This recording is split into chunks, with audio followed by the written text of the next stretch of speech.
Good day.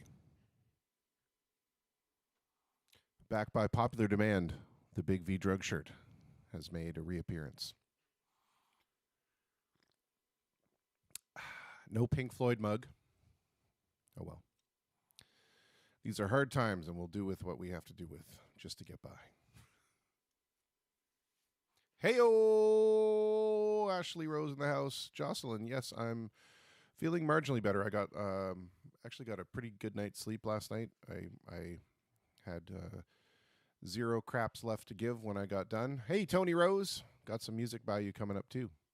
Yeah, I had zero craps left to give when I got inside the house, and immediately went to bed. And after I had some, shall we say, personal emergencies to attend to, which were not pretty. Yeah, and then I slept for like a good 8 hours, which was for me is a lot. And then got up, felt okay, kind of relaxed a little bit, went back to bed, just got up. We'll see.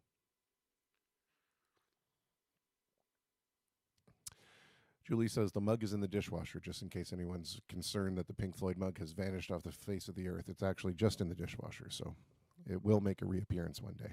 That's a given. We got some new music, some from Jocelyn Laporte. In fact, we have a video that she shot, and that's something that in case you're wondering, if you want to share some music with us, all you have to do is just flip on your phone, record yourself, and let me know. Hey, Melanie. Yeah, so we're going to play some of that. We have 4 amazing people to talk to as well, and we have a whole bunch of music for me to try to get my way through. We're going to start with a suggestion by Keith Humphreys. He was doing one of those doing one of those Facebook things, the top albums or whatever. We've all been doing these things, at least us musician types have, I'm sure. And one of his that he put on was "Don't Shoot Me, I'm Only the Piano Player," which is an Elton John album, a fantastic Elton John album. And it's got a fantastic song on it called "High Flying Bird," which is amazing. So I forgot how much I enjoyed that song. It was my Uncle Pete's favorite song, at least off that album. I'm not sure if it was his favorite Elton John, but I think it was. And my Uncle Pete was the one who introduced me to Elton John. Well, not personally. He introduced me to Elton John's music. So I owe him that debt of gratitude. I can remember being about, maybe 4 years old, 5 years old, and watching him play Your Song on the piano and just being mesmerized by these fingers gliding across the keys and making all these amazing sounds. And one day I was going to figure out how to make those amazing sounds as well. I don't make sounds quite as amazing, but I make some sounds. They're not bad. Mr. Norton Meyer, a brand new Facebook friend that we've gone through these sessions. I'm also enjoying these sessions. Although some days when I wake up right before the show, I'm like, I look at that clock and I think, well, we've got about 5 hours to go here. But then I come down and I sit down at the piano, and you guys are so nice, and the requests are so good, and the people to talk to are so interesting that all that just goes away.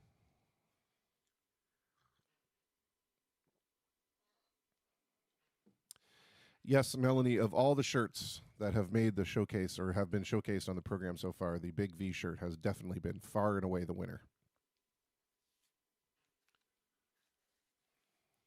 And if you've been tuning in, you'll know that you can pick up one of these shirts from a little company in Windsor called branddead.com, and they specialize in all kinds of previously existing businesses, especially in the Windsor area. So Big V, Fast Eddie's Arcade. I've got to dig that one out so I can wear it maybe tomorrow. Anyway, you can visit them at brand-dead.com, and you can find all kinds of great shirts. I have so many of them. Melfar Superstar. Remember him? The guy, would fly with the cape and his used cars. I have that shirt. I'm so excited. I got to find that one too. Hello, Mr. Mark Lapointe. He's got the Beaver Lumber shirt And he's confused quite a lot of people there in Florida. I don't doubt it. I don't doubt it. I need the Beaver Lumber shirt because the Beaver Lumber used to be just down the road from me. And I ended up working at that store after it was no longer Beaver Lumber. After it became Matthews Do It Center. I worked there for quite some time. All right, so let's see here. Let's see, this does have a beat.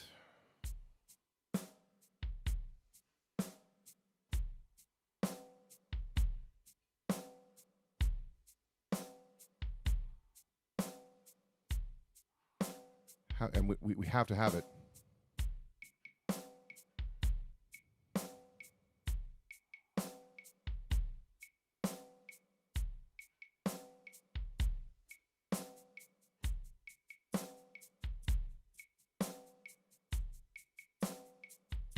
And no Elton John song is complete without the Ray Cooper percussive tambourine.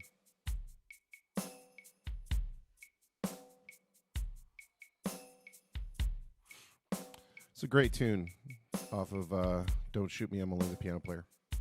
Great album. If you don't own it, I suggest that you do.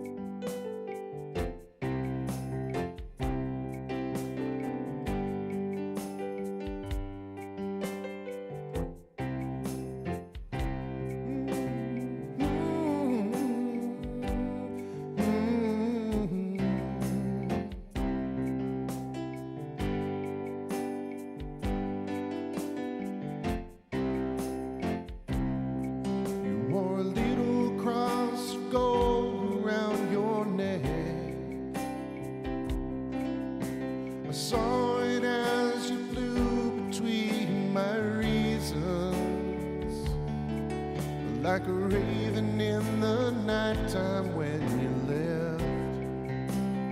Ooh, I wore a chain upon my wrist that bears no name.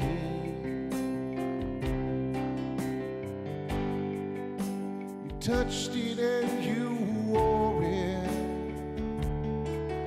and you kept it in your pillow all the same. My high-flying bird has flown from out my arms. I thought myself a keeper. She thought I meant her harm. She thought I was the archer, a weatherman of words, but I could never shoot down my high-flying bird.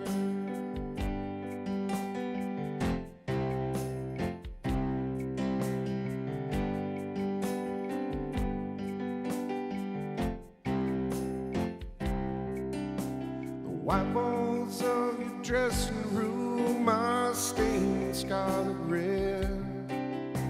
You bled upon the cold stone like a young man. The foreign field death. Oh, and wouldn't it be wonderful? That's all I heard you say. You never closed your eyes at night and learned to love daylight. Instead you moved away. Now my high-flying bird has flown from out my arms. I thought myself a keeper. She thought I meant her harm. She thought I was the archer, a weatherman of words, but I could never shoot down my high-flying bird has flown from out my arms. I thought myself a keeper. She thought I meant her harm. She thought I was the archer,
Well, there we go. It's probably the wrong song to pick as the starter. It's a little high up there. There's another great tune from that album called Blues for Baby and Me, and I think that I would definitely like to try that one out.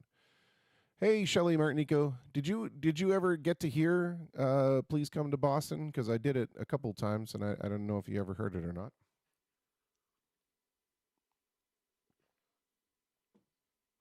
Hey, Mr. Brian McLean, Sandra Torelli Shaw.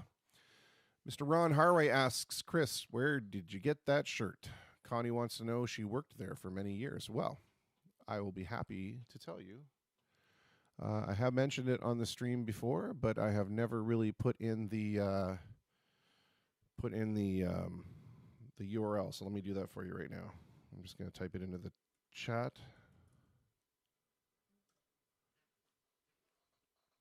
Shellamir Nico says, nope, she hasn't heard it. Well, then you know what we're going to do? We are definitely going to play that for you.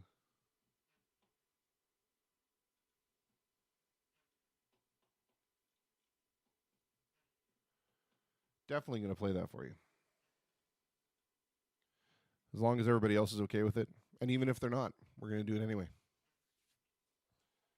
All right, let's do that one now. So in case you need to take off and do something, then you won't miss it again. It's a good tune. I forgot actually how much I liked it.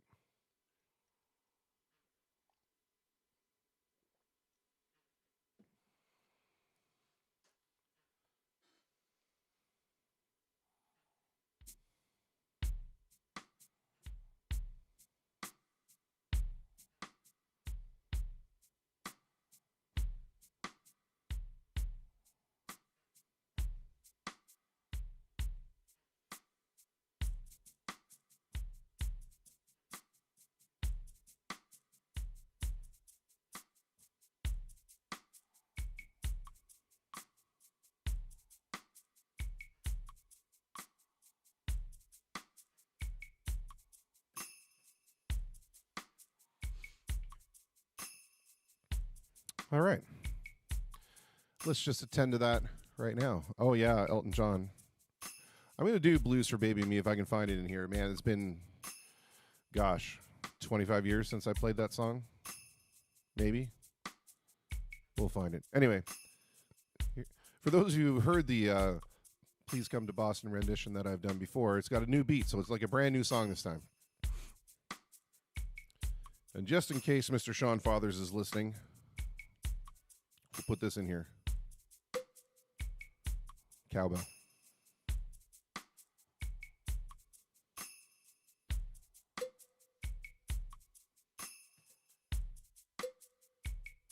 That's loud.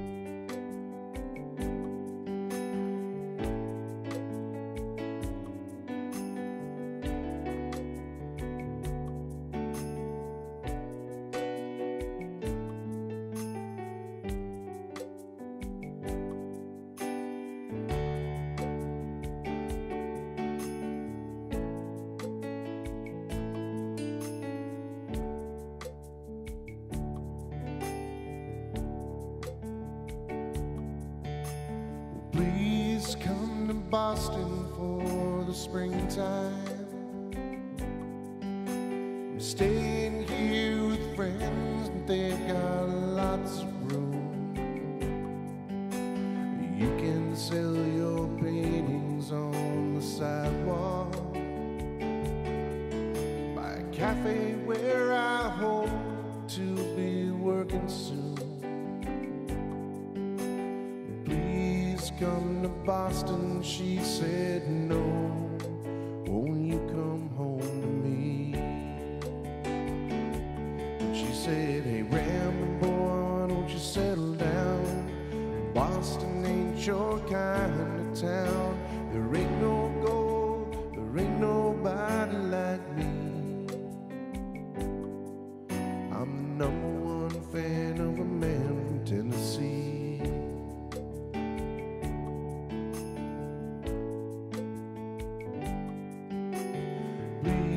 come to Denver with the snowfall. Move up in the mountains so far that we can't be found. I'll let go, I love you down the canyon, and then lie awake at night till they come back around. Please come to Denver, she said no. Boy, would you come home to me? And she said, hey Ramdon boy, why don't you settle down? Denver ain't your kind of town. There ain't no gold, there ain't nobody like me. I'm the #1 fan of a man from Tennessee. So Drifter's world goes round and round. I doubt it's ever gonna stop.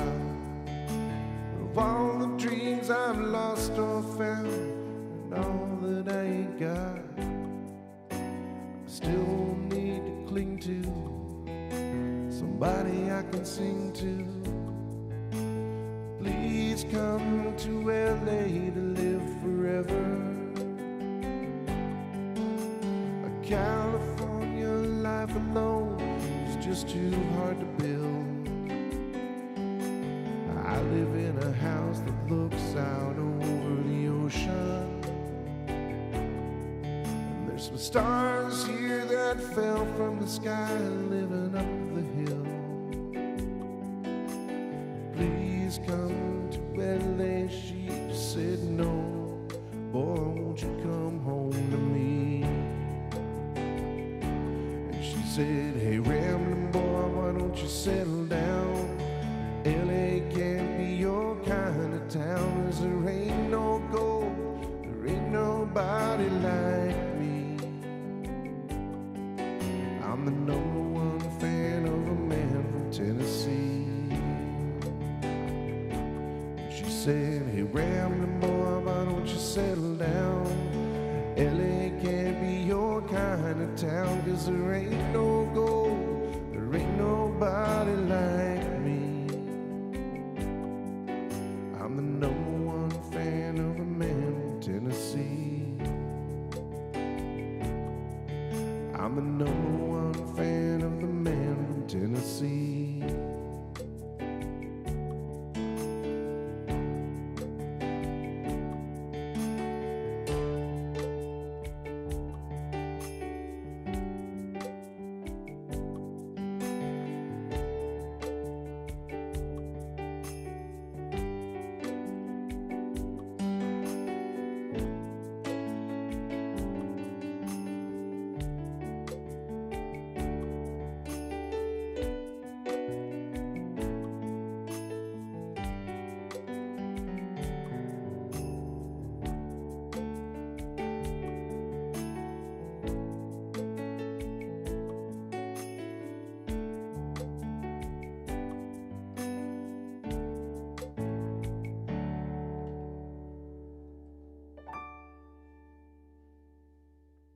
Always got to end the song with the, or the, on the piano. Don't know why. It's just how we roll. All right. Well, we're coming up on our first guest very shortly here. So let's see if there's something else we can do. I wonder if I should try that Blues for Baby Me. Let me see if it's in here. Man, it's the words. The words that kill me.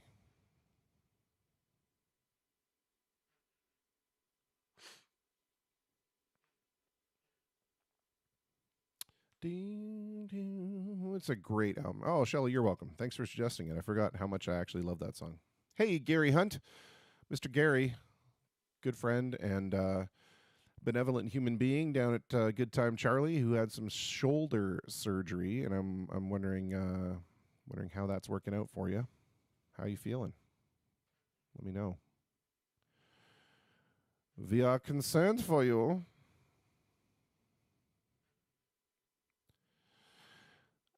I'm some days I'm ready to go rent those. Have you seen those industrial shredders that you can get, and they're like you put in like propane tanks and you put in like car engines and somebody puts in an egg, and ironically the egg, because of its shape, lasts the longest without being shredded.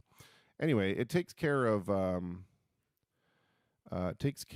very many objects that you would not expect to be shredded. And some days I'm just ready to toss this tablet in there.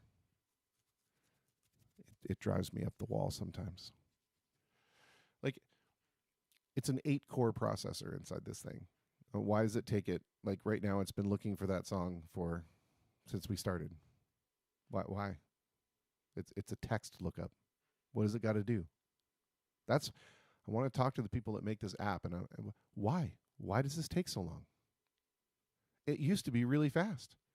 Is it perhaps because you're compiling all of these shots of people playing the song that I don't care about? I just need the words. I just need the chords. I don't want to watch somebody else play the song. I want to figure out how to play it.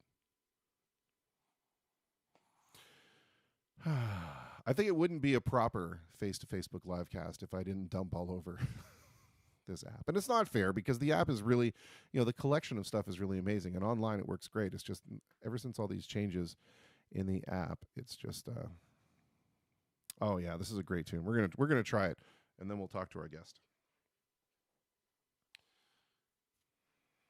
It's got pretty much the same beat as the first one too.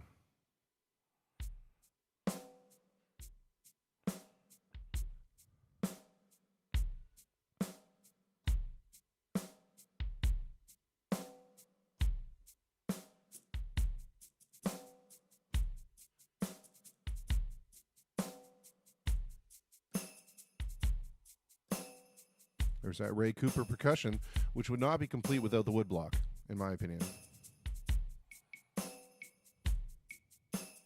There it is.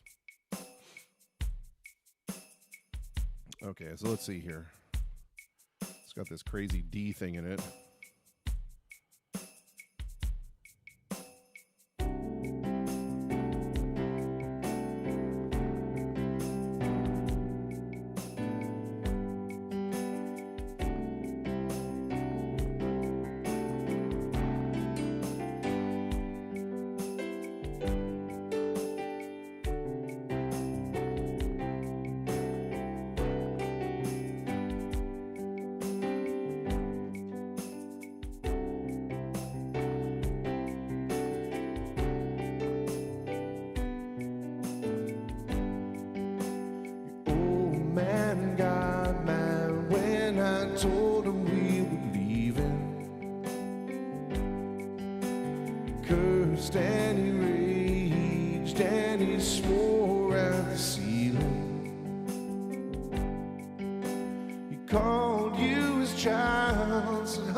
There's a greyhound outside in the lane, it's waiting for us.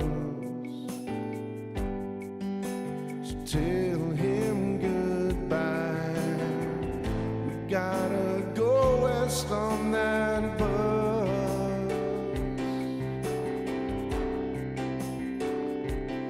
And it's all over now. Don't you worry no more. Gonna go west to the sea. The greyhound sway, the radio's playing some blues for baby and me. The highway looked like it never did. Lord, it looked so sweet and so free, and I can't forget that trip to the west, singing blues for baby and me.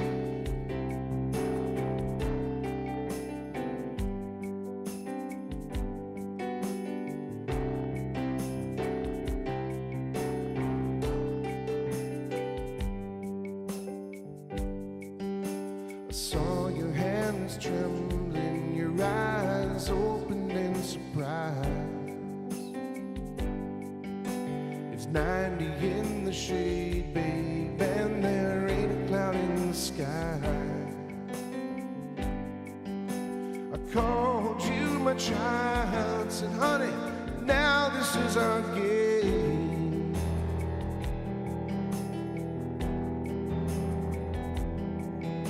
There's two of us to play it, and I'm happy to be home again.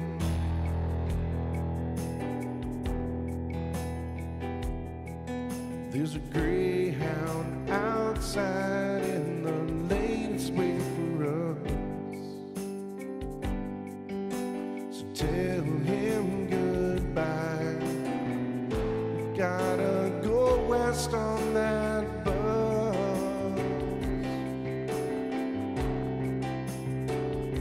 Oh, and it's all over now. Don't you worry no more. Gonna go west to the sea. Greyhound is waiting, radio's playing some blues for baby and me. And the highway looks like it never did. Lord, it looks so sweet and so free, and I can't forget that trip to the west, singing blues for baby and me. And it's all over now. Don't you worry no more. Gonna go west to the sea. Ground is waiting, the radio's playing some blues for baby and me. The highway looks like it never did. Lord, it looks so sweet and so free, and I can't forget that trip to the west, singing blues for baby and me.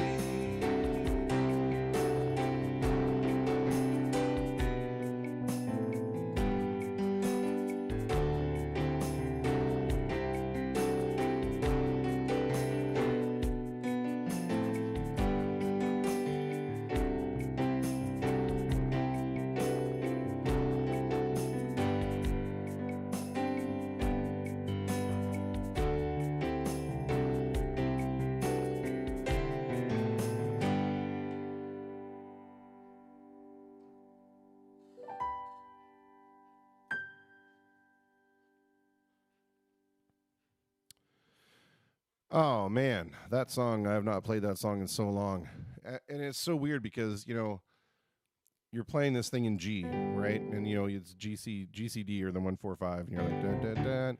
And then you realize that like what it does is it does a D, right? But it does a D with a C in the bass. It's got that great tension to it, and then it resolves back down. Right? And then it goes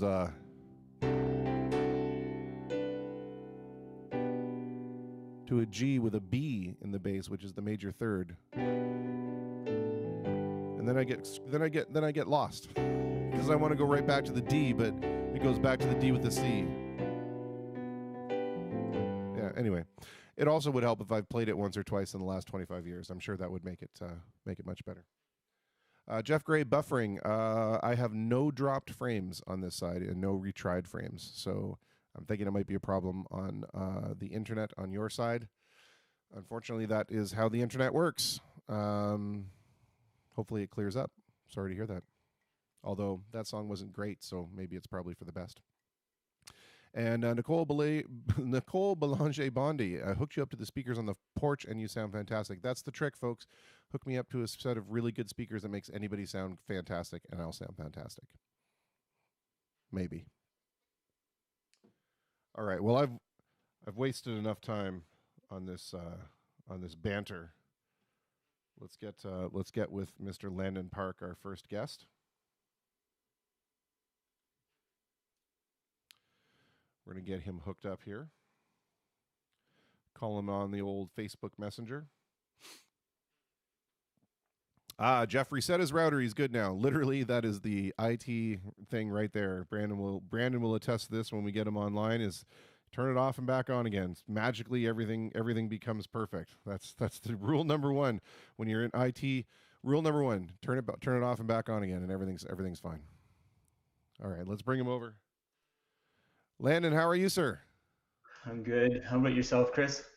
I'm actually today. I'm doing not too bad, and I'm happy about that. The sun is out. Everything's shining. Yeah, exactly. We could have it a lot worse. I mean, it could be Christmas in April like it was yesterday. Although personally, I enjoyed that. That was I'm all about the cold white death, but Really? I understand that not a lot of people are.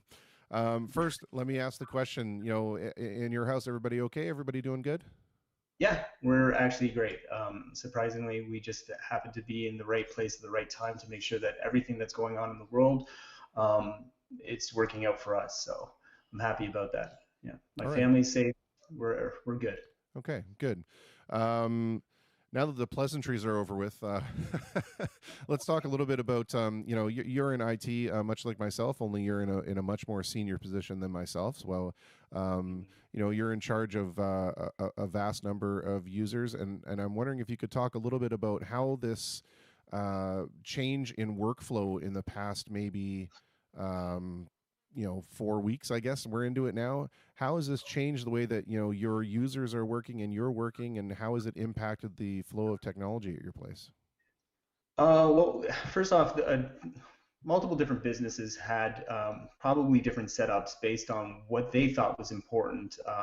Luckily enough, the company I'm working for currently had a little bit more foresight in mobile workforces. So I mean, the quickest thing, and you know this, a lot of people were putting a lot of money into working with desktop environments as well as virtualizing them so that they could work from anywhere. But that was still always a brick and mortar's location. Our company was moving towards laptops for even the people that were inside the office. So moving and transitioning to a mobile workforce was a little bit smoother than expected for probably a lot of different companies, especially because the outlay of hardware would be very expensive. I know our company has spent well over a few $100,000 just to make sure that our mobile workforce is going, but we do have thousands of users. So, and there's always a comparison of what that money is compared to what you have. So we were positioned well to begin with that, as well as a lot of our organization is spread across North America. So with that, we were always really a mobile workforce anyway. So again, always being positioned properly for something that's going to happen like this is the key. But that doesn't mean that you can, like, something else could have totally happened where desktops might have been the best choice Sure, for everybody. sure. Yeah. Yeah. We've been doing really well. Security is our main concern. A lot of it is, what we're doing is setting up people at their houses, but because we're giving them their own laptops, and I've been checking in with a lot of the different executives to make sure that their systems and everything that they're working through is secure. It's been good. Yeah, you raise an important point there. And first off, I have to commend you on taking Nick's suggestion and wearing the CJAM shirt. That's fantastic. Um, Thanks. Yeah, you raise an important point about security, and that oftentimes in IT we are so concentrated on making sure that our internal networks are safe and secure from the outside world, in terms of vulnerabilities and accessibilities, and making sure that the routers are the network is locked down. But then it makes an interesting security loophole when suddenly you are permitting somebody on maybe a horribly insecure home network to create a VPN tunnel back to your corporate offices. So, have you had to do any kind of training with people to kind of tighten up their home networks, or are you just kind of letting their freak flag fly as we have it in IT? there's a little bit of A and B in there. Definitely with the systems that we're working on, we don't, everything is still a closed loop because we're offering what we have and it's a VPN connection. So they have a piece of hardware that's ours, so we control that as well as they're able to connect through that to the offices or whatever servers we have going. The thing is with that is their home networks. I've always said this even before any of this happened. If anybody, any kind of user was, I say, sick, you never came into the office because you'd get other people sick. And the same thing applies to computers. So if your computer at home is sick, then you're going to be bringing that to here somehow. And that's what everybody that's like looking for vulnerabilities is doing. So my point was always to help any user be as good as they can be at home first. And there's some basic steps that they can do, but it was always like just generalities of being making sure the antivirus is up to date. I would help them with a bunch of different things that would be security best practices. And once you did that, then you're kind of circumventing that coming into your own network. We obviously don't allow that now. We're VPN connection. We use dual factor authentication for a lot of things, and everything's a closed loop. So even if they are working at home, nothing is kind of connected to those devices. Yeah, and the other thing that a lot of people don't realize when you're setting up these networks and you're setting up these VPN tunnels. So, the way that most common networking works is based on IP addresses, as most people may know by now, because our audience is probably far more sophisticated than they were a few years ago. But what's interesting is that when you set up a remote VPN tunnel, the remote subnet that you're connecting to has to be different than your local subnet. And most people, when they're setting up their routers from home, everybody's on 192.168.x, right? So did you Yeah. have to try to make sure and plan ahead that when you were assigning these, VPN DHCP pools of addresses, that they were going to be well outside the scope of normalcy, because it tends to be, a problem, and you don't want to necessarily have to have a user reconfigure their entire home network just to be able to, get on the corporate one. Yeah, and I understand what you're saying with the Wi-Fi. Say so you connect to your local Wi-Fi and that person gets an IP address and then all of a sudden we're VPNing into that. But the VPN connection that we do, because that would be if we were using a split VPN, and we don't. It's strictly ours. So anytime they connect to their VPN, it's going through our network specifically. We're looking at options for a split VPN, but I don't think that's a little ways down the roadmap. Okay, fair enough. I just thought, if it was, them handing out addresses on the same address schema that they had, it was, it gets messy, right? Anyway, now we're getting far too technical for this. Nicole posed a question, and this is probably outside of your area of responsibility, because it's more of a retail suggestion than it is. But she's like, "Where can I bring my laptop for a checkup?" And this is probably an interesting question right now, and not that you'll be able to support this person, but how. Where do we do this now? Are there places that are still open that you know of, like computer retail shops, that we can actually bring things in if they're busted? I don't think so. I couldn't even Yeah. imagine. First off, I wouldn't recommend some of the places that are the places to go to. Most of the time, so well, we're both part of that big IT group where we have a lot of the IT people in there, and I'll bring in a lot of interns, and St. Clair College supports them as well as the university, and I'll bring them into the group. And then if I notice that somebody's having a trouble, there's always one or two or three people that are running like a side business to help any kind of consumer or user be like, let's just fix it properly. Yeah. I don't even know if I'd recommend many of the businesses out there, but I'm sure that there's a few of them. I know for Max there was iFixit that was Yeah. local here. Yeah. Same with Um, Axon. yeah, there was a couple places that too on like some of the main roads to like PC Outfitters, things like that. I'm sure that they're still supporting users, but I just that's outside of my like if I have a problem, you're the first person I'd call. And probably vice versa. Yeah, I mean that. But I'm just saying, it's interesting that she says her IT are not available, and first off, that's really weird, because IT are essential services, so they should be manning, at least manning phones. But is there such a thing as curbside pickup or curbside service for desktops, laptops, and peripherals? I want to find that out. I want to find out the Yeah. answer to that and be able to have an intelligent answer for that. Jeff Denham says, "My toaster doesn't toast my bread long enough. What do I do?" And I actually have an answer for this one. So what you want to do is, Jeff, and this is very serious. what you want to do is there's an acetylene torch that you can get for installing epoxy floors. And it makes the epoxy melt. So what you want to do is get yourself an acetylene torch set up and put an entire loaf of bread, probably about 10 feet in front of you on the floor. Turn the torch on about halfway, fire it up, and then you want to fan the flame evenly over the entire loaf, and that way you eliminate the toaster, and you can actually have a visual representation of when your toast is done. That's my advice. I don't know, Brandon, if you have something that you might want to No, toss I in would there. agree with that for Yeah, sure. I yeah, mean, be careful at home. I mean, yeah, this is not for somebody like Jeff. I know him personally. I think he probably want to ask his wife before lighting anything or putting anything, even like electrical. He shouldn't be playing with. I think that's not allowed yeah, in his home. Yeah. yeah. I think the other option too, if you didn't want to go the acetylene torch route, is you could actually just take a match and hold a match underneath the bread, and that way you'd have Yeah. much Yeah. more intimate experience with the quality of the toast making. So Maybe a flashlight for Jeff, something a little less like something maybe like that. Yeah. actually that's an exceptional idea. Jeff, we want you to get a piece of bread and hold a flashlight under it and get back to us in about 12-18 hours and let us know how that toast is working out for you.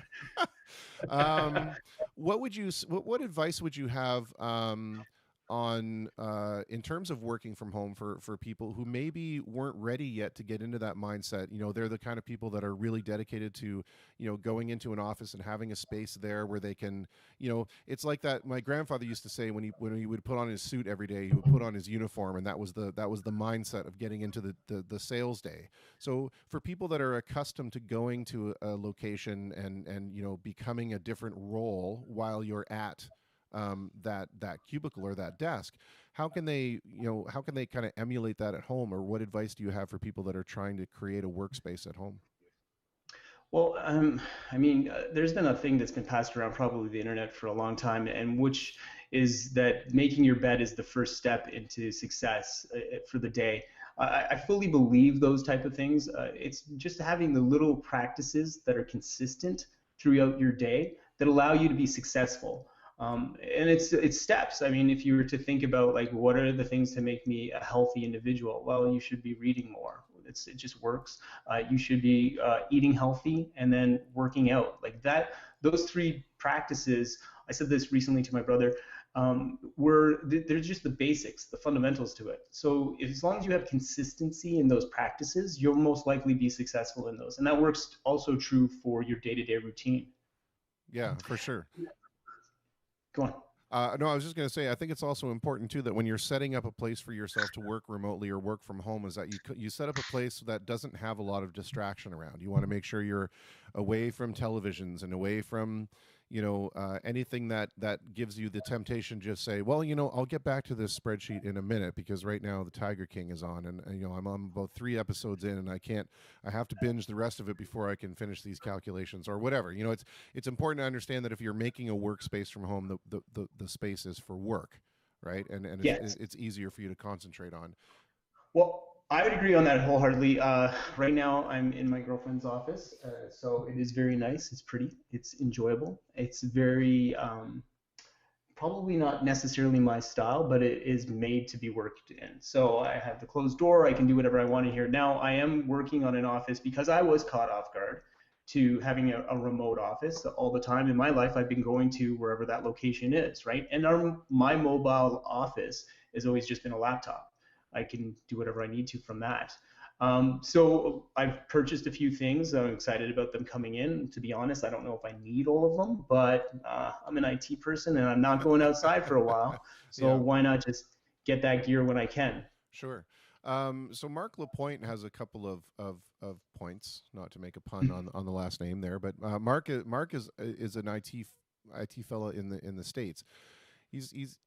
He makes a point here that I'm not quite sure what he means, and I'd love for him to clarify it a little. He says IT is having a slow death. The IT people of old are going away, and I'm not sure if he means like the direct desktop support. And then he says it's vendor support contracts or big contracts with HP or some other large corporations for enterprise or dedicated local business. And I guess I would agree with that from a hardware perspective. Like if I have a problem with a server, I'm not going to get in there and try and monkey around with myself. I'm going to call, whoever my vendor is and say, come down here and replace these components. But I think that, in terms of dealing with users and users issues, you still need that face to face, one on one hand holding in order to, 100%. fix those problems.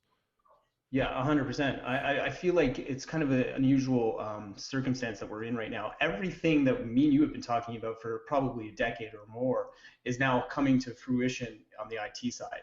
Working from home, remote offices, all the details of like making sure that things are secure. I mean, for the last 2, 3 years, security in IT and people being hacked and all the different ways of like ransomware has been just extremely, I mean, at least for me, in the news a lot.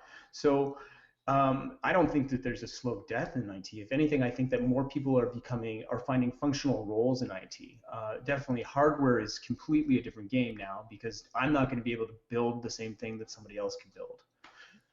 Yeah, for sure. But Go ahead. yeah, go ahead. No, no, go I was ahead. going to say too is like with the roles that are coming out there, there's a lot more care with the consumer, understanding that there's a lot of different abilities for people is something that's just a nuance with IT. So you really want to be able to connect with somebody and tell them, hey, how can I help you or assist you? I think a lot of the times people don't understand that it is very complicated in the whole scope of IT. I mean, to most people, this is just black magic sometimes. Yeah. But where you can come across and help them is a lot of people don't know what they don't know. So I take for granted that I've been in IT for 20 years, and when I'm talking to somebody, they don't realize that there's 3 ports on the back and there's like something to plug in, and they're all different, but they don't realize these small little things. And you got to have that kind of understanding when you're talking to people, the empathy, or at least the quiet kind of understanding that you weren't there at one time as well. Absolutely, absolutely. And it he kind of clarified a little bit. He said, hand holding is what I get with Dell for next day hardware support, but for software, it's myself or a friend. And he says it really depends on how you define IT, and I think that's crucial. I mean, yeah, I wouldn't expect somebody that deals in an enterprise thing with servers and data centers. To do anything but call whoever their big vendor is and have them come in and do part replacement. But it's a very different story when you are working with users and workstations, right? Yeah. Dell is not going to get on the phone with you and teach you how to print or figure out why your mouse isn't working, or it's there are varying levels of support, right? So yes, there's Yes. your big enterprise class guys, and they're the ones that are replacing front facing switches and core switches and edge routers and all this kind of stuff. And yeah, those guys, when they're replacing blade servers or whatever, they're just getting directly in touch with whoever their vendor is. But I think the what I would consider more of the frontline IT guys are the folks that are interfacing with users every day.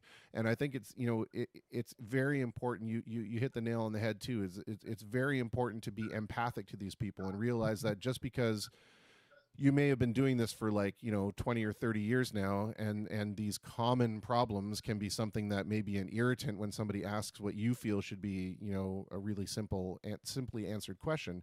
You need to understand and go back in time to when you didn't understand what that was, and how do you feel or how would you have felt if somebody would have been super condescending or super overlord like, and just say, well, just click the icon, stupid. Yeah. The idea is to really foster that kind of relationship with, and I think that that's what the most successful people in frontline IT have. They have that kind of ability to create a relationship with the person. Yeah, I mean, we both have the IT voice. You know, that voice that just calms everybody down for a couple seconds and it goes, okay, let's step back and take a minute. I know that it's troubling and you've called me because of it, but let's realize where we're at and see how we can help you, because that's what this conversation is about. And having that with somebody right away gives them the peace of mind that somebody's there working for them. I've said this, I actually learned this quality a long time ago through support, but it was refreshed with me at the previous position I was at, where everybody spoke multiple different languages. And they're such interesting people, lovely people too. So, but their IT skill sets were varied and probably not as like, it wouldn't be like I'd be talking to like a 19-year-old kid that knew computers because he'd been born with them all his life. Right. So, but these people would know multiple different languages, and all I was doing was speaking a different language. And I think that that's always stayed with me in the way that I approach even just kind of customer support, is that Sure. I only know one type of language and these people know multiple different ones. So all I'm doing is trying to converse or convey my point or help them through that through the language I'm doing. And I would see these people be super patient with me, or because I didn't know a language. So Hmm. why wouldn't I be super patient with them Yeah. because they don't know my language? It's the difference of going, going to a foreign country, and when, your taxi driver asks you where you're going, you don't scream at him in a foreign accent. you know you, you Yeah. you take your time and figure it out.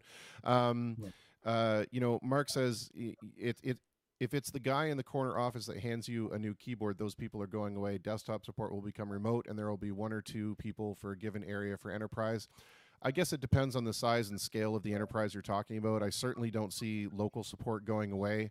No. You absolutely need somebody in a building that can do quick hardware swap outs, at least that know what they're talking about.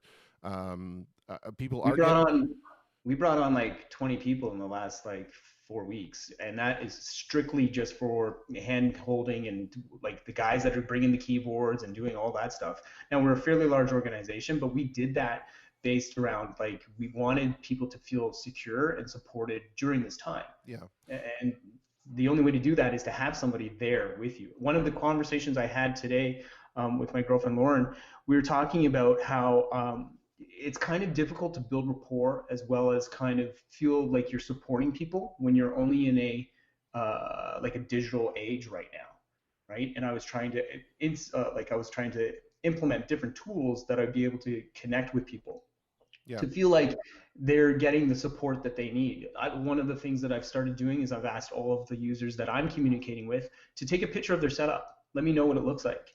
I'm going to help you through that. I'm going to process it. I'm going to get you what you need. We've delivered monitors to users, keyboards to users, things that just make their life easier. And I mean, we could probably attest to this. When you're working from home, you work more. Yeah.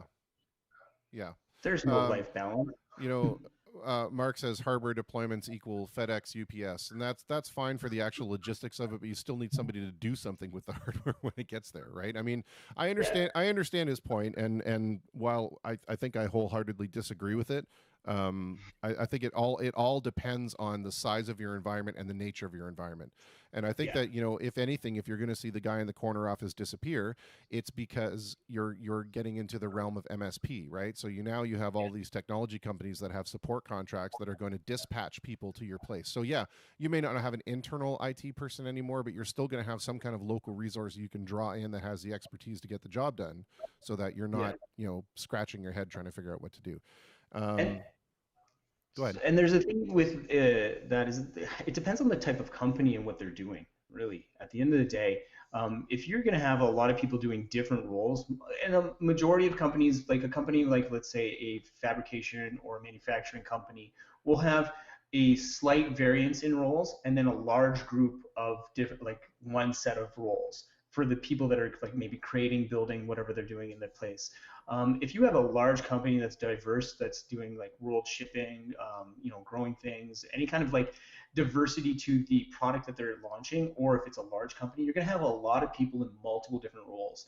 And so that comes back to that speaking a different language. You're going to need to be able to support them and make them be as successful as possible. And so that you can't get rid of that one-on-one relationship or the support that you're getting. For sure. I mean, otherwise everything turns into a giant call center, and I think we've seen how that shakes out. No one's happy with that. No, it's I never. think the one thing that is extremely interesting to me, and people, like you said, we've been forecasting this for the longest time now, Mhm. is the reversion now back to a client server relationship, right? So back in the early days of computing, you would have a mainframe computer and all of these terminals that people would then, jump on, and essentially would just create a session on the remote mainframe that they would do their work. Yeah. Essentially now we're reproducing that. Our Yeah. workstations at home are our terminals, and we are, creating a tunnel back to a mainframe, for lack of, and I know it's not a mainframe. I just don't want to Cloud. get into the technical aspects of it for the people that don't give a toss about the technical aspects. But we're Yeah. basically reverting back to that client server relationship, and we're turning, the internet into the local area network on a global scale. And I think that's pretty cool that we're seeing it, kind of come full circle, right? Because In our lifetime too. Like I yeah, love the fact that that's happening, and we've talked about that before. I love it so much because in the next little while, because of the power of the devices that are in our hands, we're going to see that go back. We're going to see that it's not maybe or it's maybe a combination of both, but we're going to see these devices do most of the computations, the tasks, and everything else on them, and then maybe go back and confer that whatever they've worked out is right. So it's almost going to be like the power comes back. I know that there was a big push when it was not just Bitcoin, but a few other technologies to allow secure transactions of monetary like systems on your individual device, and it was going to be used through a bunch of different systems. I just remember thinking to myself, that would mean that the device I have in my hand would be more powerful than most mainframes, and yeah, that's we're not far from stuff like that. I love the fact that we're almost Star Trek. yeah. I love the fact that, and I've been kind of saying this for a long time too, is that eventually my phone, right, my little handheld device, which is super powerful and probably more powerful than some people's PCs still. I'm Yeah. going to come home at the end of the day and I'm going to have a dock somewhere by my door where I basically plug this guy in, and all of a sudden that's going to be responsible for controlling everything inside my house, and I'm going to have some virtual terminal somewhere where I can interface with it, but it's going to run everything, and Yeah. so on and so forth. Anyway, now we're getting into the way esoteric sci-fi future of everything, and Love that all stuff. that kind of stuff. But I want to bring it back around to the personal level with you for a moment, if you don't mind. Yeah. And I just want to ask, apart from supporting these users and basically working from home, how have you been passing the time? Have you found yourself kind of going stir crazy, and how do you keep yourself from doing that? And do you have any kind of hints for people that may be kind of in the cabin fever mode? Oh God, I kind of actually hope that maybe this conversation spurs more people contributing to what else they're doing. Um, Being a very social person on online versus like what my personal life is, has been always been like something that's a duality for me.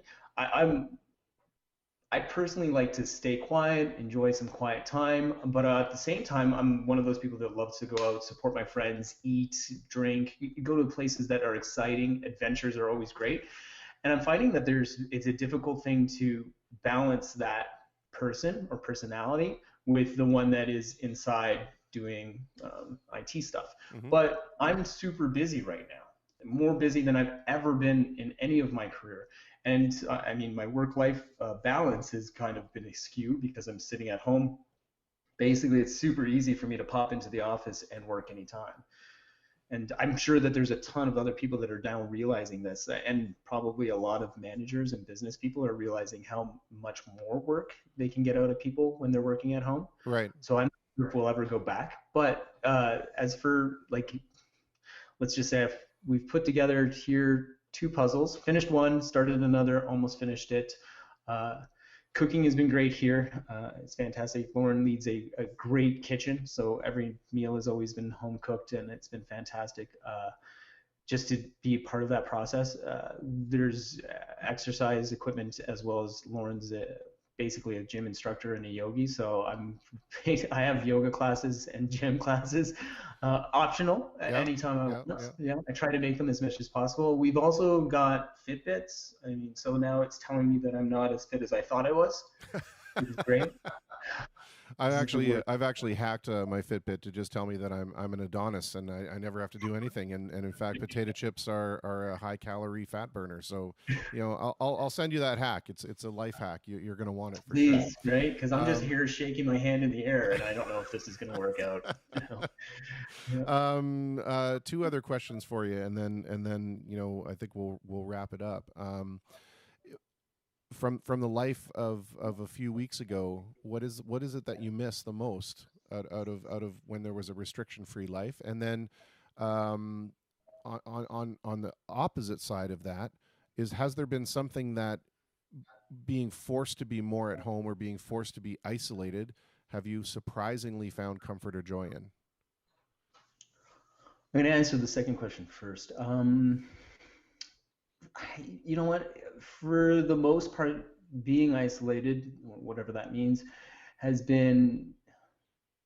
it's been less distracting for me. So my focus in who I am, paying attention to what I want to be, as well as the things that I find are important, has been never more like focused in my life. And it's one of those great kind of learning experiences. We were talking about this, how Lauren would like to go to a retreat where she could do some kind of like mindfulness yoga retreat, kind of like meditation. And I actually want to do the same, and I wanted to do one of the ones that is a retreat where you actually don't speak to anybody for like 10 days. Like it's just complete meditation, kind of insightfulness. It's a little intense, obviously. Speaking to nobody for 10 days might be a little much for a lot of people. But I thought that that would always be something that I would enjoy. This is that taste of that in a way. I'm lucky enough to have a partner here so that I can share my time with. But for other people, they might be realizing that they're alone in their own thoughts. And so I don't know what that would be for anybody else, but that might be something that's like eye-opening or almost like a spiritual awakening for them. And so I'm enjoying that part of it. I obviously understand that there's a whole other duality to that where there could be, you don't want to think about everything you've ever done for your whole life. Some of us don't anyway. Right. But there's the side that the first question in regards to what I miss is I have a lot of social connections. I have a lot of friends that I've curated over the time that I've been in Windsor, as well as like outside of Windsor, and they're great people. And I miss the not the conversations of their greatness, but standing in their greatness while they speak to me about their days and telling me about it without realizing how fantastic they are. And I miss that kind of feeling where I'm like, you know what, I got good friends, and it's not where I don't appreciate that now. I just don't get to experience that the same way, Yeah. and I miss that. It doesn't Well, have to be over beers or food, but yeah, I well miss that. said, well said. And I mean, we also can be grateful that we live in this age of immersed technology now, where things like this are possible, right? Where even when we can't be out with our friends, we can still connect with them virtually, and I can still see you smile, and I can still read your expressions, and become empathically, emotionally connected to this conversation. And I think it's important to remember that we have the tools to still facilitate some kind of contact, and we should take advantage of that. So, um, Yeah. Nicole says he misses a hug. It's okay. Yes, trust me, big time hugger. When this is over, there's going to be a news story about some giant hairy guy wandering around Windsor just giving people hugs. That's it. It's going to be me. I'm just full disclosure right there. Brandon, I want to thank you so much for lending your voice to this conversation and making yourself available, and for your insights and for your friendship over the years. It's meant a great deal to me, and I wish you health and happiness and safety in this time, and I can't wait till we can connect again. Yeah, well, I'll be looking forward to that hug, Chris. All Thanks right. for everything, and thank you for doing this. I appreciate it. Yeah. What else am I going to do except sit on the couch and eat potato chips? I As my mean, fit. that's a viable option. I don't want to discourage anybody from that. Potato chips are delicious. There you go. Yeah. All right, my friend. Be safe, and we'll talk soon. Bye. Well, there you had Mr. Landon Park, benevolent human being, all around good guy, and IT guy. The guy in the corner office is not going away. At least if I have anything to say about it. Anyway, I've taken him off the air as it is, so I'm gonna disconnect the call, and I hope he doesn't think ill of me for just hanging up on him. But that's what's gonna happen now. So I have an interesting submission here for music that I want to play for you, and this is, I don't know if you heard the conversation I had with Mr. Bonadonna a little while ago about Leave Those Kids Alone. It is a a project of his where he has, with Pete Palazzolo from the Canadian Conservatory of Music, fostered this band of young folks who play some music far beyond their years, and they're absolutely fantastic, like amazing. And they've done this series of recordings over this time where we've been kind of in an isolation mode called the social distancing recordings, where each one of them records their part, and then JP will edit them together using video software, and you'll see what the result of this is. A brand new one that they've just released. It is their version of REO Speedwagon's "Roll with the Changes," and I have exciting news that with this software package that I've been using to do these broadcasts, they released a full point release like a day ago. And I've now upgraded to it. So I'm going to cross my fingers that this is addressing all of my crashing issues, because the change log of fixes was enormous. So we're going to see. We're going to see how it goes. And then we'll be back with some more music and some more guests and some more fun. So don't go away. Let's see if this works.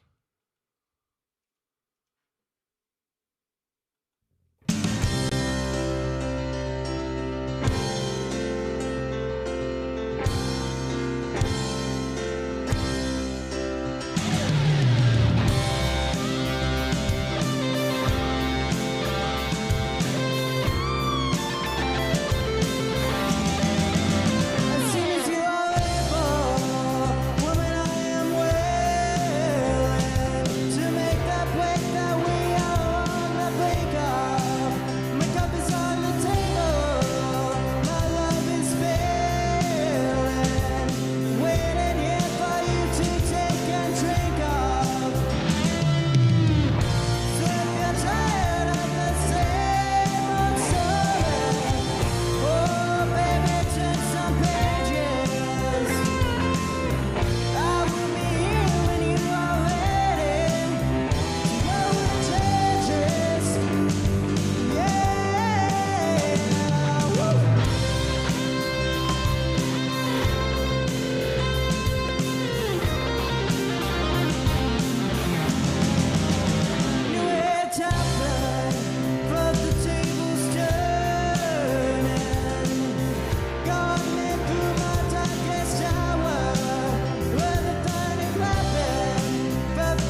right?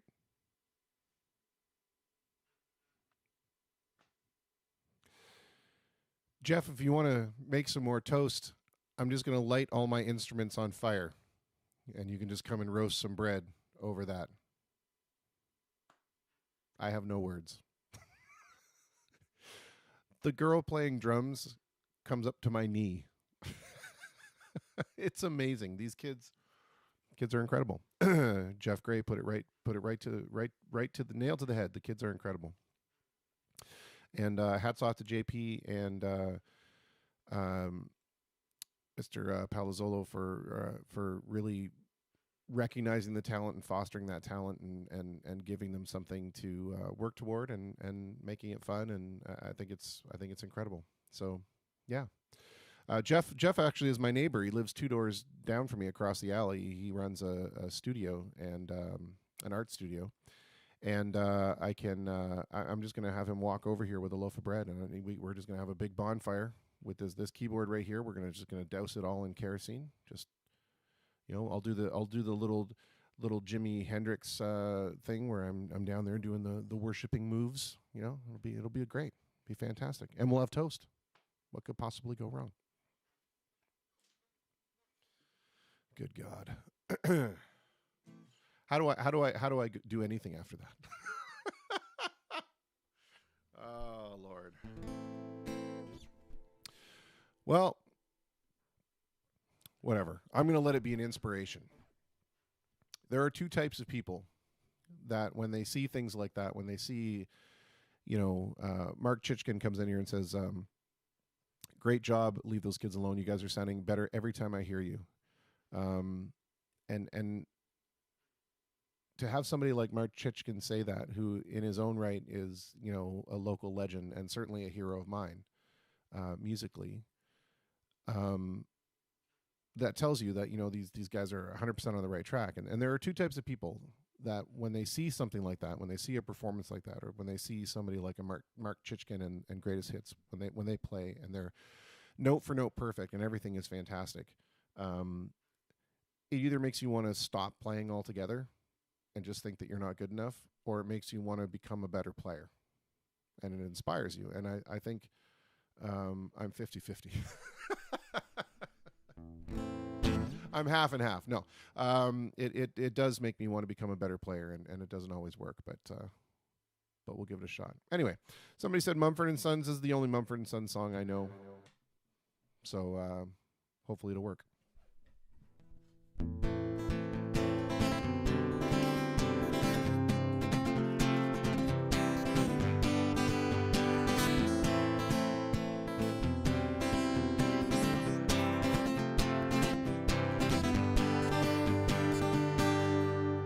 I came home like a stone. I fell heavy into your arms. These days of dust, which we've known, blow away with this new sun.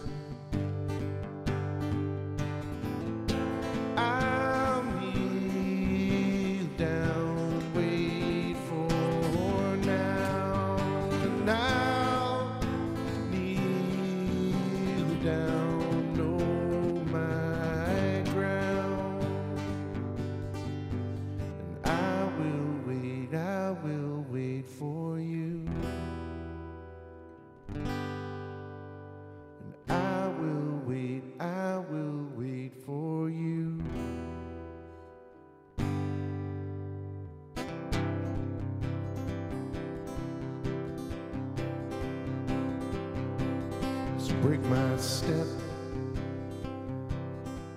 and relent. You forgave, and I won't forget what we've seen. Him with less, in some way, shake the excess. I will wait for you.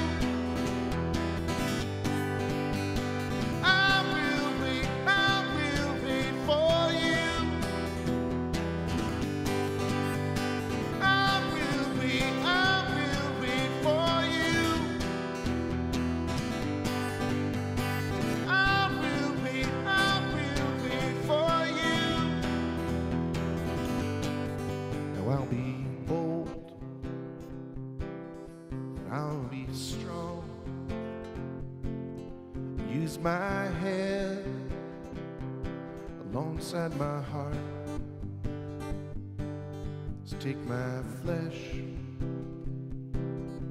fix my eyes, tethered mind, free from the lies. Now, kneel down, wait for now. I'll kneel down, know my ground. I will wait for you. I will wait for you.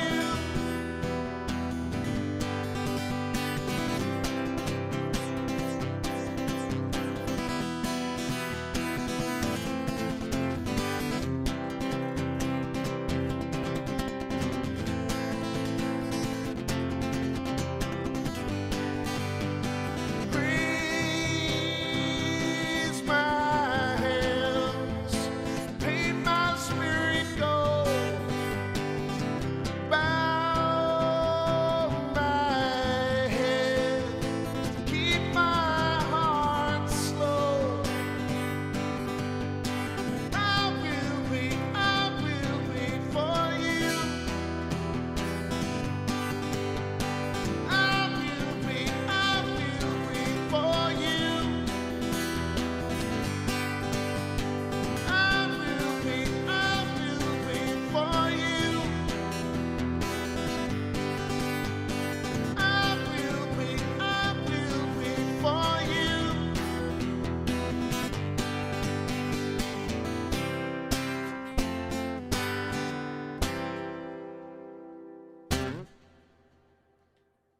Well, that was energetic. Woo!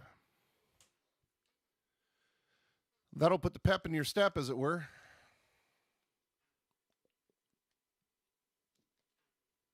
Thanks, Dave. I hope that was sufficient. That's like the only song I know by them, and I should probably learn more, but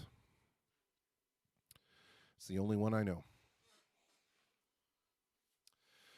All right. Well, we may be joined this evening by Mr. Jim O'Neill, and we'll practice some safe social distancing collaborative jams here. I've got an area about 10 feet away. It's been properly sterilized. So we'll see. We'll see how these things go.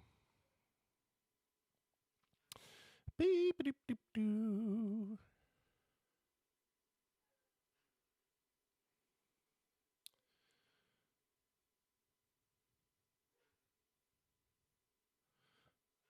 All right.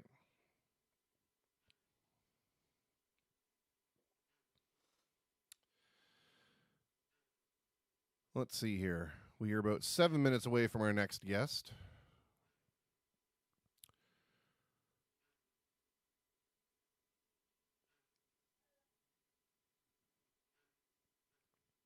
What are we going to play?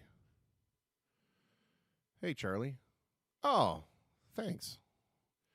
It was a little shaky, I think, at first. I always forget how way up there that song gets.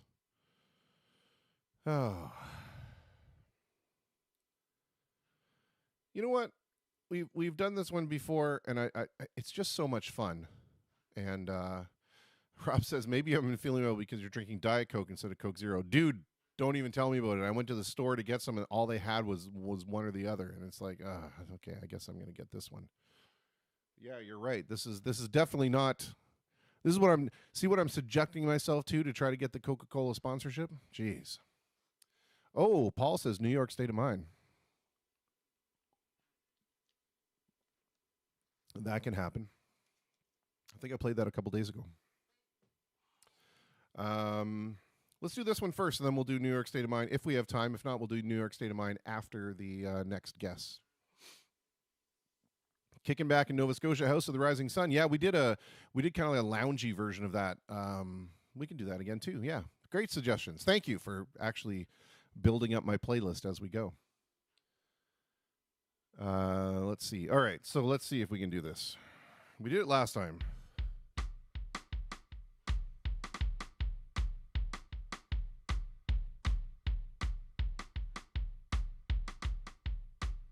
You know what? I need to count out the rhythm, though, because there's another part that needs to go with this. So let's try that again, shall we?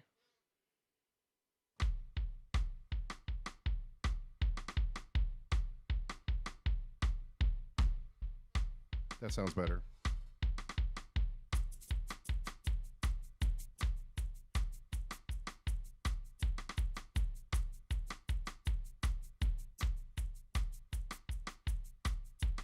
Let's not forget the wood block.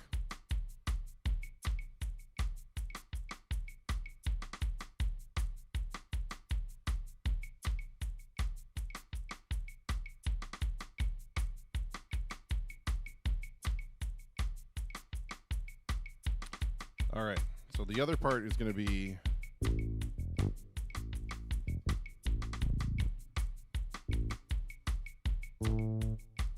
probably up there.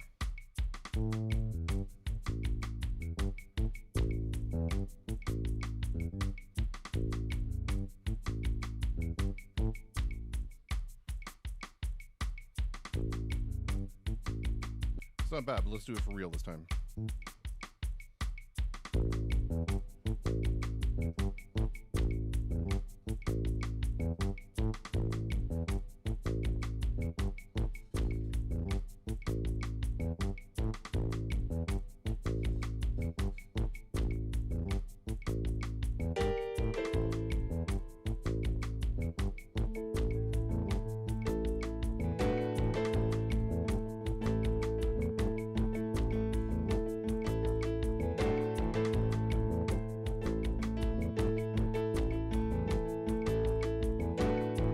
Can you say you're not responsible?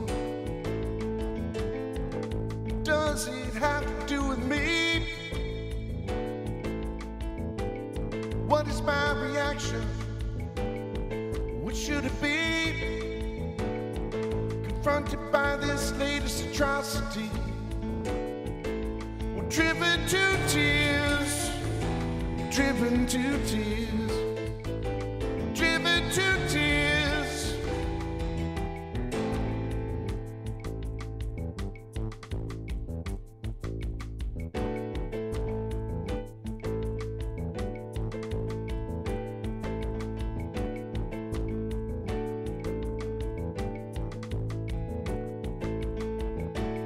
Hide my face in my hand, shame wells in my throat.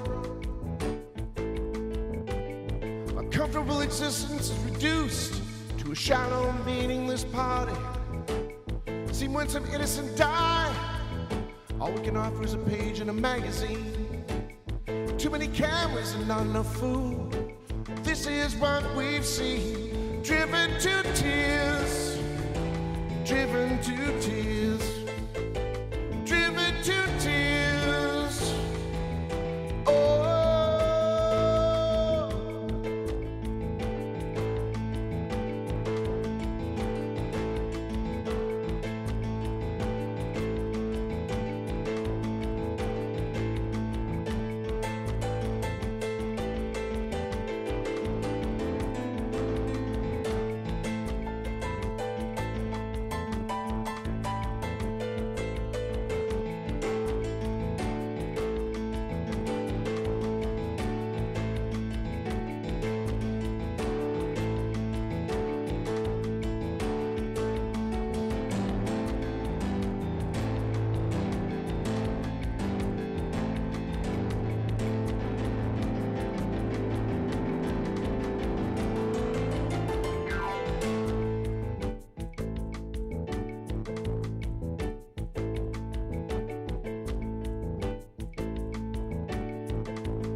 Protest is futile, nothing seems to get through. What's to become of our world? Who knows what to do? We're driven to tears, driven to tears, driven to tears, driven to tears, driven to tears, driven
All right.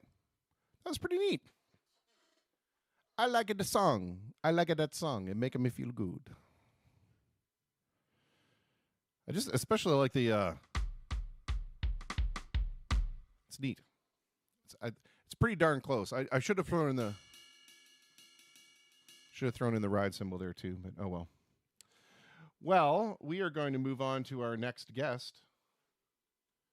And this is somebody I'm really excited to talk to because most of us have been struggling with how we are going to live in, this whole distancing thing and how we're going to live with maybe coping with less resources or, basically living more with ourselves. And my next guest with her husband decided to move off grid and live off grid. And it's pretty exciting. And what's even cooler than that is that they have chronicled their journey on YouTube, and I'm hoping that she's going to be able to put up the link to her YouTube journey that you guys can follow along with and see some of the stuff that they've been doing. I did see that she was online for a brief moment, and I'm hoping that where she is, that the reception and all that stuff is good, or it could just be my messenger that's acting up. So let me quit out of Messenger and start it up again, because you know how technology works. This is why we still need frontline IT people, so that I can tell people to turn Messenger off and back on again. Oh dear. All right. Oh, now I see that it says she's online. So let's try doing the call again. Oh, this is better. Now I see it ringing through. Excellent. Now we're getting somewhere. Now we're cooking with gas. All right, hang on a second. Oh, I see Linda and Scott there. I see them on the screen. I'm just haven't flipped them over yet. I'm going to change the camera so they're not staring at my pants, because I'm sure that that's not something that anybody needs to see. And we're going to flip over and get them going here. Linda, Scott, how are you? We're doing well. Very well. Thank you. Excellent. Good to see and hear from you both. And I'm glad that there's still cellular service up there. Or are you on some kind? It must be cellular, right? Yeah, it's just our cell phone data. Okay, perfect. Well, we can get Wi-Fi up here. You can get satellite internet, which we'll get in the summer. It's just no one can get on our property yet to do that, so we'll have to wait for summer. Gotcha. Whenever that's going to be. Gotcha. Linda, I'm just getting the top of your head is being cut off a little bit in frame there, and there. See, there you go. You're such a lovely person. We need to see all of your head. Perfect. Excellent. Okay. First question then. So you guys are doing okay? Everybody's happy and healthy? Yes, yeah. We're no problem. We're healthy. Okay, good. And the dogs are good? Dogs are great, sleeping, but they're doing well. They're fantastic. Really so, before you guys went on this epic journey of yours, you guys were kind enough to come and see me when I used to play in a band called Big Sexy, and you guys were regular fans in the crowd, and then I got to know you on a personal basis, and you ended up being extremely nice people and not stalkerish at all, which was great. And I began to follow your journey with interest when you guys announced that you were going to basically be selling off everything down here and moving into isolation. And well, not isolation, but into, off grid, on your own. I wonder if you could tell us a little bit about what prompted you to do that, and how exactly that all transpired, and just tell me your story, because I'm fascinated. Well, financially, we were in a position that we would be able to do it. I was retired from my work, so it made it financially, it was okay for us to be able to do it. All the kids, my kids and Linda's kids, were grown enough that they could now be left, and it was something that we both had discussed doing. It's something that even as children, both of us really wanted to do this type of life. And we had the opportunity to do it. We could see that the real estate market was really doing well at the time, and we just figured, you know what, we don't really know what we're doing, but let's just take advantage of the financial part of this, and let's just go for it. So, yeah. Fantastic. I'm updating your title card here on the software, so it says Linda and Scott. That's so that I feel badly now that, and I'm not sure That's why. okay. I'm not sure why That's it's okay. not updating. Update, damn you. Come on. Well, if not, anyway, it's I'm Scott. I'm There you used are. to it, so it's okay. So what obviously making this kind there we go. Now it's got both of you. Making this kind of a drastic change in your lifestyle, obviously it's not something that you went into unprepared. And you were probably trying to forecast what a lot of the conditions or tribulations you might go through were, but was there something in particular that really caught you off guard when you made the Well, hard change? well, I'm gonna say I don't know if we were prepared for this life. We did our research watching other people on YouTube that went off grid, and like we said, we wanted to do something. And when we decided to sell, we came up here in July to look at places. We had a couple in mind. We knew kind of what we wanted: small place, big property, and we looked at a couple different things. Now we were actually looking further than where we are. So we're past Timmins. We were actually looking at more in Cochrane, past Cochrane. Now that was kind of far. So then when we looked at this place, we really liked this place. So we went back and we said, that's it, put everything up for sale. So within 30 days, we sold our house. In another 30 days, we moved up here. We weren't really that prepared because when we got up here, we realized everybody we watched on YouTube lives lower than us. So then we were like, wow, I don't know about the snow, and we have no wood piles really to speak of. So we got here in September and we had like 30 days basically to get a bunch of wood together for winter. But it hasn't been bad, and everybody said it's not the typical winter. We got about 4.5 feet, and normally it's 8 Around or something like 7 that. or Yeah. so. So Wow. we lucked out for being our first winter that it was a mild one up here. Yeah, well, I don't know. I don't know, you guys. I don't know if you're aware of this, but we got at least 7 or 8 inches of snow at one point here in Windsor. So Wow. you That's tell me your I'm sob sure that story shut another the city time. down. You guys were probably shut down and couldn't go anywhere for quite a while. Yeah, we were shut down. We get shut down with a couple of inches of snow. Come on, let's be realistic. Yeah. I have a question in here from James Keegan that said, "Are you going solar, and where did you move to?" So we don't need to get into specifics of exactly where you are, but you're around the Timmins area, Yeah, just above and Timmins. just above Timmins. And so, what are you doing for some kind of power? Is it all being done through like wood burning or oil burning, or are you investing in solar?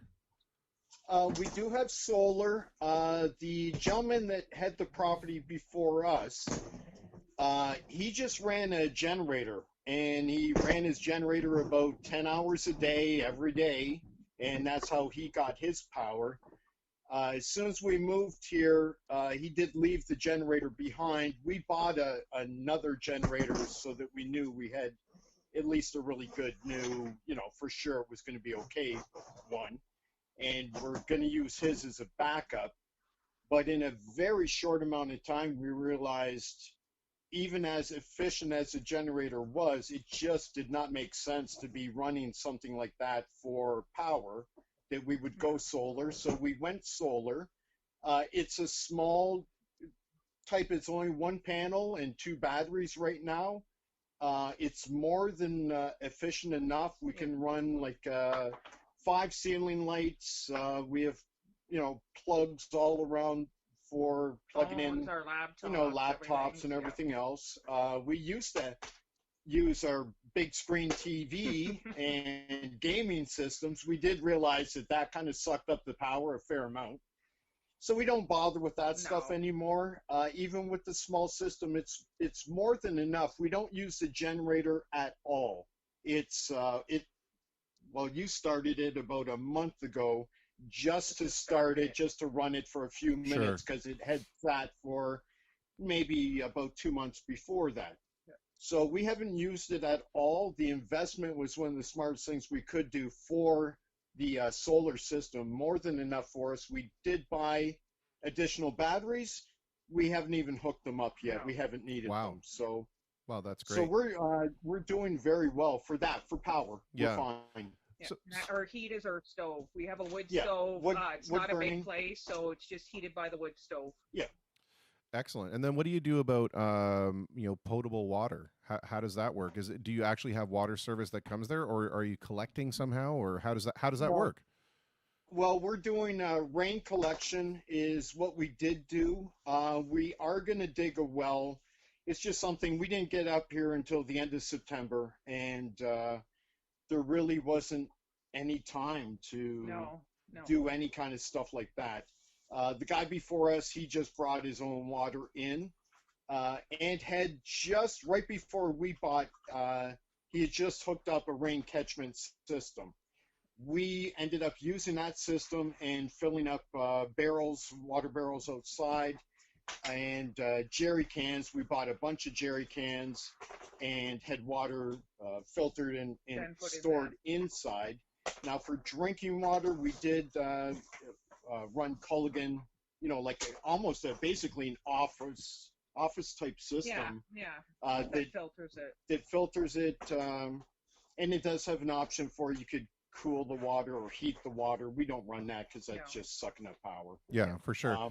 But that's what we're doing for water. We found that we did do some snow melting because we're, burning wood in a wood stove. Yeah. So to put a big pot on there, fill it with snow, it would give you, about a gallon of water or so. So it's enough to rinse dishes and do stuff like that. So we were Sure. able to get through this winter No quite problem. well with the system. We are going to dig a well and do that type of thing and put water catchment system in the ground so we can hold water without it freezing for next winter. Gotcha. But for this winter, we really did really well for Yeah, being I able think to so. survive quite easily. Quite easily. And there was an infamous thing that happened, within technology. There was a company that I worked for that developed wireless technology, and their first place of installation was at Portage and Main in Edmonton, because they said if you can survive an Edmonton winter, then we know the technology will survive whatever we can throw at it. So there you go, good on you. If you can survive the winter, your first winter there without too much of a struggle, you're probably in good standing. Um, Yeah. so we talked about the potable water and the washing the dishes water, but now, you know, what does bathing look like in terms of, well, let me rephrase that, because we don't need to see it, but I mean, like, what is the bathing situation in terms of, like, now I'm picturing, Little House on the Prairie with, Pa getting into a big tub and, all the kids coming and dumping, water into it. But do you have some kind of, heated water system that provides you with, like, shower water or something like that? Well, the wood stove, again, where we're melting the snow, also works for heating up very large amounts of water at the same time. During the warmer weather, we were doing showers outside, just because we could. We're very remote, and there's no issue with having a shower outside. Sure. Nobody's around. So we were doing that. For the winter, we're able to shower inside using the hot water off of the stove and a very large shower bag that has a Rubbermaid container with a shower curtain around it. So, I mean, we weren't hurting for having showers. It's No. just Sorry. Oh, a it's all very good. slow flow of water, because we then have to get rid of that water ourselves, dump it Sure. outside. So it's not like this is one thing we've really learned, how to really conserve water here. You think nothing of it. Living in Windsor, you turn on the tap, you rinse your hands, you do all kinds of stuff where you're standing there for 20 minutes with the shower Yeah. full blast. We don't do that No. here. You can't. Yeah. We're collecting our own water. Yeah. So you really have to conserve it, and it has taught us that wow, we've wasted so Yeah, much we before. wasted a lot. I think So we've become really aware of how much we used to use compared to what you really need, and I think we've that's learned to really conserve. I think that's a lesson that you'll find with most anything, right? You'll find it with food, with light, with power, with water. You'll find that Yeah. you're probably conserving more, and that you don't need as much, or people don't need as much as we think we do, right? I have a couple of things in the chat that I'm gonna kind of pose to you here. Jocelyn says, what was the biggest hurdle you found during the switch to off grid, and does your day to day, excuse me, include more maintenance than most homes?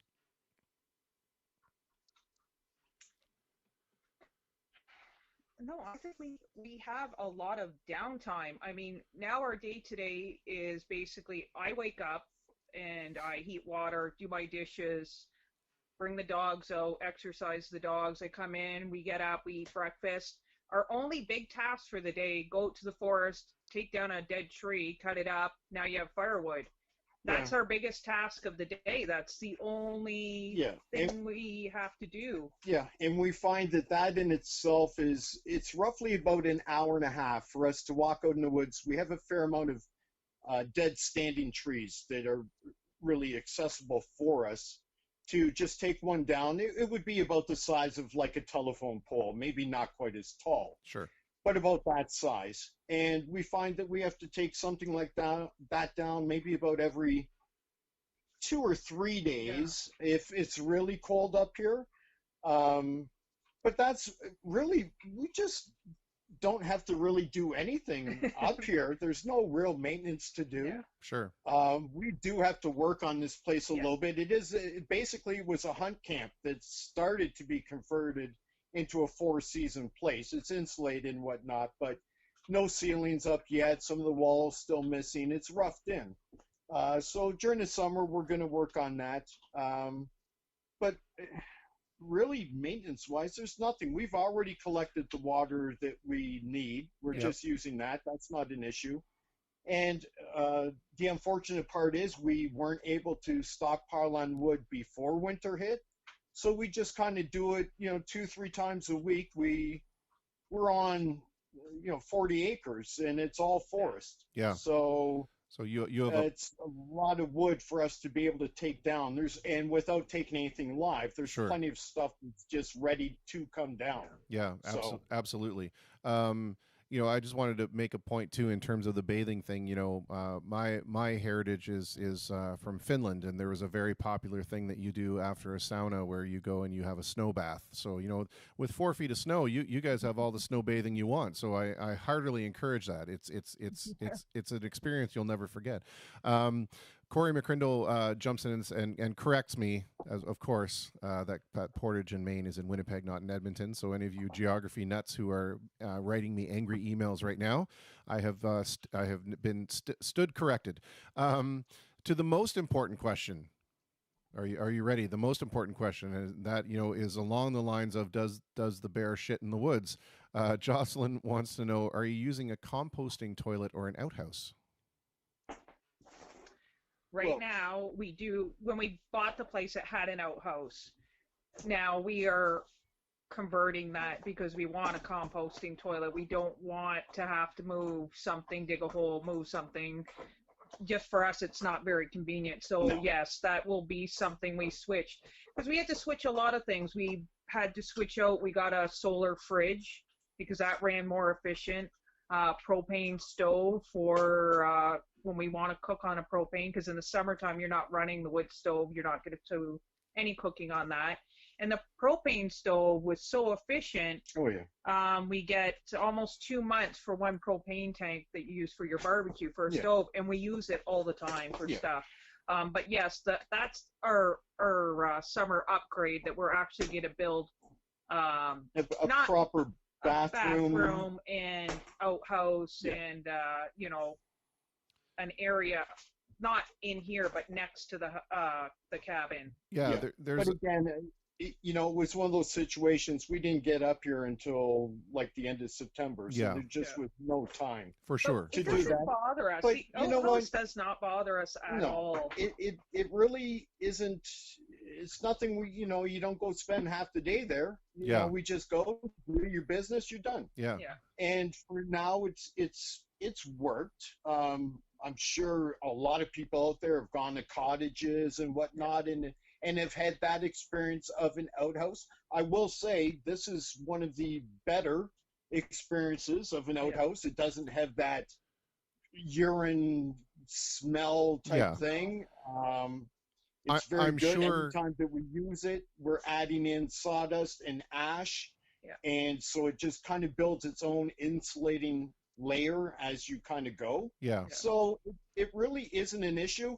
Now, mind you, it's not the funnest thing to be out there and it's, minus 30 and, the snow's kind of coming in a little bit on you. Yeah, You just yeah. learn, get in, get out, and Yeah. that's the way it is. We are going to upgrade, but I'm that's sure in- it's no worse than some of the porta-johns that the rest of us are accustomed to when we go to a festival, right? I mean, this is definitely a step up, Hilton. yeah.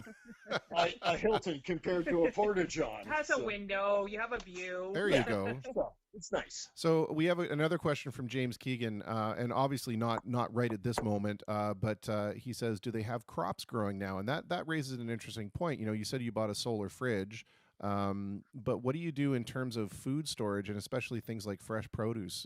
How does that work? Are you close enough to someplace that going there to pick up essentials like that is okay? And then this summer, are you planning on self-sustaining in terms of growing crops and maybe constructing some kind of a makeshift, not makeshift, but your own greenhouse type of endeavor? Yeah, definitely for sure. The future for us is to have our own gardens and greenhouses and cold storage to keep stuff over. We are fortunate enough that we have a town that's roughly 15 minutes away from us, and the city of Timmins is within a half hour roughly, and that has everything that you could possibly need. Sure. Getting to those places hasn't been an issue. Even in the worst of weather conditions, our roads are really well kept. Yeah. The biggest issue for us has been getting out of our own driveway to get to the road, to get to town. Sure. We have a little urban marketplace store that we go to, a very local business. It's all local. Everything's grown and it's all like organic. All the meat, everything is from this area. Yeah. And so we've been buying all our stuff there, meats, chicken, vegetables, stuff like that. We don't keep a lot of vegetables. We're kind of eating what you would normally eat in this weather. So we're not going to buy stuff that normally you wouldn't eat in the winter time. Sure. Our meat was all stored outside in a cooler for most of the winter. We just switched it over to the inside fridge because half is a freezer and half is a fridge. So when all our meat was outside, then we were able to keep produce and stuff like that in the entire fridge part. Yeah. So Excellent. now we're just kind of buying stuff, but we only go out. This is why the switch over for the lockdown wasn't difficult for us, because we were only going to town maybe twice a month anyways. Yeah. Right. So it really wasn't a big deal. So now we go once a month. It's not that big of a deal for us. Yeah, for sure. One question that probably raises itself, at least for me, is you mentioned that the retirement from work and that selling the property here certainly put in a bundle of cash, but what's the plan for having that do you have enough of a nest egg that you can be comfortable with it, or is there some way that you're going to be generating an income that you can go out and do things like shop for produce or things like that? Like, what is there an income generating scheme somehow apart from your upcoming wildly popular YouTube series, Linda and Scott Living Off the Grid? Maybe. We started that channel just so our family can keep up with what was going, but then it got fun. But as far as like Scott has his pension, and because when we planned this, we budgeted what we were going to spend for the property, what we'd have left over to wipe out all our debt. So really, our only bills up here are basically our phone, our taxes, and the only thing we didn't pay off was my truck and my truck payment. So that's in insurance. So we went down to 4 bills a month, basically. Yeah. So financially, this isn't an issue for us to live this way. We still have money coming in. We don't plan on doing anything like sell produce or anything. We're just going to grow what we need for ourselves, basically. Sure. Yeah. And this property was used as a mill. The guy that owned it before me was going through making trails and cutting down wood and selling wood.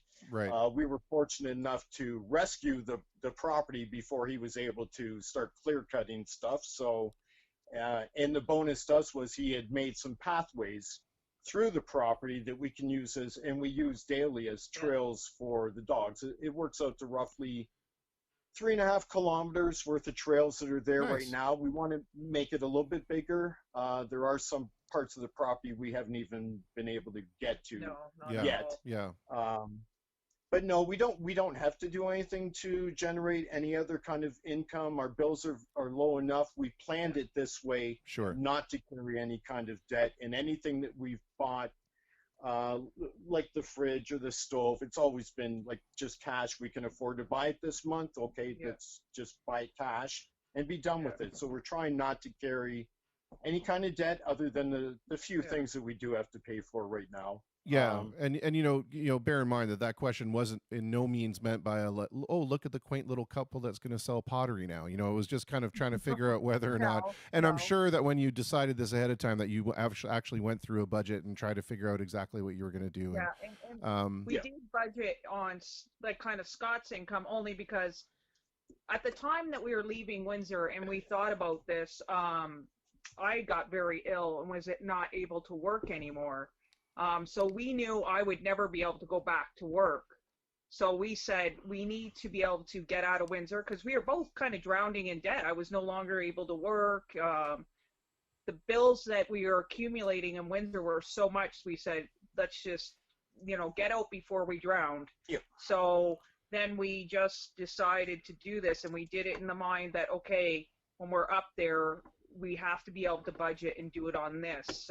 I was able to be on disability now, but anybody that's on disability knows it's not, a ton of money. So you still have to be careful financially. Sorry, my dogs move stuff around here.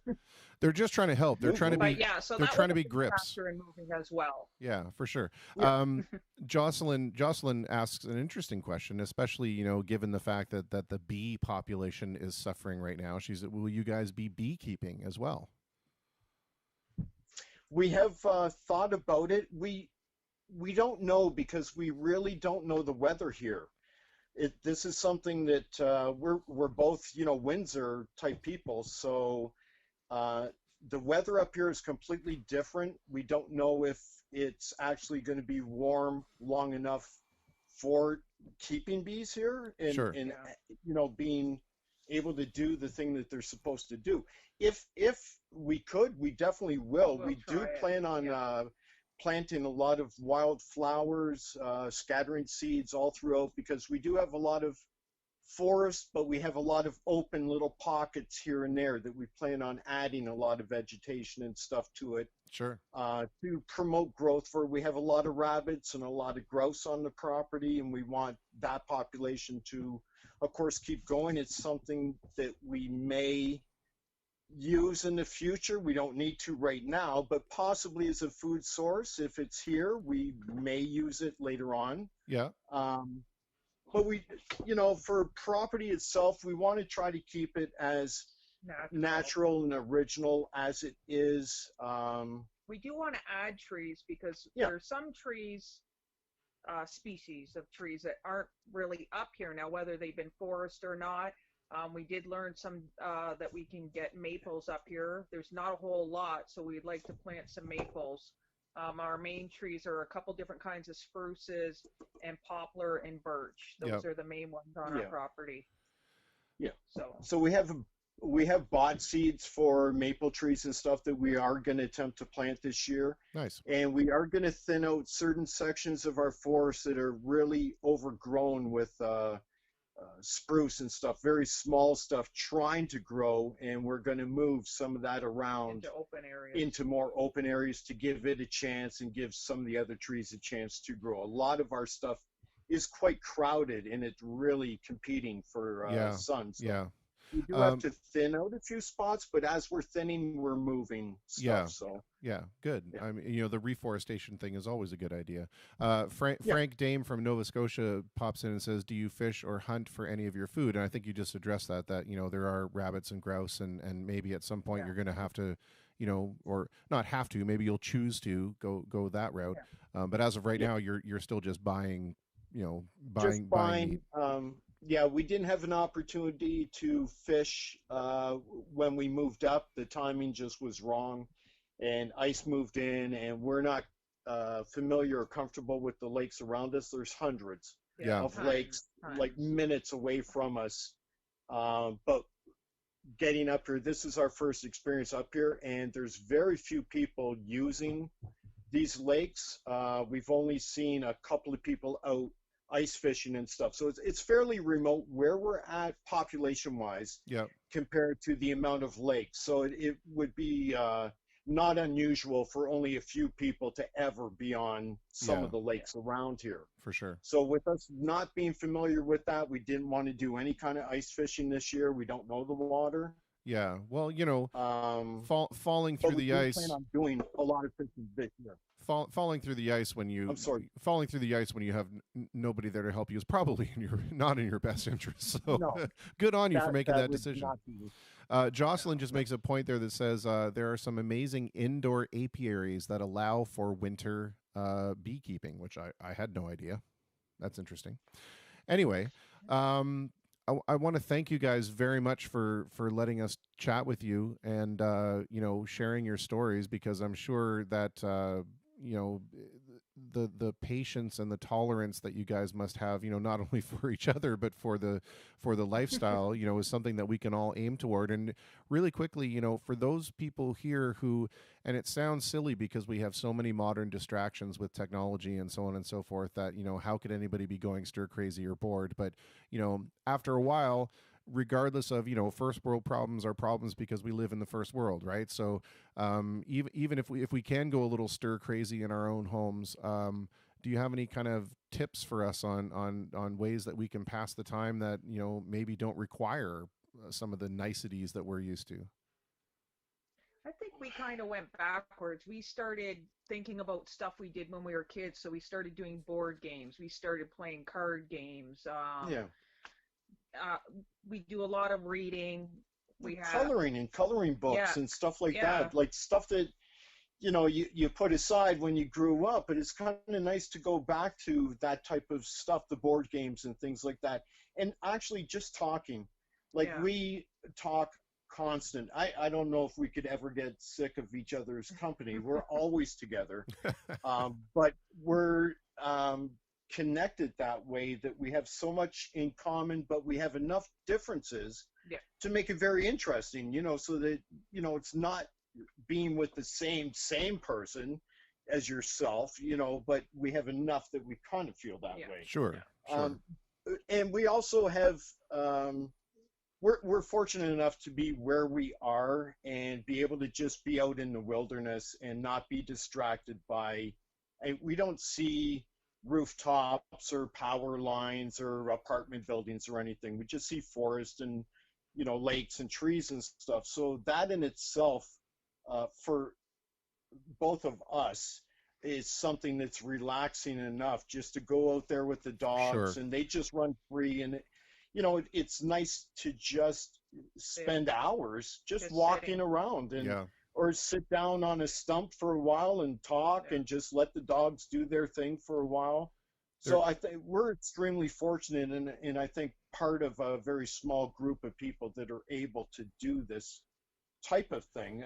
We've been able to maneuver our lives in a way that's allowed us to be able to do this. I'm sure this doesn't work for a lot of other people. Well, but for us, it works perfectly.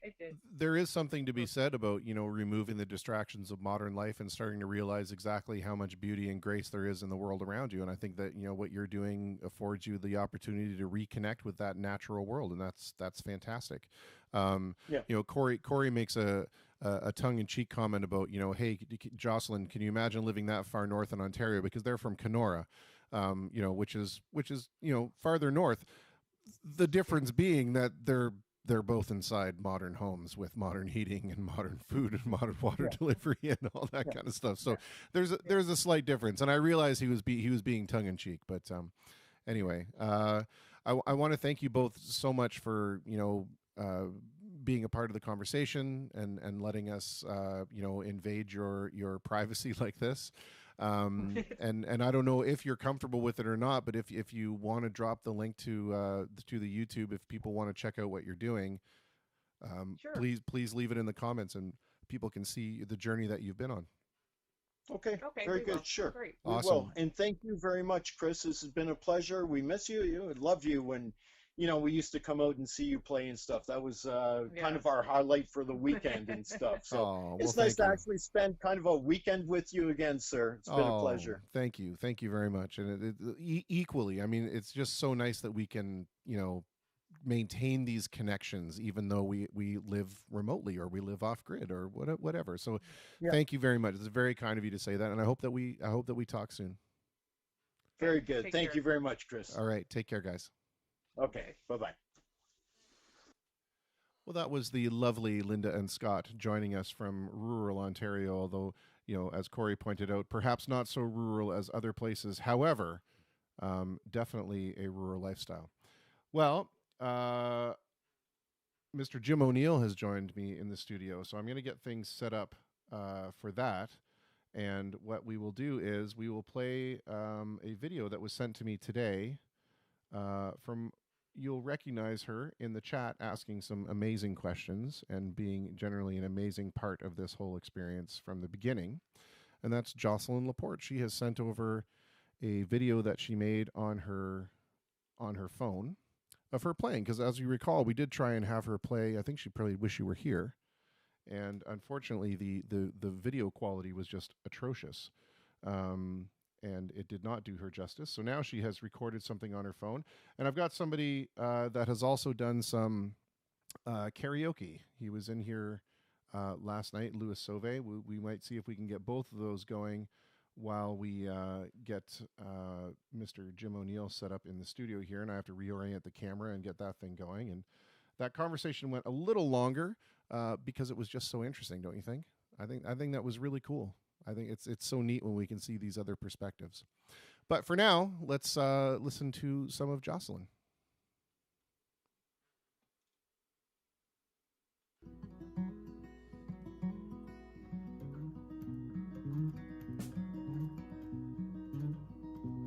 As time turns, we slowly drift away.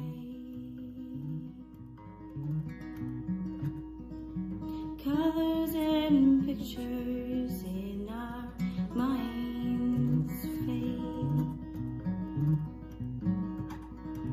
Our mouths aren't empty, but the silence hangs.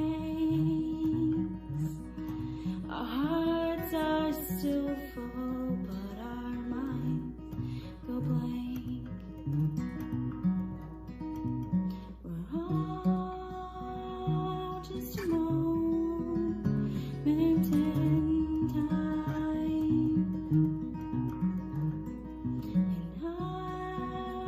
hold your memories as mine.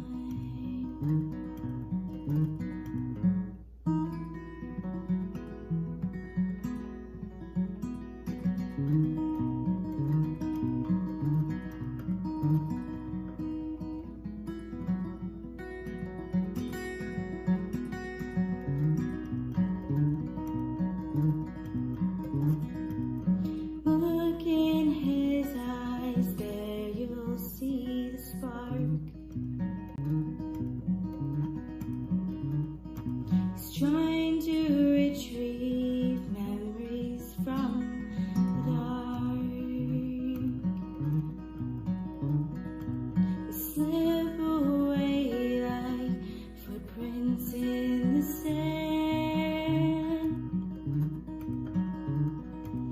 His ghosts like shells, the silhouette of a man. All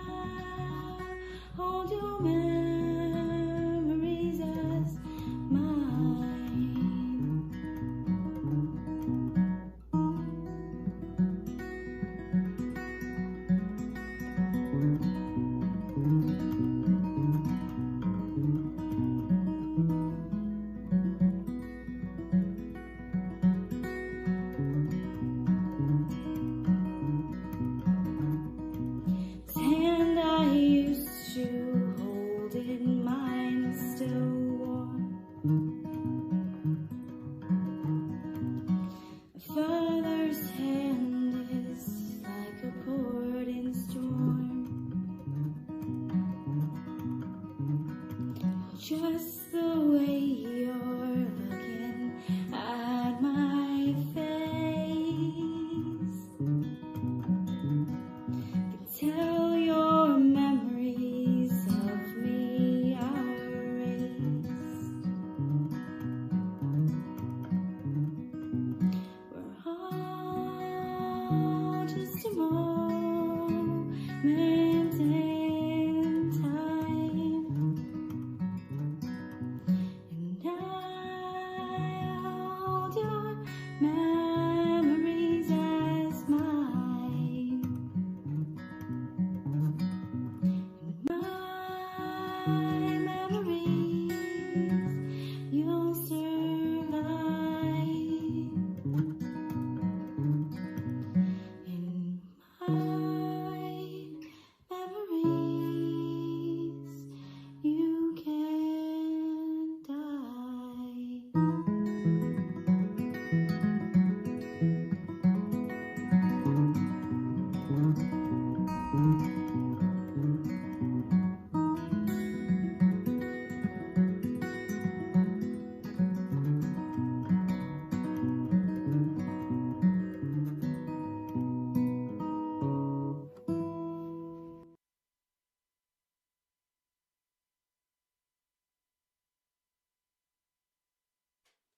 Well, you can see Mr. Jim O'Neill. Like, I'm not even putting myself on camera. It's just Jim getting set up in the studio within a nice safe social distance, of course. But in the interim, we're still getting going, and I just want to pop on another thing real quick. We're going to do that. Louis Sauve, who was nice enough to send me something. Which actually, no, sorry, I don't even have that yet. Oh my goodness. Let's do this. Let's do this one. I still have to be able to save that one for some reason because I think it was private, a private video that was sent. I can't actually rip it down. But this was the Rose City Rockers, and they did a cover of a Humble Pie song that was posted in the Steve Marriott group. This is the one that Jimmy G and Tony Rose did as the Rose City Rockers. So let me just copy this. Everybody could just watch Jim at the the eye candy is back.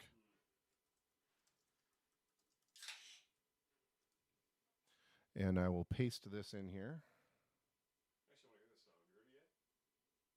I have not heard it yet, as of yet, no.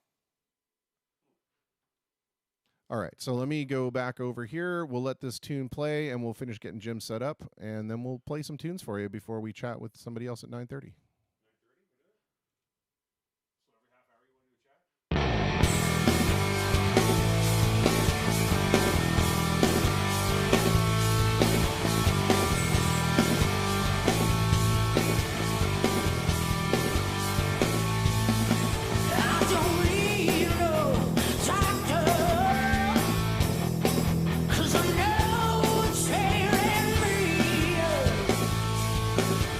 Ooh.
Well, there you go. Look at it. I'm over here now. I might move that camera over slightly so that you can see at least some of me. I mean, I'm not as pretty, but I need to be seen somehow. Oh, is there a switch on that mic? Yep. Good. Oh, there you are, Mr. Jim O'Neill. Hello. Let's give your guitar a quick strum there when you have a second and make sure that that's live. Gladly.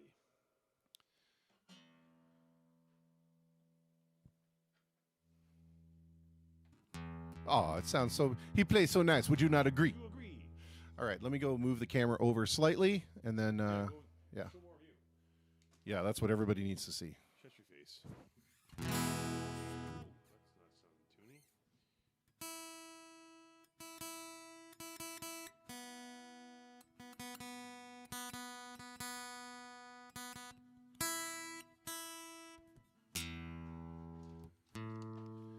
There, now everybody got to see my Pink Floyd pajama pants.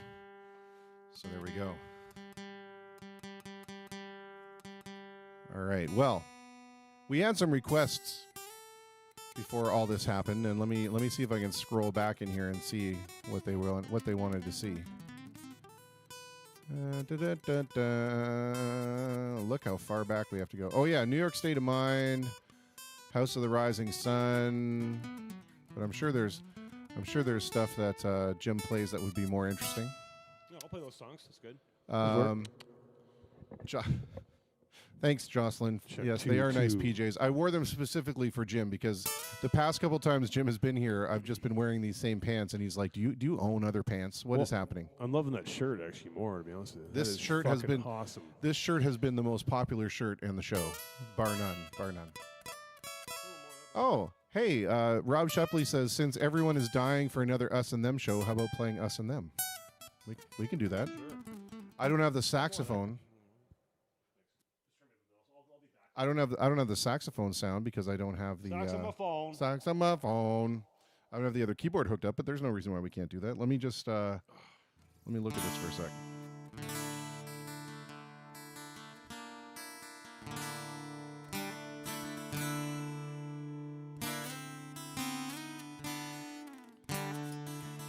All right, you want to do Us and Them then?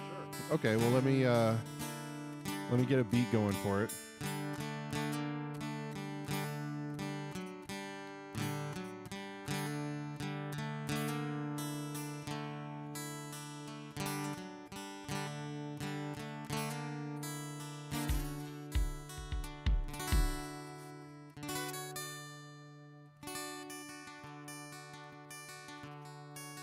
Okay, hold on for a second so I can get this going.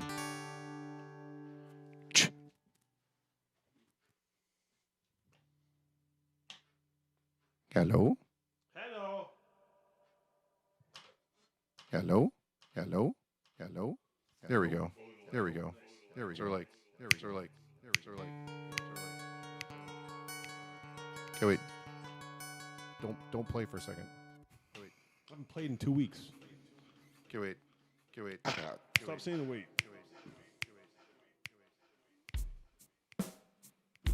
Turn that up a bit. Drums.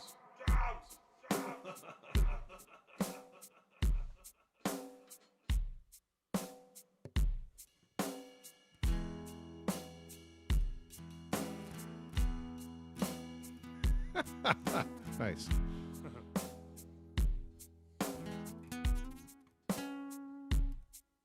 All right. Well, for Mr. Rob Shepley, we'll start off with a little bit of Us and Them then.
God only knows it's not what we would choose to do.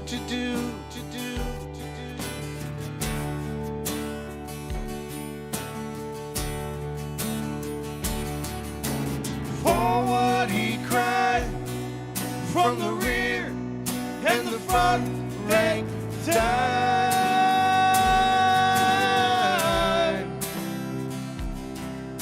The general sat, and the lines on the map moved from side to side.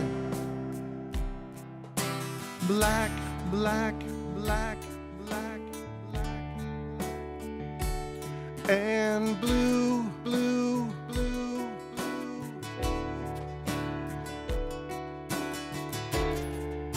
And who knows which is which, and who is who is who is who is who is who is who.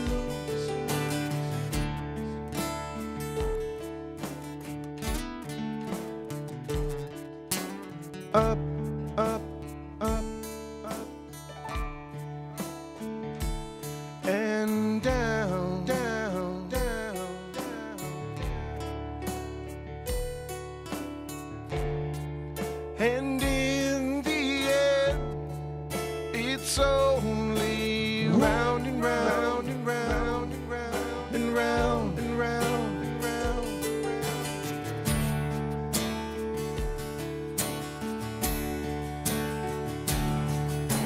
Haven't you heard? It's a battle of words. The poster bearer cried. Listen, son, said the man with the gun. There's room for you inside. I gotta quit smoking.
Down, down, down, down, and out, out, out, out.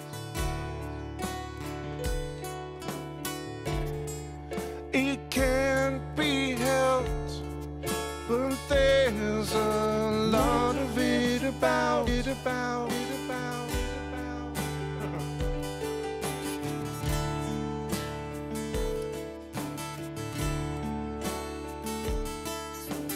With,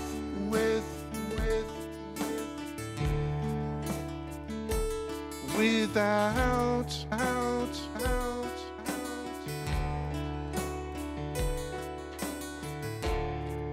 And who'll deny it's what the fighting's all about, all about, all about, all about.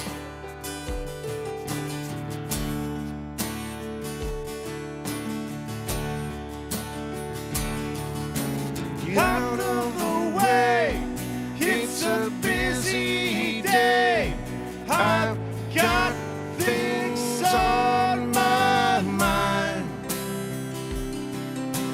want of a price of tea and a slice. The old man died.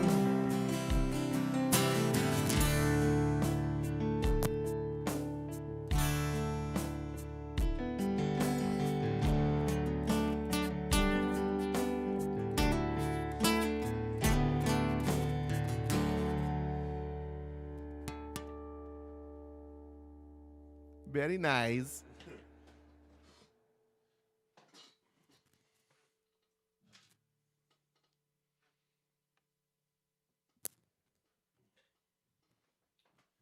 Okay. To answer Rob Shepley's question, sounds awesome. What are you using for the delay echo on the vocals? So I have a Boss VE20 vocal processor that I'm using normally to give me the well effect, this kind of effect when I'm singing, but there is a preset on there that I've made called Us and Them.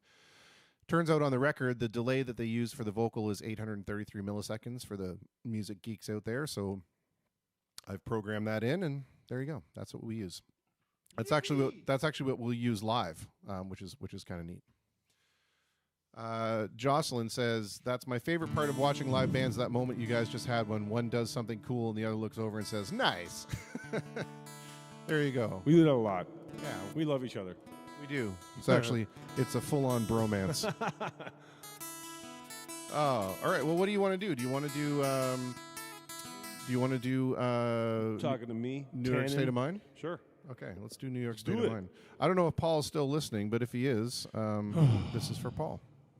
And who would Paul be? I don't see a Paul up there. Paul Longden from Yeah. Karma. I know Paul. Yeah.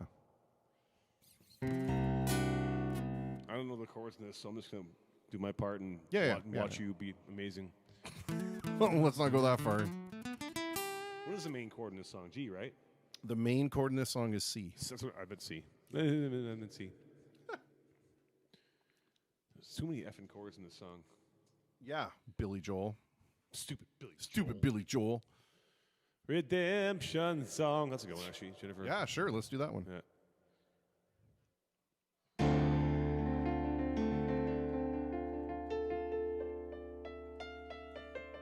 As I put this guitar down.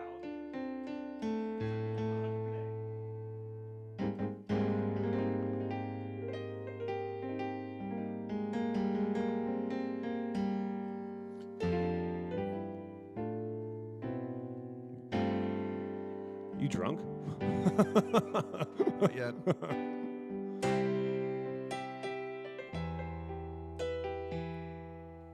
forget how to play it? Yep, pretty much. What an a-hole. Oh, there we go.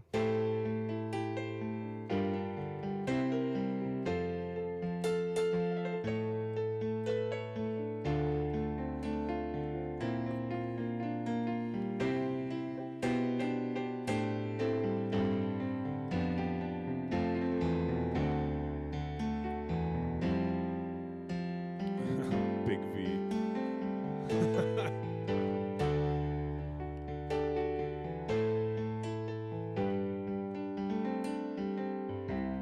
Some folks like to get away, take a holiday from the neighborhood. Hop a flight to Miami Beach or to Hollywood. I'm taking a Greyhound on the Hudson River line. I'm in a New York state of mind.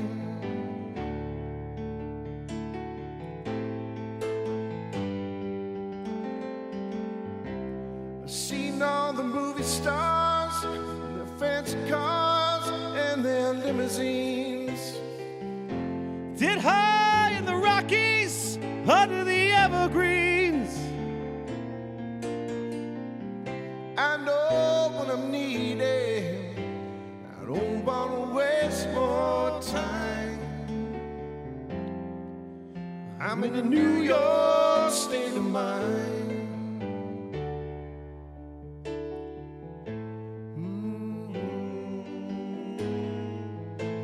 It was so easy living day by day out of of touch with the rhythm and blues. But now I need a little give and take. The New York Times, the Daily News.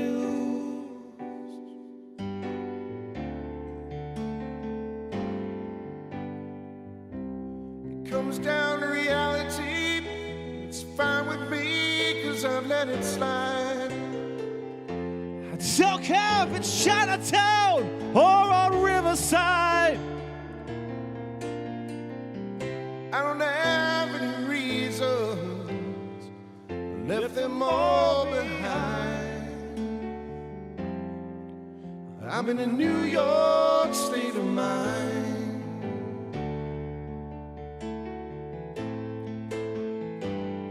Take it away, buddy.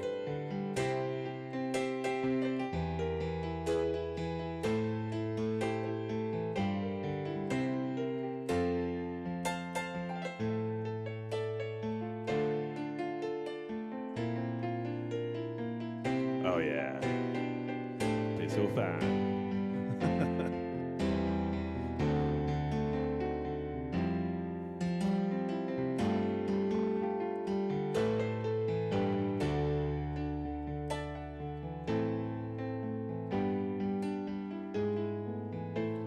Was so easy living day by day, out of touch with the rhythm and blues.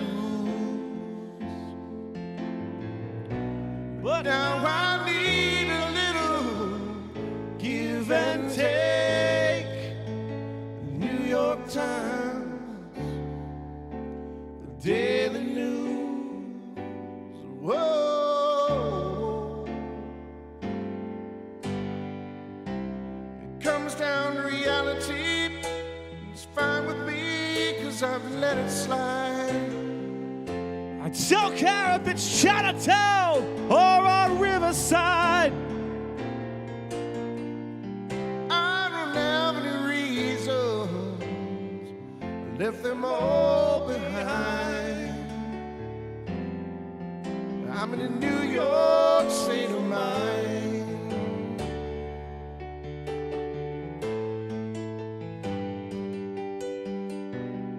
I'm just taking Greyhound on the Hudson River line.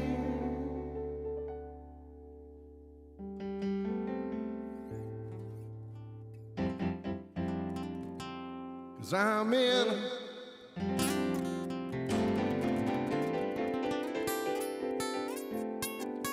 a New York state of mind. Yeah.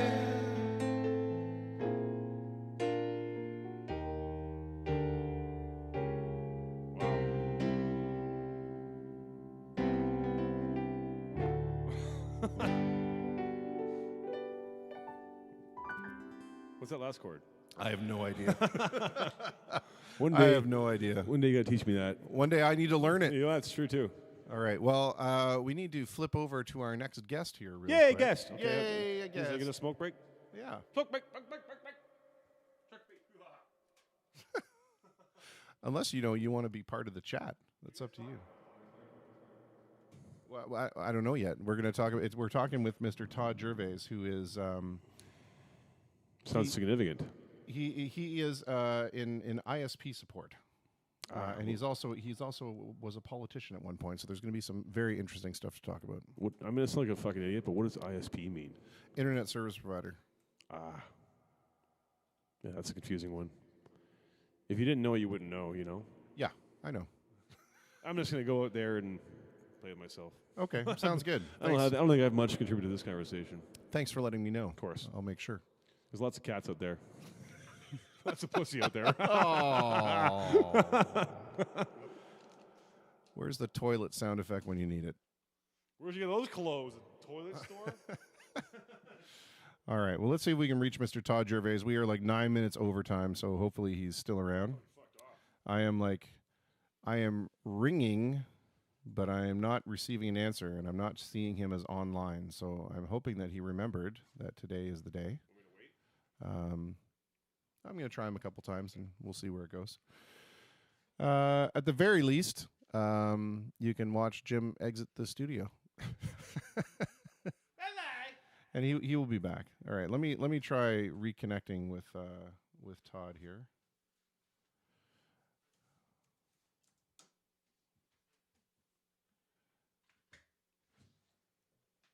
Let's try it again. Oh, I see that he's now online. So let's hope that it was just a momentary glitch, and we will be talking with him. Oh, he says he's here. He just has to do something. So. Oh, he has to change the security on his microphone. Okay, perfect. I'm just going to type in, let me know when you're ready. And this is an excellent opportunity for those of you who are still tuned in to come up with some questions for Todd if you feel so inclined. I know, right, Sean? As soon as Jim gets here, the show goes right in the toilet. Right in the toilet. See, there we go. So much for the family-friendly show right there. Oh, boy. Come on, Todd. Let's see if we get the security fixed for his microphone now. Doop-a-doop-doop-doop-a-doop-doop-doo. How long do I do these chats for? It varies. There's no set time. Why? You want to take off or?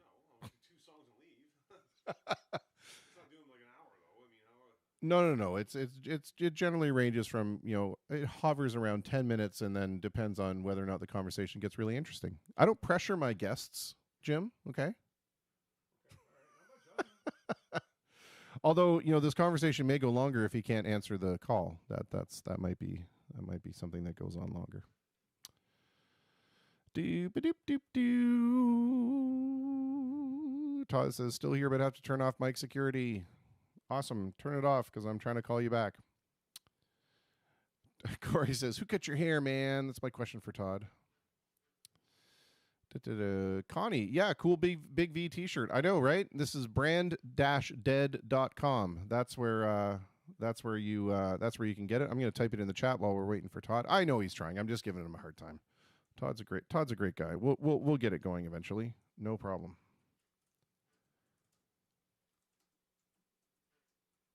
And I'm just going to type in here. That's where you can go for this for the shirt.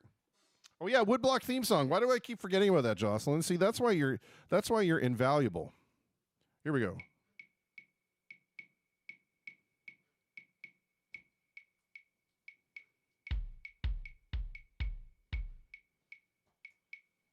There's the Woodblock theme song. All right, Todd says try now. We're gonna give him another shot here. Let's see what happens.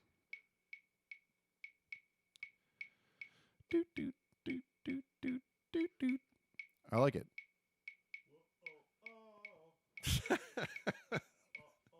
Jim's singing the New Kids on the Block in the background. All right, we're trying missing something. Oh right, Sean. Yeah, sorry about that. Hang on a second there, buddy.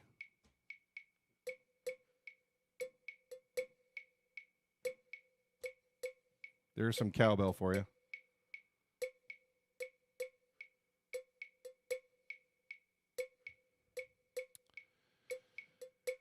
I don't know, Todd. I'm not getting you picking up the call even when I'm trying again.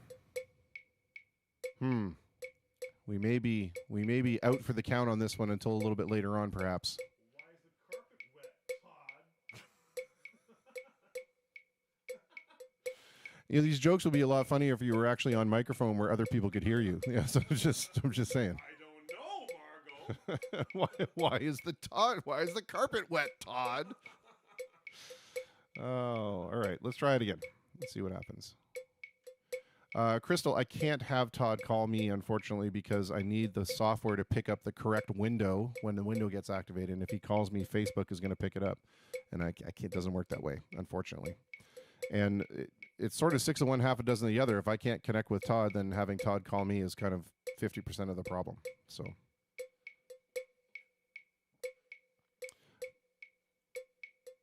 Exactly. Thank you, Jocelyn. The other option, Todd, is that you don't do this on the computer. Just try it on your phone. It seems to work quite well on the phone.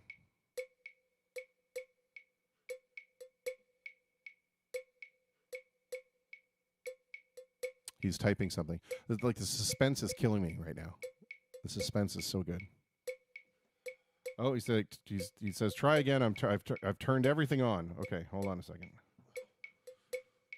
Much like prom night in the 80s, everything has been turned on. Ooh, zing.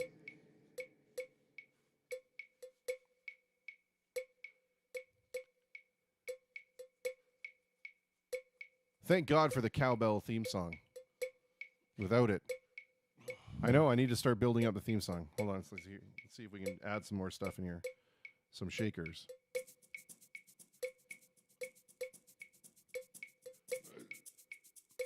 Yep.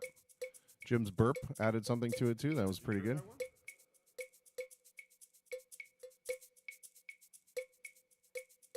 I hear you.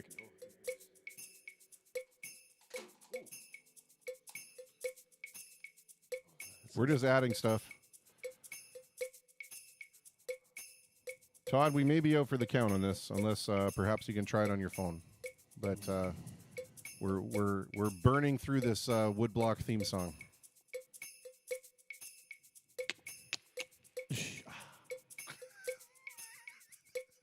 Jim adding some scat to the woodblock theme song. This is catchy.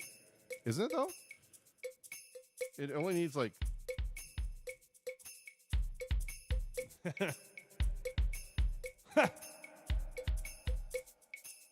You know what comes next?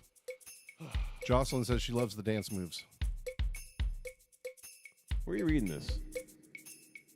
Sounds so echoey. Right up there. Oh, right there. This will come next. Oh, yeah. That Eddie Murphy clap. What does that remind you of? All right, we're going to try. It reminds you of every song from the 80s. We're trying one more time with Todd and see if we can get it hooked up.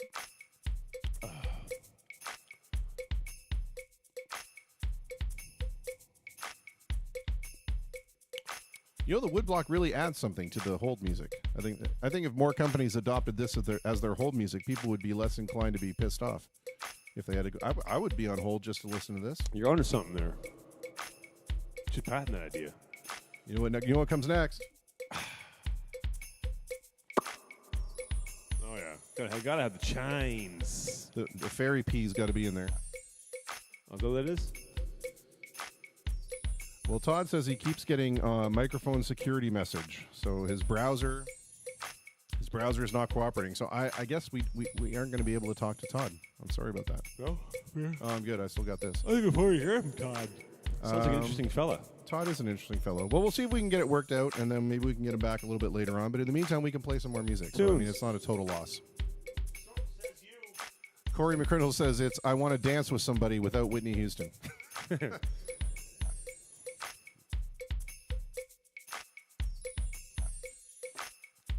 No worries, Todd. We'll figure it out. We'll get there, buddy. We'll get there.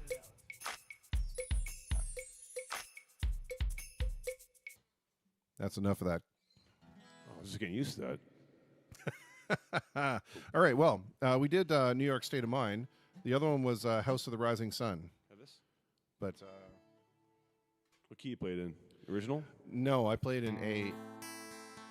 C minor. Yeah. Oh yeah. But I do like a loungy version of it. Like I don't do a fire away. I don't do a nuts out version unless you want to do it. I don't know. Okay. I can try if you want. Well, it's just let's see what happens. Let's see what happens. Okay. Do we want a beat for it? So you play the original key then, right? I guess. Sure. See, I think maybe I played in E minor, but let me look it up. Yeah. Oh no, I definitely don't do it because it's super high up there. I can do that part if you want me to. Do your loungy version though. I want to hear this. Well, I do it in E minor then. Oh. I'll figure it out. Yeah, it's super easy. So let's do a beat here.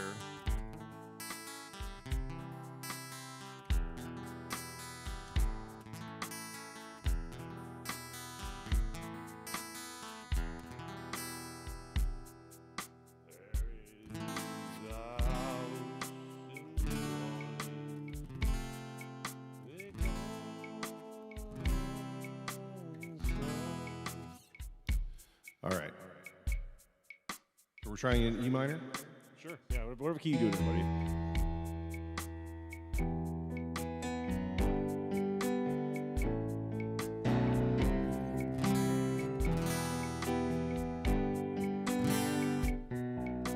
What's that, B minor? B major. A. Okay, C. Yeah.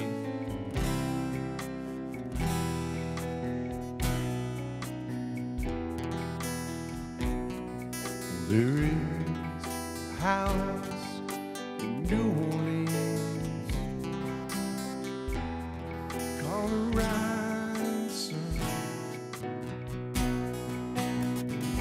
It's been the ruin of many poor boys. God, I know I'm one.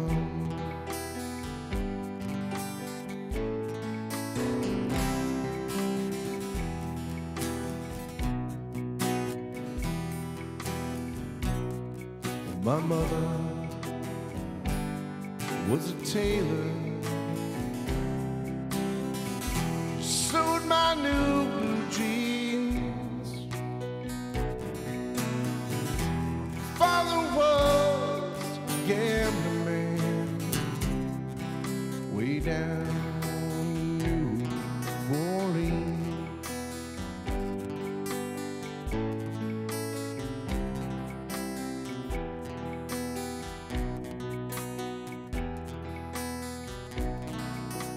The only thing gambling means is a suitcase and a trunk. The only time he's satisfied is when he's all drunk.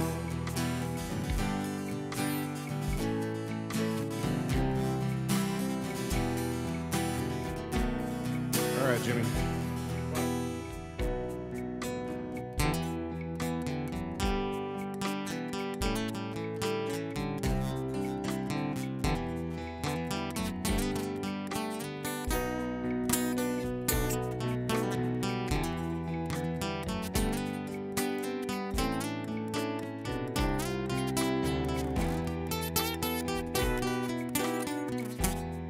One more time.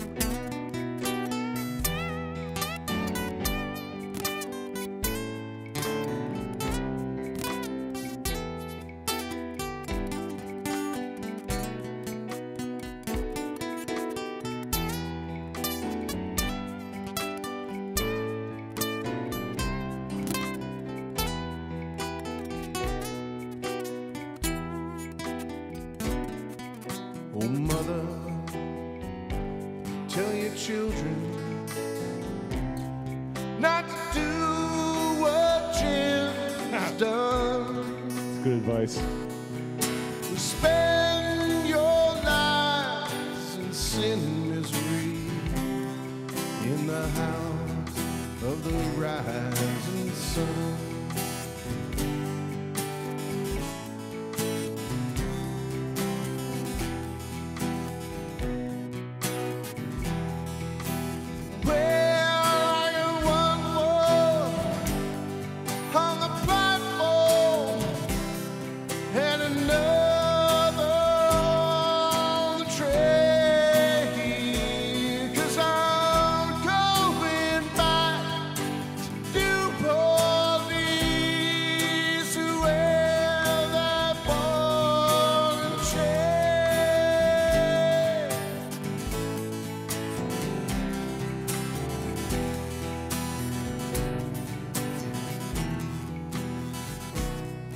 Well, there is a house in New Orleans they call the rising sun. It's been the ruin of many poor boys, and God, Jim knows he's one.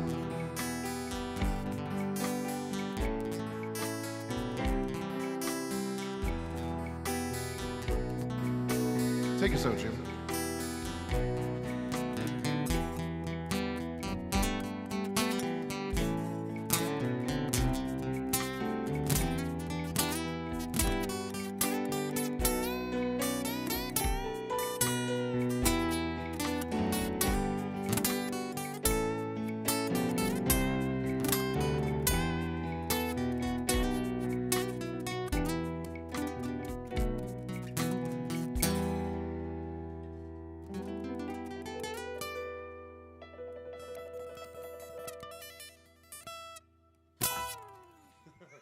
Nice. Oh, ladies and gentlemen, Mr. Jim O'Neill. on the Loungy. guitar. You weren't kidding. It is loungy. Since there's two of you, you got to do Ohio by Crosby, Stills, Nash and Young. Yes, we do. Yes, we do. Yes, we do. Okay, so that's definitely going to have a beat. How do you play it again? What key? D minor. Technically F, I guess. I don't believe in minor keys. I don't see. Like, if somebody says to you, okay, if somebody says to you this song, like let's say Ohio, right? If the first chord is a D minor, do you say that the song is in D minor or do you say it's in F? See, to me, D minor, the relative minor of F, means that the song is in F, and that's where I know I'm going to go for the rest of the song. That's deep, dude. I just don't know. Like, Lee would probably jump in here and give me all kinds of schooling on the theory on Yeah, why it should be a D minor. Because Lee's an a-hole. No, Lee's an educated guy. Lee knows too much about music. It's not fair. Well, it'll technically be an F sharp major with an F7 flat and an E major, whatever the fuck. Oh, it I is. see you're familiar with it then. How do I know? I have no idea. I think the chorus chord is where the key of the song is in. Oh, that's interesting. That's what I think. Okay. I don't know, but I'm not Lee. Well, then Lee knows like theory and stuff. And the thing about that, then the chorus of this is G minor 7th and C major 7th. So it's not G minor then. There's no way. No, Well- the solo in this song, for example, would be in D minor. would be in, but why is it in D minor as opposed to F? Because F is the same scale. Lee, That's what I don't get. Is Lee still on? Can you chime in here? Because we don't know shit about fuck.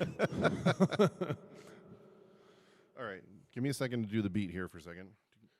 You doing it in D minor? Yeah, I am. D minor beat.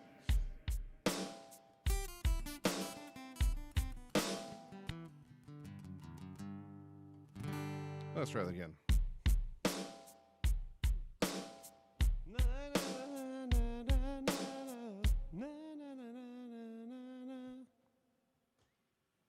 No, too slow, I think, right? No, it's just I screw up the beat when you start singing along. Screw up the 'cause I beat. start following you. Sorry, Chris. All right, here we go. Let's do all the things you want to do. Yeah, you'll like it.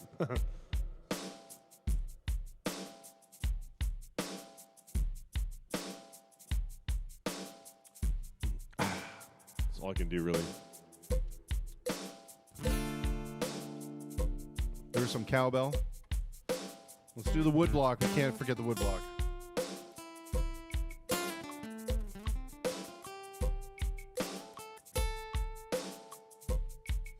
Nice. Right?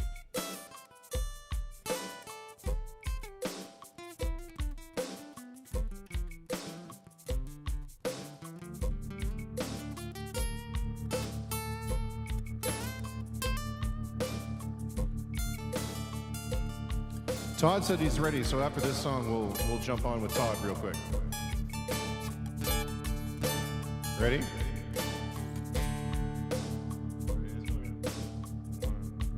D minor, right? D minor.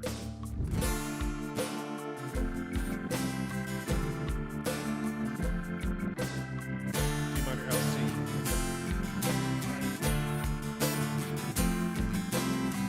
Tin soldiers and mixes coming. We're finally on our own. This summer I hear the drumming.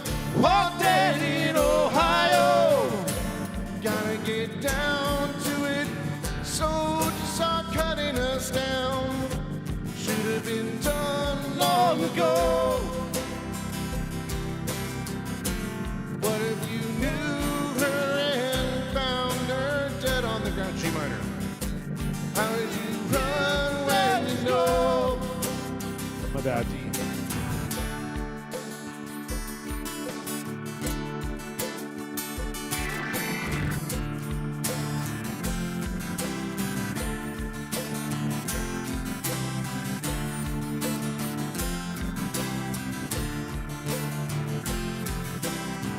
Na na na na na na na na na na na na na na. Na na na na na na na na na na na na na na na. Gotta get down to it. Soldiers are cutting us down. Should have been done long ago. What if you do her and found her dead on the ground? How could you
Fuck you.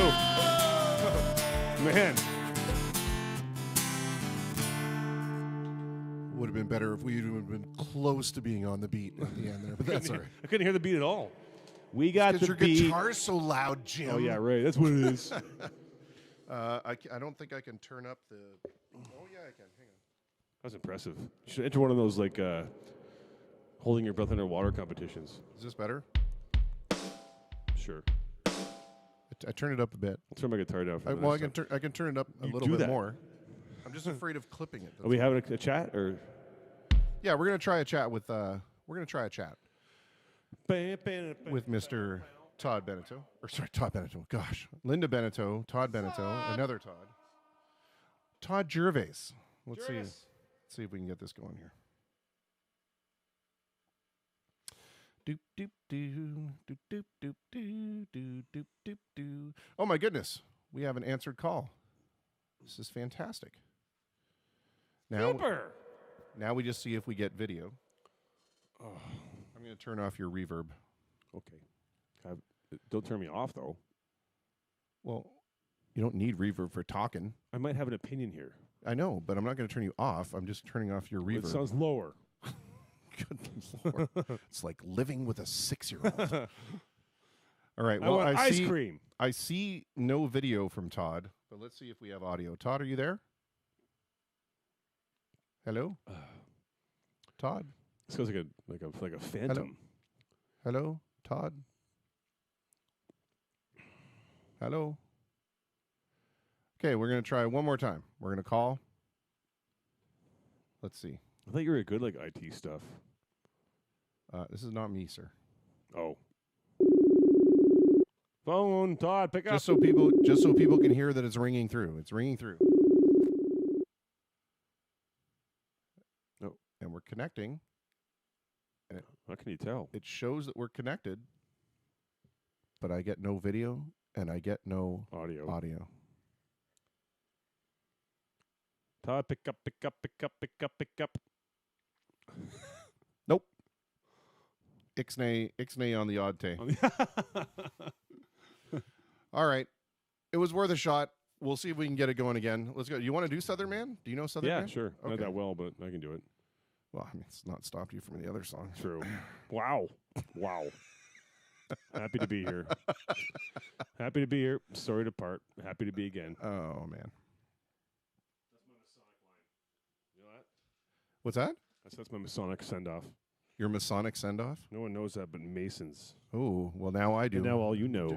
Are you going to have to kill me I'm now? going to be in trouble when I get back to the lodge. The lodge. I'll turn my guitar down a bit. D minor, B flat, and G, he says. All right. What is this next one? Southern Man, apparently. I don't know if we're going to do it in D minor. Southern Man. I think we're going to do it in A minor because I can't sing as well as Derek Kenny can. Yeah, okay, I know this song. Shoot, I just should have kept that beat because it's the same beat. That's pretty every much. Neil Young beat. I know, right? All right. I'm just waiting for the tablet to show up and show me the words. I'll do the beat in the meantime. That sounds right.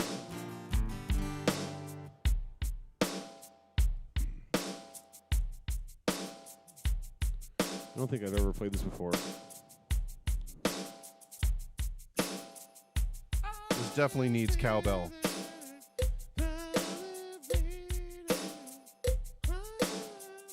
And woodblock.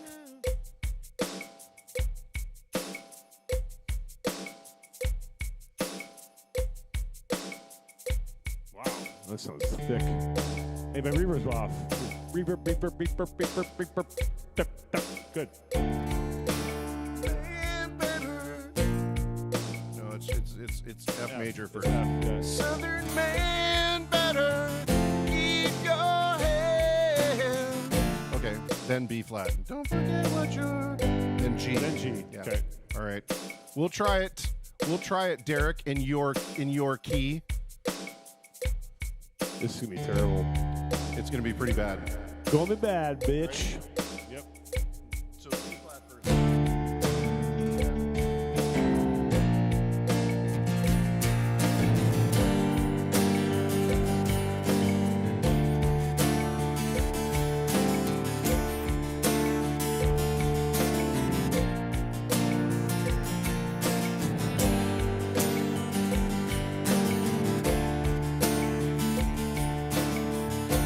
Southern man, better keep your head. Don't forget what your good book says. Southern change gonna come and last. Now your crosses are burning fast. Southern man.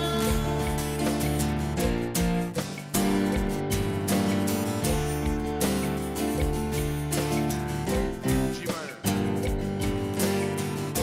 I saw cotton and I saw black, tall white mansions and little shacks.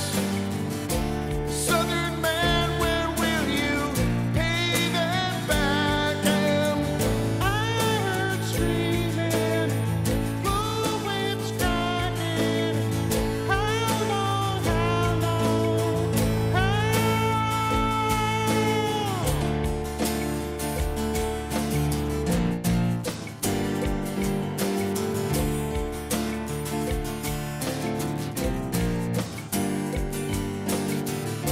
Southern man, better keep your head. Don't forget what your good book says. Southern change gonna come and last. Now your crosses are burning fast. Southern man.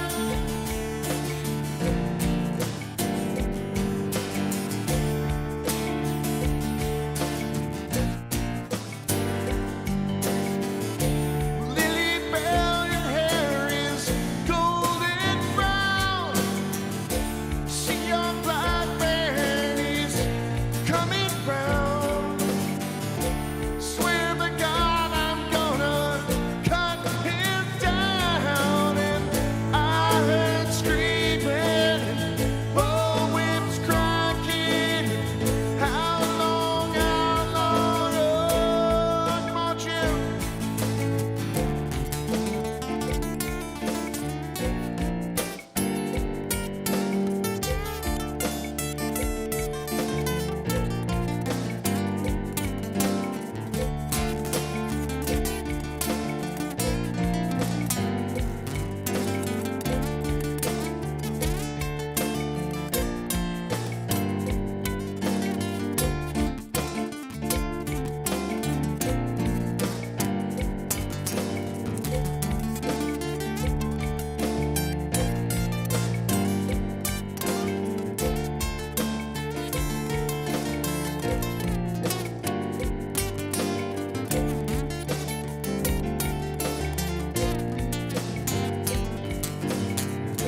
Southern man, better keep your head. Don't forget what your good book says. Southern change gonna come and last. Now your crosses are burning fast. Southern man. Southern man, oh Southern man, Southern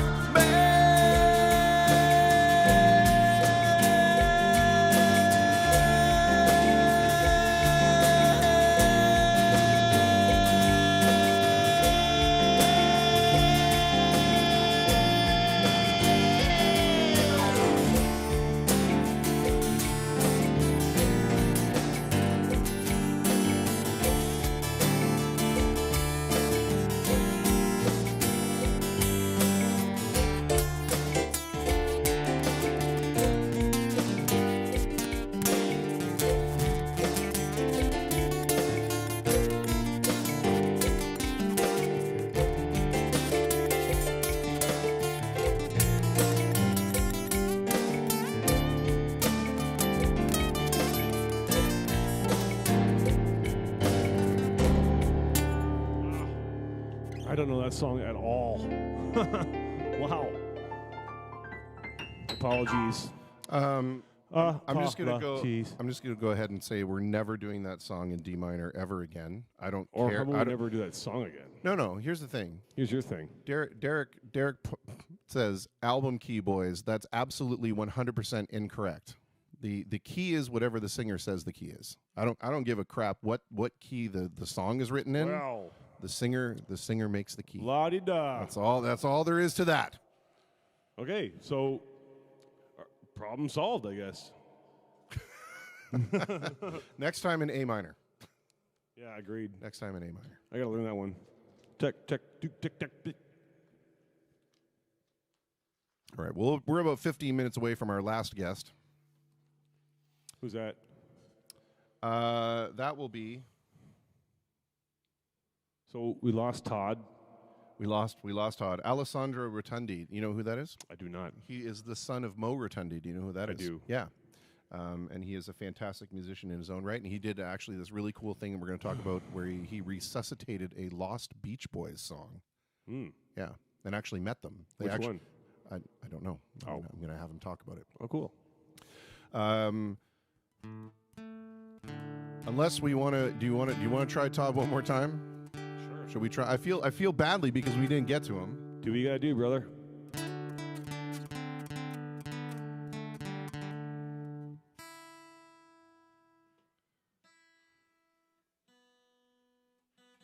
He says he's got it now because it was Firefox being ridiculous, and I agree. Now, I saw the look he gave me because it's the pants. It's the pants cam is the first cam that gets shown there. We actually have Todd. All right, so The man, the myth, the legend. that's right. He's alive and well. Let me flip it over, and we'll get him live here. Fetus is a tech guy, you know.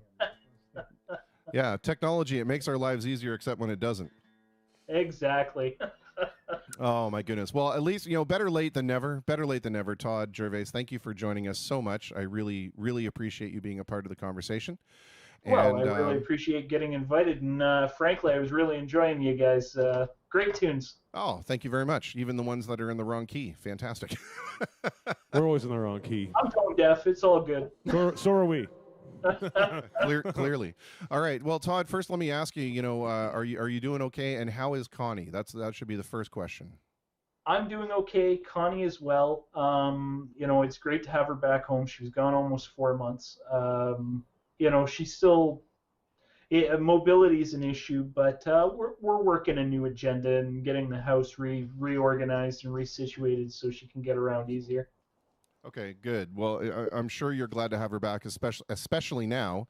I can't believe I almost said especially now that it's so important to have somebody close to you that you can spend your time with. So congratulations on her making it home and for the two of you being able to be together again. That's fantastic. Thank you so much. I want to ask you a little bit about your work because you are in the business of keeping us all connected, especially doing things like what we're doing right now, where we're talking and having a conversation over the intertubes. And I'm not going to use the information superhighway thing because I just find that personally repulsive. But you would definitely be in charge of the on-ramp to get us there. And talk a little bit about how important that role has become recently, and how has the support calls volume-wise, and I guess tolerance-wise from people, has it changed much for you? Well, to be honest, because of Connie's extended illness, I'm actually not working at the moment. But I can say that in the lead up to the time I left, obviously the pandemic as it stands now was not happening. But more and more the internet's becoming an absolute must-have for people's schools, businesses, everything else. I'd say that this whole event has really highlighted that. In terms of the volume of calls, well, my specific employer has seen dramatic growth in the client base due to technology improvements.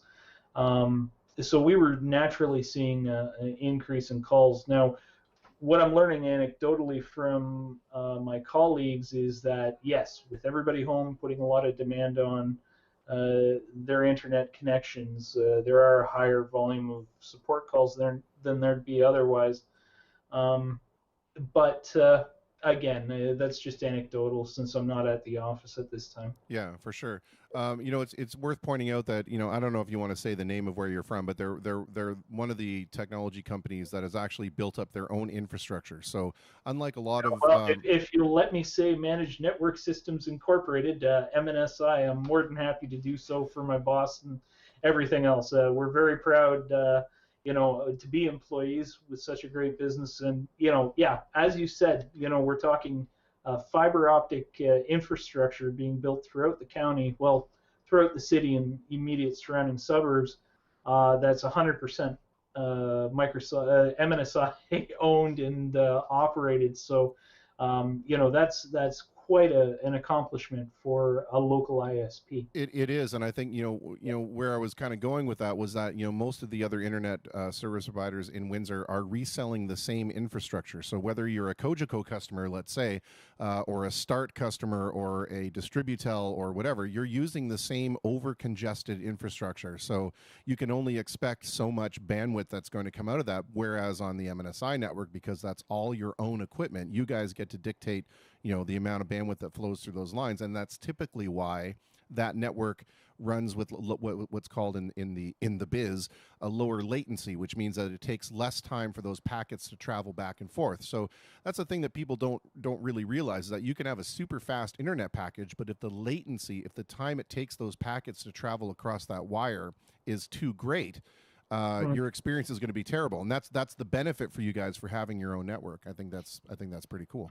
Well, I always like using the highway analogy when I'm explaining this to people. That bandwidth would be like how many lanes you have. So we know that we can 8 lanes of cars. We know that those cars we can move 8 at a time. The latency, though, tells us how quick that traffic's moving. So you may have a really broad bandwidth, so a lot of cars moving on the highway at once, but if the speed of the cars are slow, it's in terms of their forward travel, you're still going to have problems. And they'll mimic speed issues, even though in terms of bandwidth, you have large bandwidth. Yeah, it's exactly. Think of it this way, folks. Think of it like, the largest highway in North America, the 401, with 18 lanes across, and we know what a parking lot that becomes. That's latency right there. You can have the biggest bandwidth pipe you want, but if you're at a standstill, you're at a standstill, and traffic's not going anywhere. Let me. Sorry. Rob Shepley says hello, Todd, and he says Todd has the best jokes of anyone in our office. Tell us a joke, Todd. Come on, do it. Oh, come on!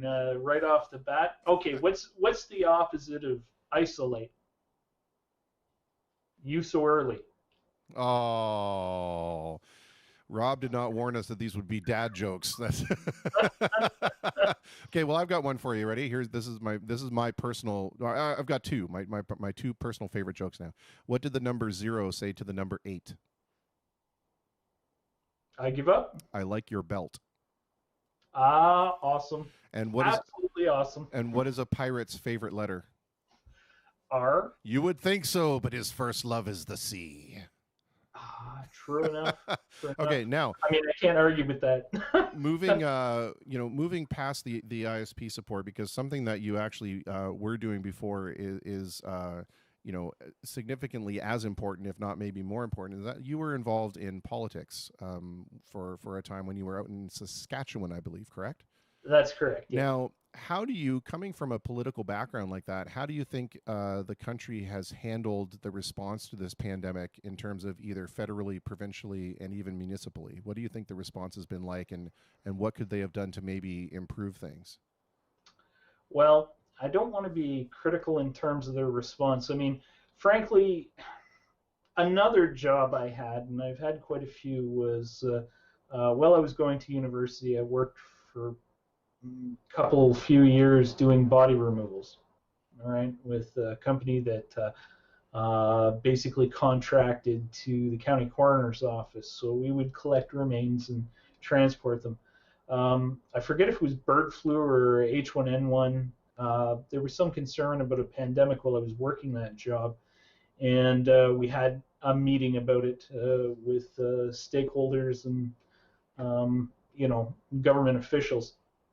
And I think the thing is that there's always been a certain amount of planning in the background for this kind of thing to happen, a playbook written, if you will.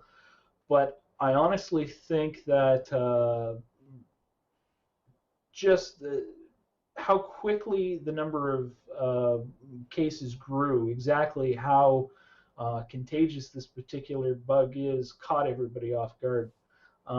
In terms of providing EI support for workers who found themselves unemployed due to distancing needs and all the rest of that stuff, I'm actually impressed with our government's forward-thinking attitude, we'll call it. I mean, in relation to some other countries. All in all, I think it's been an adequate response, not delayed significantly.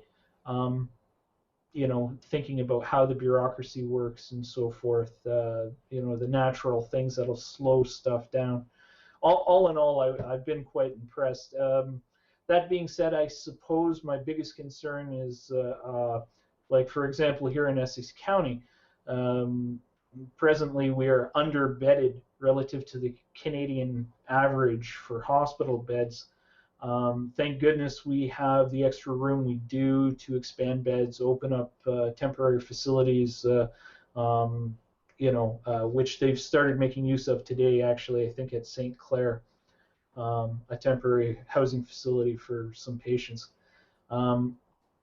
If this plan for a mega hospital goes ahead, we're going to be stuck with just a single facility to service all, well, not including the Leamington location, which is, I think, 20 to 30 beds. We're talking about 420,000 people handling one single hospital with 500 beds. And further, the plan includes the complete physical destruction of the two existing campuses at Olette and Tecumseh Road. This would give us no overflow other than temporary housing.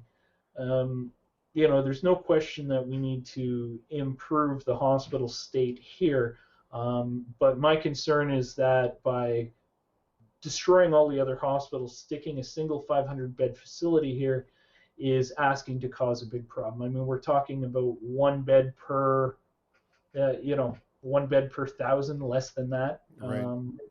That's not, in Canada, the national average is 3.7 beds per 1,000 people. So I think that everybody should stop and take a look at what's happening with our healthcare system right now and understand what the long-term impact of this kind of shrinking of services is going to have. Yeah, absolutely. I want to ask you, have you found it a little bit comforting, though, in the fact that people have been seeming to kind of put party politics aside and have just been coming together to support each other, regardless of whom the man behind the mask is?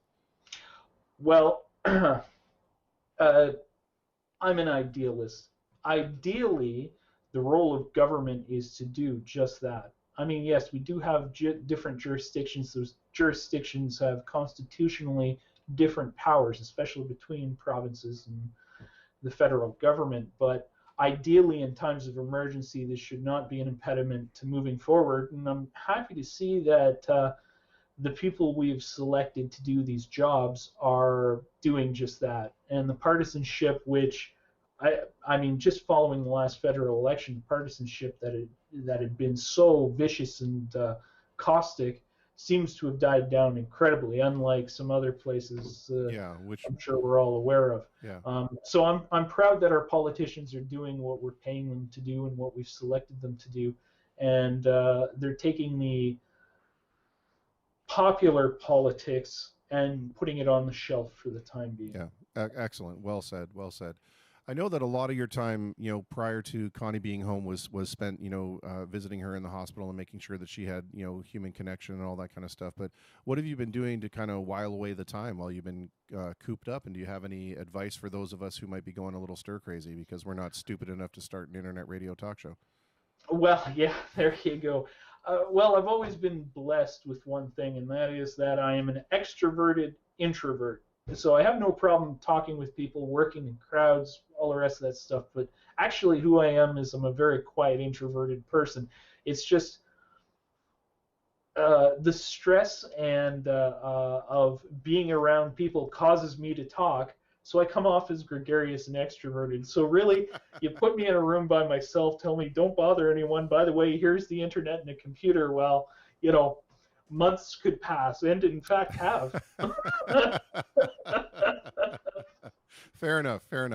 I want to ask you this question that I've been trying to ask each one of the guests that have been kind enough to come on here, and that is, what is it that you think people should be doing, and what shouldn't people be doing, or maybe what people should be doing better during this time? Well, I mean, I suppose that for the creative among us, even the aspiring creative, this is a gift. It really is in a lot of ways. I mean, I understand the financial pressure, and the governments are going to have to do a lot of serious decision making once this crisis is over. But guess what? For the average man and woman and person out there like myself, we suddenly have ourselves a big gift of time. So finding some way to apply that. I mean, if you wanted to try writing. If you wanted to try music and you have an instrument or you can get one, give it a shot. I mean, this time is really a gift, and I think that's the easiest way to look at it. I understand that there's people suffering, and I understand that there is an element of danger out there that didn't exist before. But keep calm, carry on, and like I said, look at the time as a gift and find something to do. Grow yourself, I suppose. You have the time to do it now.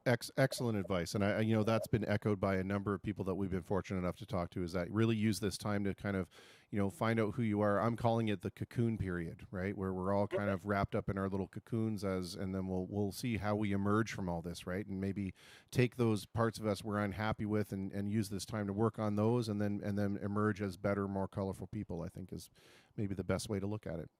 I think you put that excellently. I agree completely.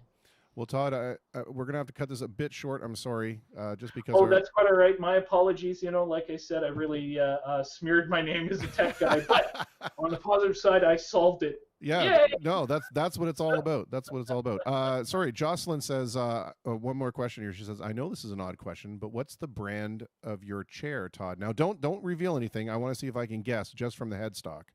It's a DX Racer. It's a DX Racer.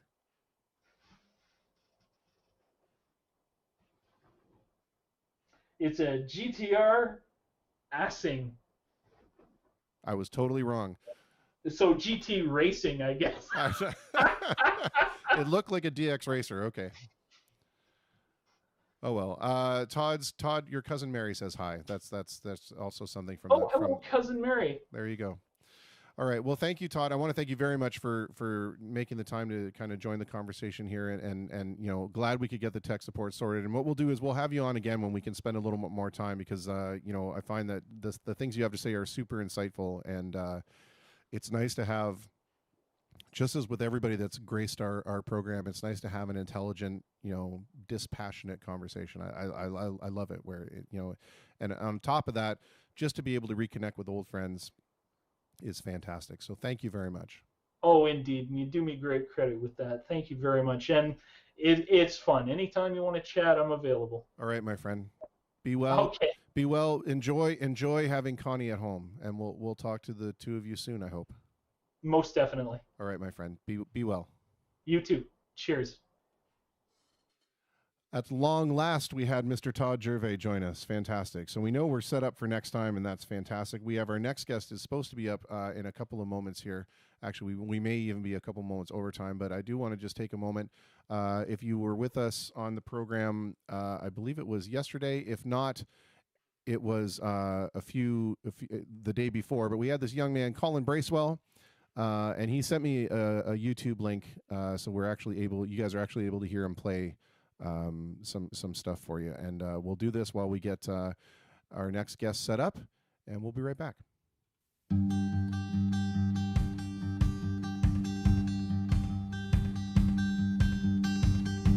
Restless face, dirty phone. Lucky you are alone.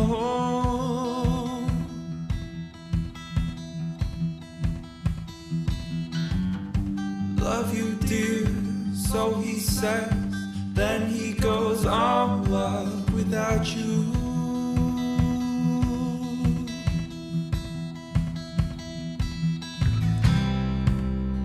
All you get are pretty lies, they weigh you down. Come on with the compromise. Oh my, how 2 a.m. he comes to you. Yeah, ring that bell. Can we have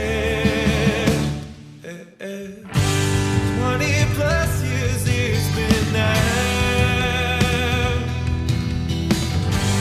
But these last 2 have just brought me down. It's plain to see, just look around. Can we work this out? Can we work this out? Breaking my heart to see you down. This blood from my mind. Mama, how plain to see, just look around. Can we work this out? We can work this out.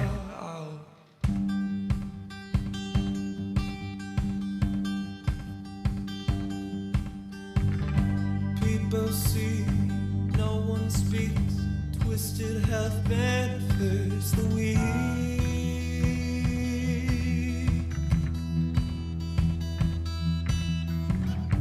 Wait in line, watch your step. Breathe in deeply.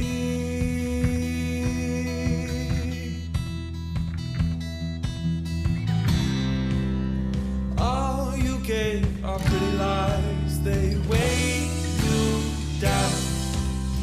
Come up with the compromise. Oh my God, 2 a.m. comes to you. Yeah, ring that bell. Can we have 20 plus years it's been now? But these last 2 have just brought me down. It's plain to see, just look around.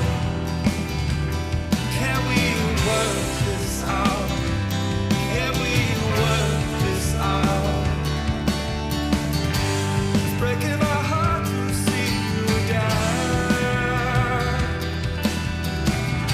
This blood for my love. Mama, how it's plain to see, just look around. Can we work this out? We can work this out.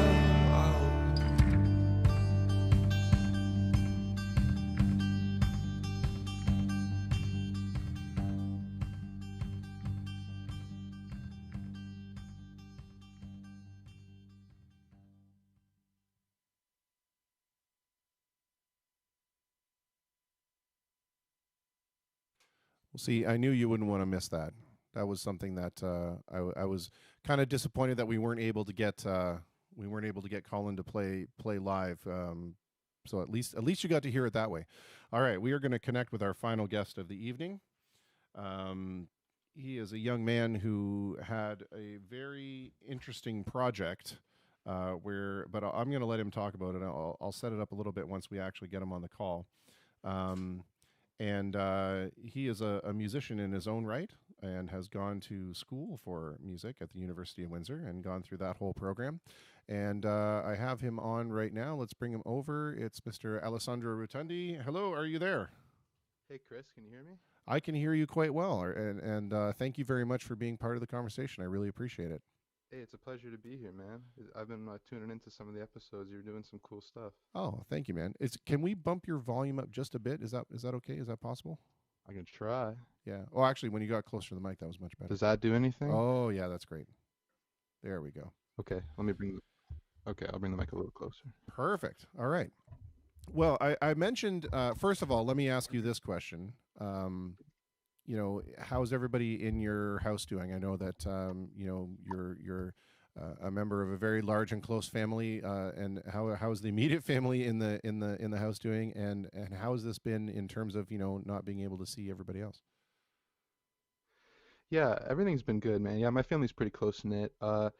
My dad and I are both like musicians. My dad's in Destroyer, as you know, and yeah, we've just been hanging out at home and watching movies, and it's been the same as it's been for everyone, Just trying to keep it cool and keep it clean and keep everything safe, Yeah, for sure, for sure. I want to talk to you about being a musician in these times and what it means when all of us have seen our calendars wiped clean, and you have, of course, your own stuff plus the Midnight Metro stuff.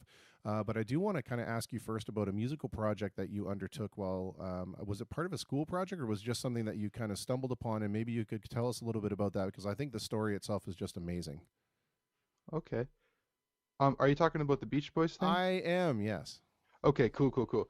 Um, so yeah, thanks for asking about that. That was probably the highlight of my undergrad, which I actually just finished a couple days ago. Congratulations. So thank you. So basically what happened is I was in a course called ethnomusicology, and we were supposed to undertake a project where we learned about a culture of music that we weren't a part of, and the one that I wanted to learn about was the California sound. So I decided to undertake this Beach Boys project where I found a song, and I'm a big collector of like bootlegs and things, and I found a demo by Brian Wilson from 1978 of him playing on a piano for about 30 seconds, 40 seconds, and it's a tune called "I'm Begging You Please." So he never finished it, and I thought it'd be a fun project to basically try to finish this tune and assemble some of the sounds that he was putting together in the 60s, such as layering, harpsichord, Yep. mellotron, mandolin, ukulele, marimba, all kinds of crazy things. And obviously, I didn't have like the studio instruments at my disposal, so I used Logic Pro and some of the presets and a MIDI keyboard to create some of that stuff. Anyway, so long story short, I made the tune, and it was a really fun project to undertake. And I spoke to some people in the Beach Boys inner circle who gave me some insight about things and this and that. And I ended up, when the tune was done, I sent it to a few people that I knew in the Beach Boys community, and it ended up getting to Al Jardine, who is one of the original Beach Boys, and he sang on, he sang "Lead on Help Me Rhonda," and he was a fantastic musician in his own right. But he said, because they were playing in Windsor, and I said I would love to, share this song with you, and he said, why don't you bring a copy to Caesars? And so I went there at one afternoon when they were doing sound check, and I was with my girlfriend Ashley, and we ended up going there, and we were listening to them rehearse, and there was nobody else there because it wasn't even a sound check. They were actually doing a rehearsal for one of their upcoming tours. And to be up close there, and Brian was up at the front on piano, and Al would, every once in a while, he'd be like, so over there in the front row, how's it sounding, guys? And we were like, oh, like, what do you say to one of the Beach Boys when they ask you how the harmonies are going, Oh man, tighten it was it a up, dream fellas. come true, man. Tighten Dream it up. come true. That's amazing. I wonder, actually, if you would mind, is there a YouTube link to that song? There is. Okay, There is. if you would type it into our little chat here, and I'm going to prepare it so that when our interview here is done, or our chat is done, I can play that for the folks, because I think it's incredibly cool. Now, what did you find was the most challenging part of trying to recreate? I mean, let alone that you're having the audacity at your young age to undertake recreating a Brian Wilson composition, but what did you find was the hardest part about kind of piecing that back together? Yeah. One of the biggest things I think is just if you really break down some of the stuff that he was doing, like for example, anything on Pet Sounds really, his instrumental makeup and the harmonies are so complex. And a lot of people associate this fun and simplicity with the Beach Boys, which is fine, but when you break down their tunes, man, there's a lot going on. And that was one of the biggest things, was trying to be true to an arrangement that he may have thought about had he had done it back in the 60s or 70s, when he conceived of this original idea.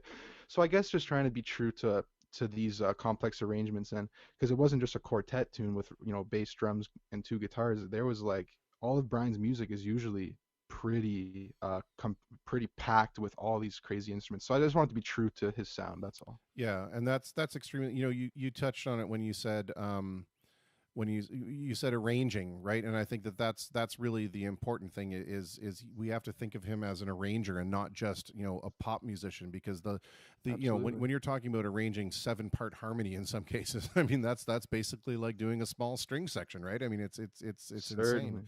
Now I want to ask you a little bit. First of all, settle this thing for me. And I know that I often think that I'm a music theory guy, and I love music theory, and that's kind of my thing. Did you study music at the U? I did not. No, I studied music in the Royal Conservatory when I was younger, and then I left because they weren't teaching me to be Elton John, and I was sick of it.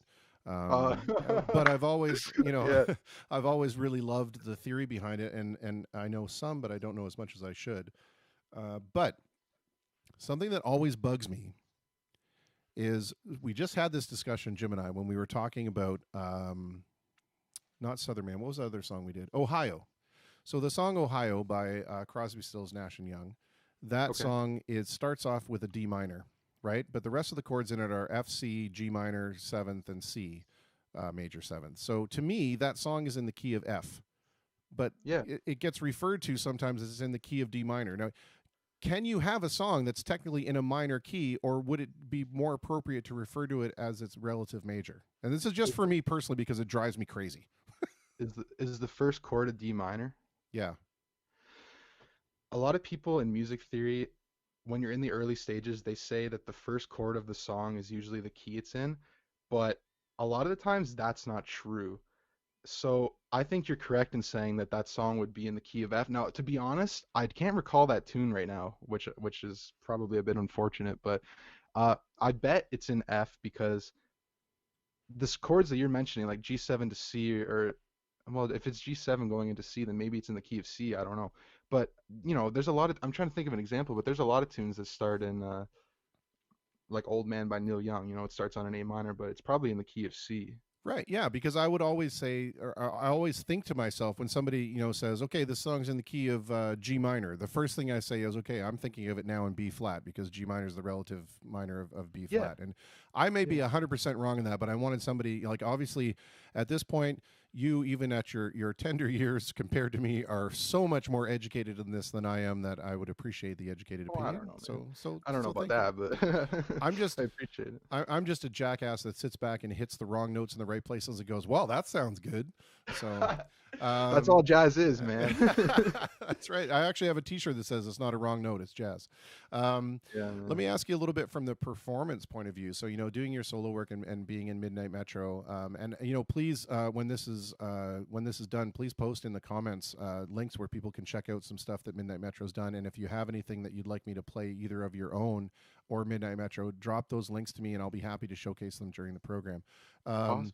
But, how has this affected you in terms of, when the gigs have been wiped out? Are you guys still maintaining contact, and are you talking about trying to do some kind of rehearsal, or are you writing a lot of stuff? Like, how's this affected you musically?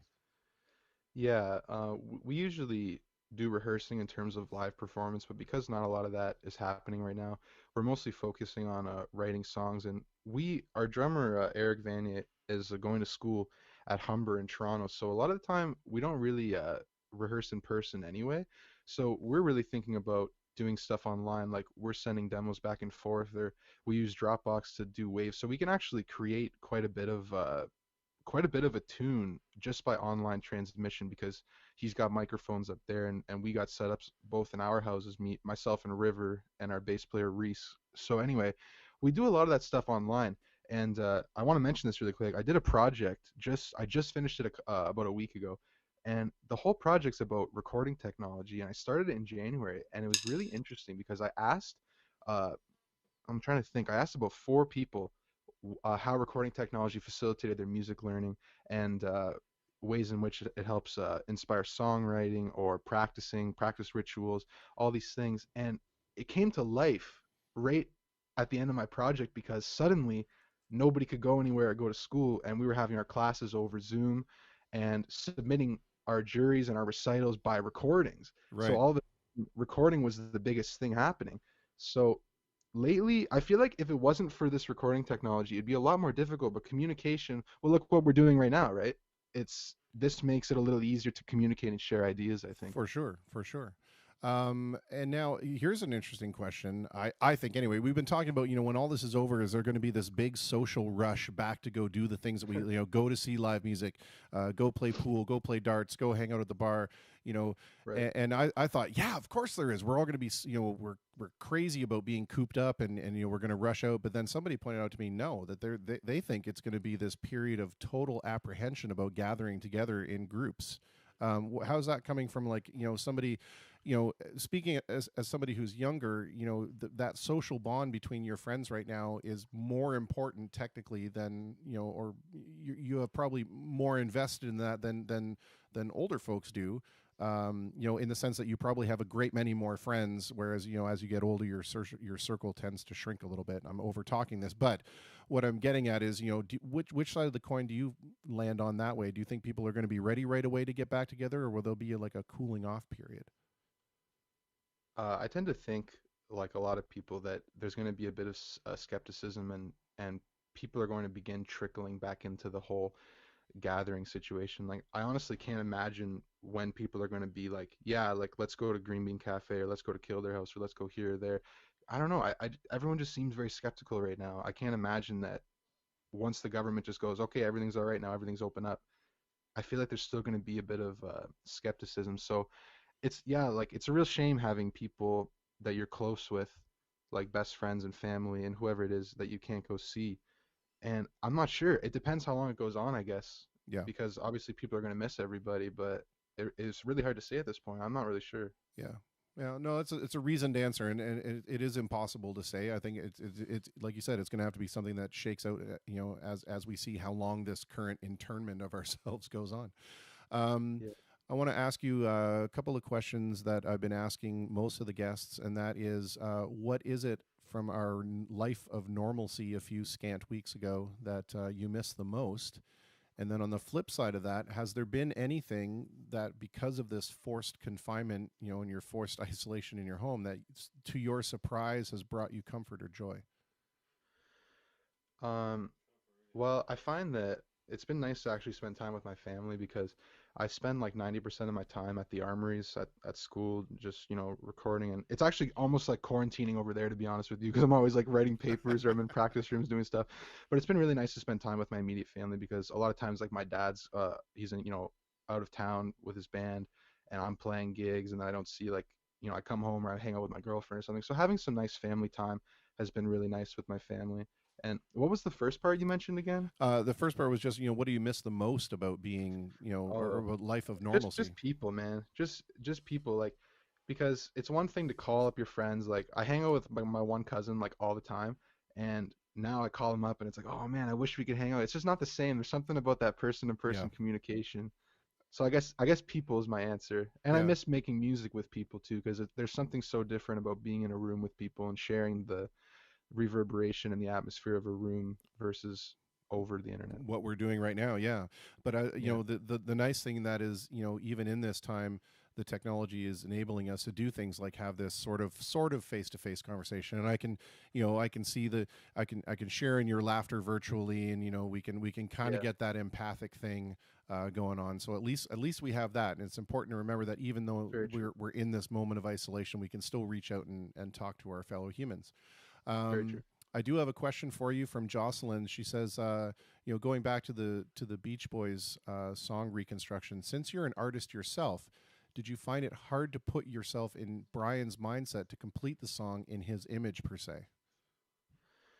A little bit, yeah. You really have to kind of shift your focus towards someone else's ambitions, I guess you could say. Uh, I didn't find it too hard, because the Beach Boys have been something that have been a part of me since I was a really little kid. Like, my dad brought me to see them when they reunited with Brian Wilson for the first time in many, many, many years back in 2012, and I was just, in early high school, and that really changed my life. So I've been when I write songs and when I perform, I really do think in terms of their music. like harmony reconstruction. Like it's a really big part of the way I make music. So it's always been a little bit easy for me to kind of channel them because they've always been such an important part of my life. But yeah, you definitely have to shift your perspective a little bit. Yeah. Yeah, I think, I would agree with that.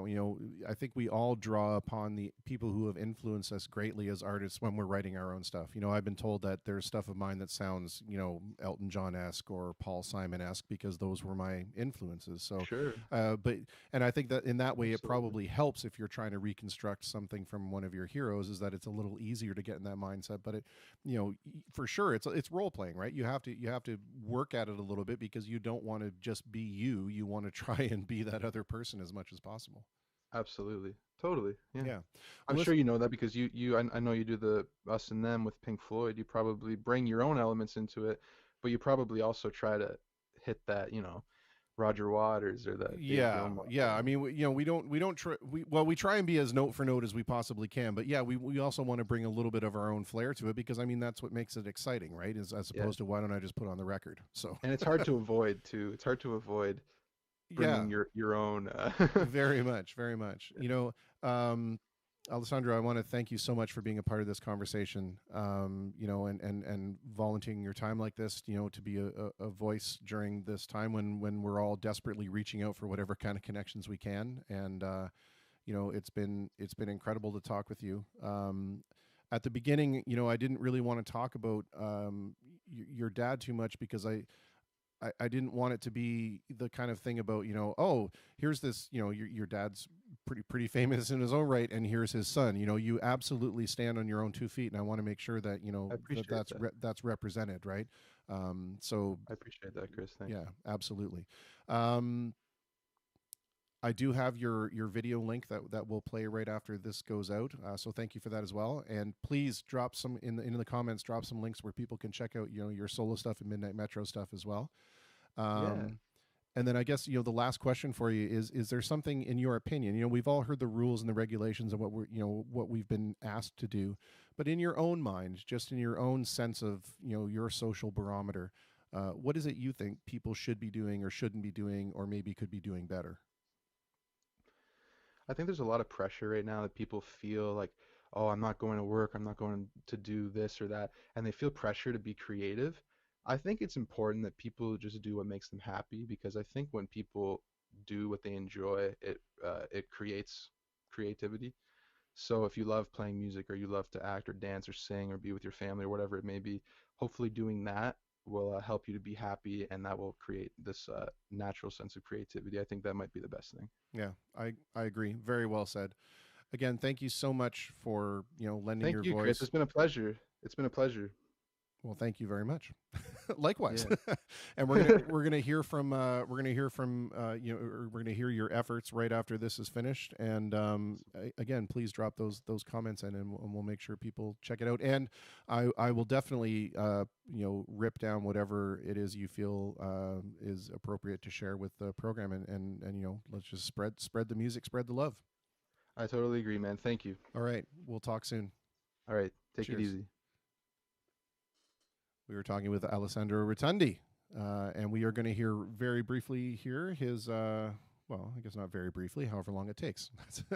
We're going to hear his school project that ended up landing him in the front row of the sound check with the Beach Boys, something for which I will be eternally jealous. And yeah, anyway, here we go.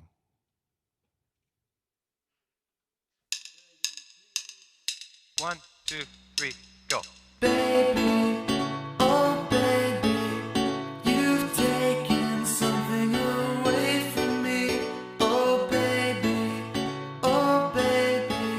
somehow you've gone astray from me.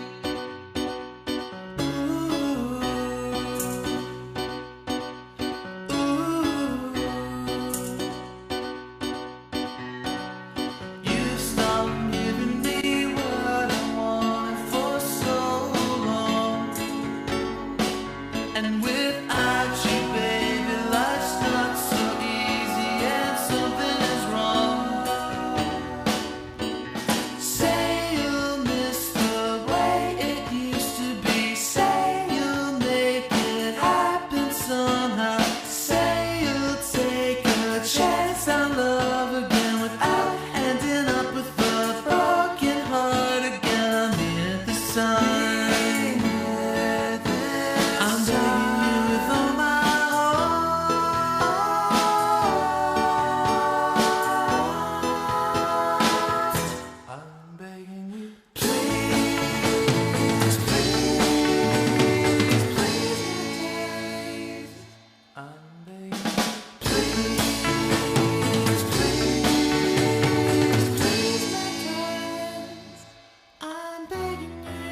Yeah, that's it's fantastic.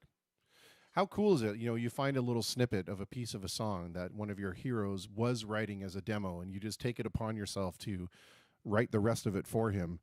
And it's so good that when you send it around the community, somebody sends it to them and they invite you to be a part of it. It's just amazing.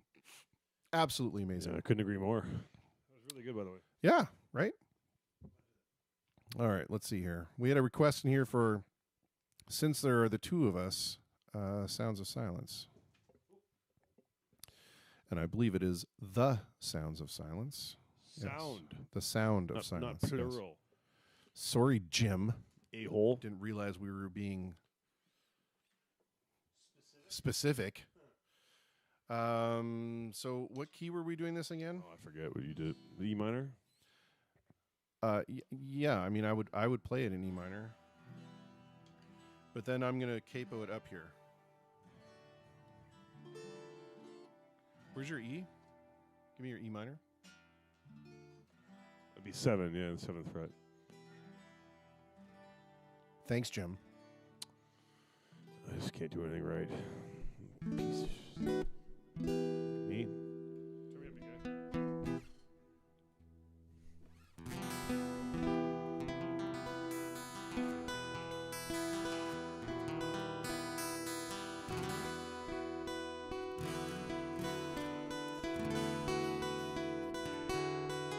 Right? That's how it starts?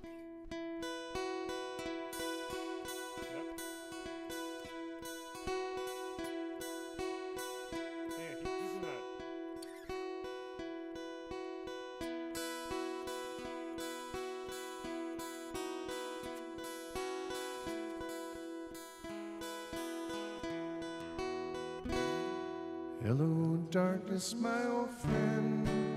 I've come to talk with you again. Because a vision softly creeping left its seeds while I was sleeping. And the vision that was planted in my brain still remains within the sound of silence. In restless dreams I walked alone, narrow streets of cobblestone, neath the halo of a street lamp. I turned my collar to the cold and damp, when my eyes were stabbed by the flash of a neon light. Split the night and touch the sound of silence. And in the naked light I saw 10,000 people, maybe more. People talking without speaking, people hearing without listening, people writing songs that voices never share. No one dared disturb the sound of silence. Fools that I do not know, silence like a cancer grows. Hear my words and I might teach you, take my arms and I might reach you. But my words like silent raindrops fell, echo in the wells of silence. And the people bowed and prayed to the neon god they made. And the sign flashed out its warning in the words that it was forming. And the sign said the words of the prophets are written on the subway walls and tenement halls, and whispered in the sound of silence.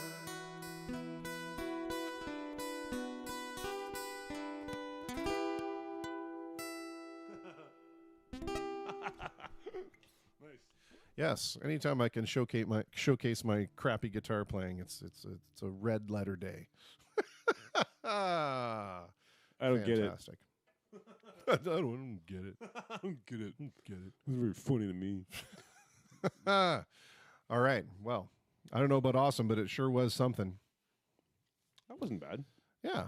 Jocelyn says every time the camera flips back, Jim is standing somewhere different in the studio. It's like a Where's Waldo game. It's my goal to keep you all on your toes. Yeah, we should start hiding. We should start hiding for fun. I don't have an opinion about stuff, so my goal is to fuck with all your heads.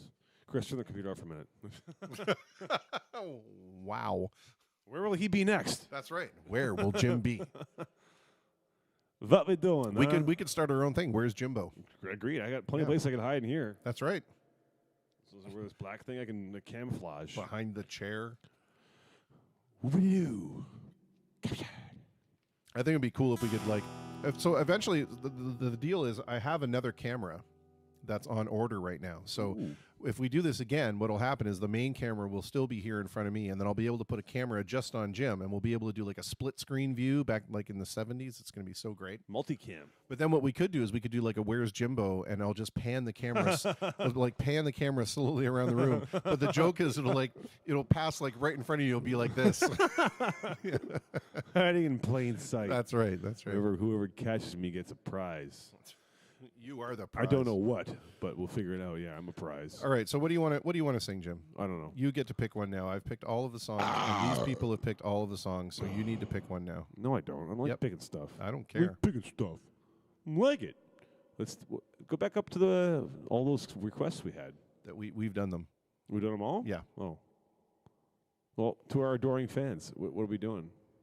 That would be so hilarious. Jocelyn says that oh, yeah. No, we're doing it. It's going to happen. We're doing it. Oh, yeah, it's going to happen. When you least expect it. That's right. We won't announce it. What do you want to do? What you want to do? I don't know. You want to do... great. You want to do Stranglehold? Really? I did it. Did you? I did. Oh, wow. In A, I assume. Original key. Okay, good. Let's try it. Really? Yeah. I don't know how to play that solo, but I don't think he even knows how to play that solo. Yeah, let's not. Okay. Let's find something else. No, let's do it. That sounds so good. Hang on. Hold on. We got to do the beat here. That's all I really know of it. Dave Down, let's do the boxer. Change. Let's do the boxer next. That's a good one. Go Godzilla.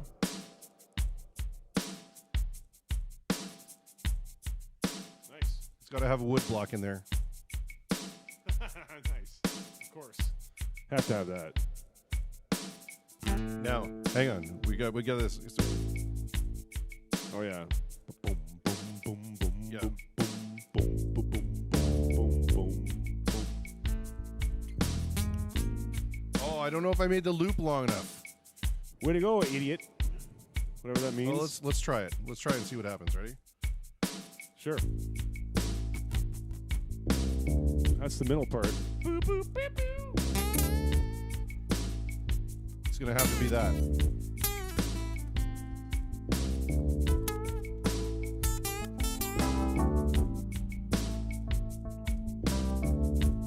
Welcome in now.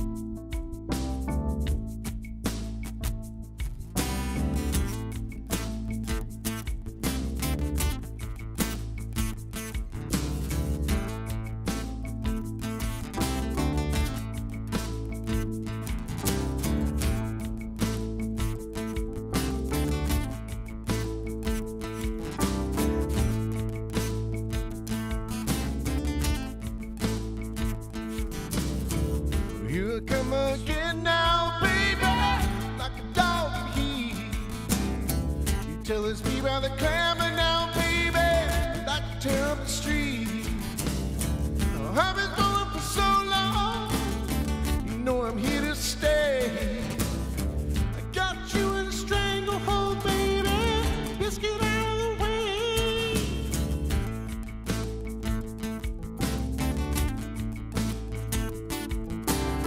Probably could have picked a better key. That's good. Road of cruises a bitch now, baby. Can't turn around. And if a house gets in my way, baby, you know I'll burn it down. You in the night that you left me, you put me in my place. I got you in a stranglehold, baby. You better trust your fate.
Sometimes you wanna get higher, sometimes you gotta start low.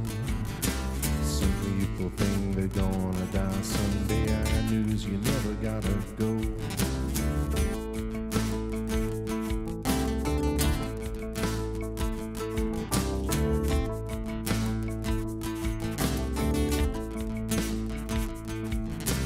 Come on, come on, come on. Come on, come on, come on. Come on, come on, come on now, baby. Come on, come on, come on. Come on, come on, come on now, baby. Come on, come on, come on. Come on, come on, come on now, baby. Come on, come on. The road of cruises a bitch now, baby. You can't turn me round. The house gets in my way, baby. You know I burn it down. When the night that you left me, put me in my place. Got you in a stranglehold, baby. Gonna crush your face. Oh, it's faster there.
Can't do it. It's too high.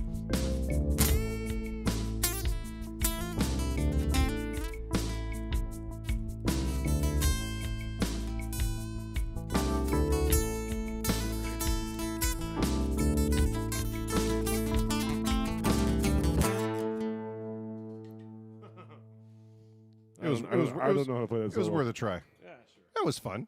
I got to do the reverse symbol. All right, let's Fun. see. We got a whole bunch there. Awesome. Redemption Song, The Boxer, 10th Avenue Hotel, California. Blue Oyster Cult, or Don't Fear the Reaper. I just can't do that middle part, though. Oh, I can do that one part. I can do it, but I can't. I can just do this part. Whoop. Nope, you can't even do that part. What is that? I think it's. There you go.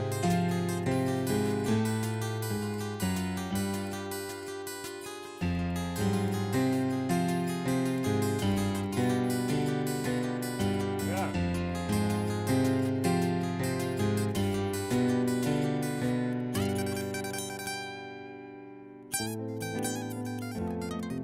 then back to the A minor. There's actually a solo there, but it's all messed up. But who cares? We don't need to play that part.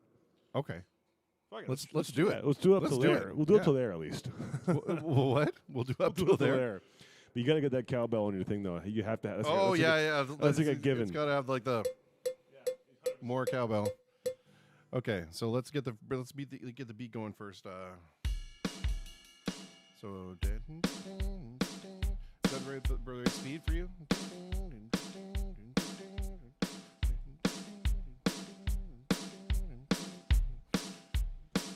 I got a request for some Bob Seger for this. There you go. Beautiful.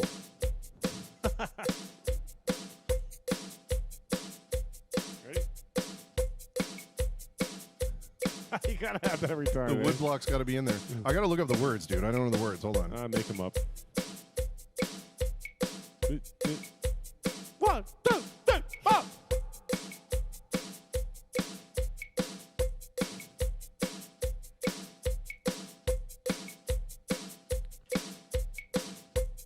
So what was that?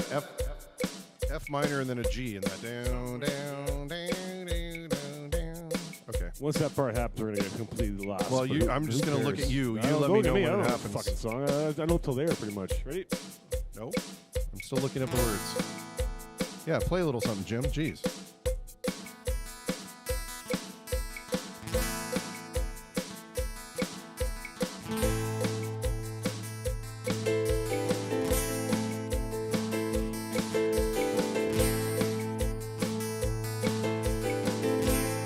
Here we go.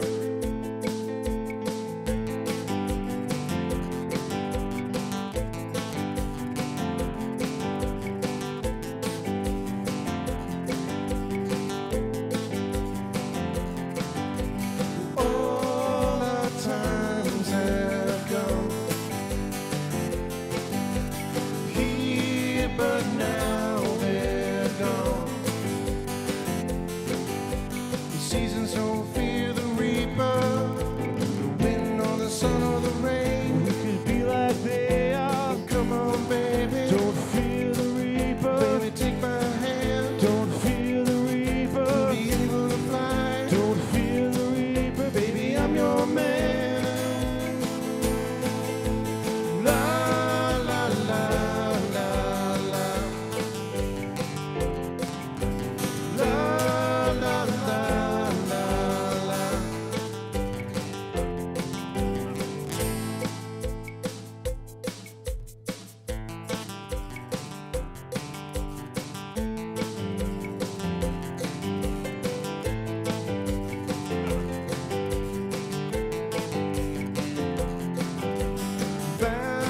Valentine is done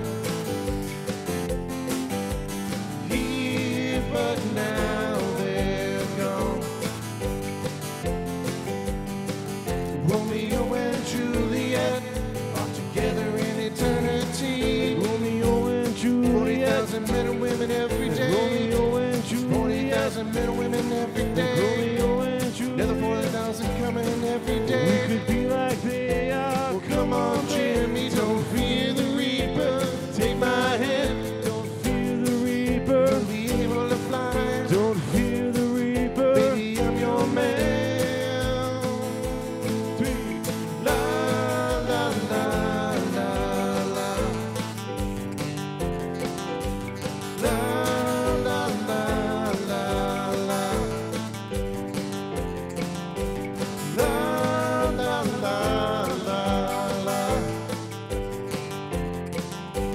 La la la la la.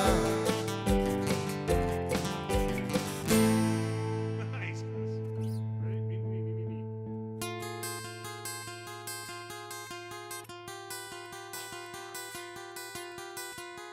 Just erase the beat. Ah, whatever. This part.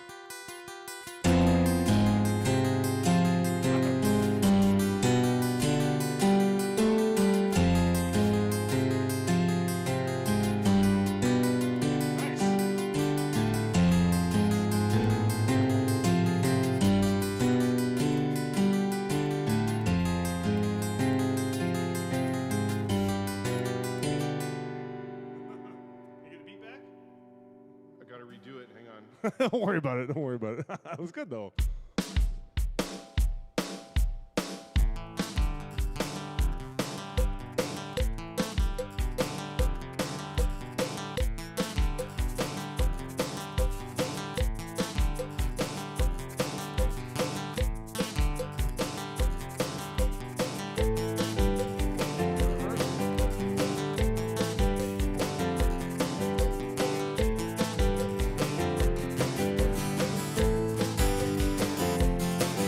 Love of two is one. Here, but now they're gone. Came the last night of sadness. It was clear she couldn't go on. Then the door was open and the wind appeared. The candles blew and then disappeared. Be like The they curtains are. flew and then he appeared. Be like they are. Saying, don't be afraid. Come on, baby. And she had no fear. Don't She fear went the to me, reaper. and they started to fly. Don't fear the When reaper. they looked backward, Don't fear the reaper. and they said goodbye. Don't fear the reaper. Come on, baby. Don't fear the reaper. Baby, take my hand. Don't fear the reaper. We can be like they are. Don't fear the reaper. Baby, I'm your man. La la la la la. La la la la la. La la la la la. La la la la la. Keep going.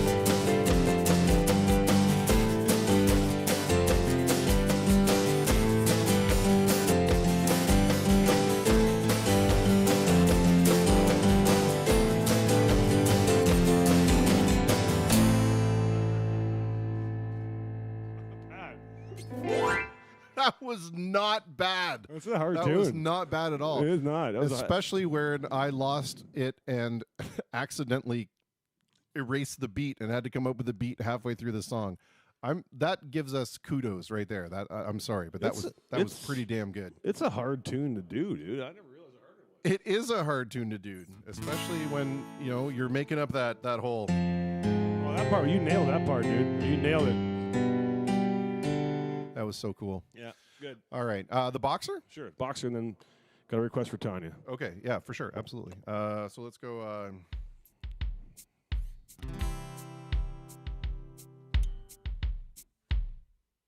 That's pretty. Shut up, Jim. Fuck you, man. I was paying you a Oh, compliment. I thought you was were. I dead thought you were serious, because dickhead. because it didn't work. Never doing you any compliments ever again.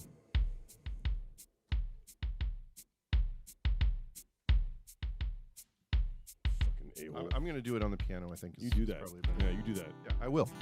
Oh wait. We need that other thing in there. Hold on. Where is it? I'm sure it's in here.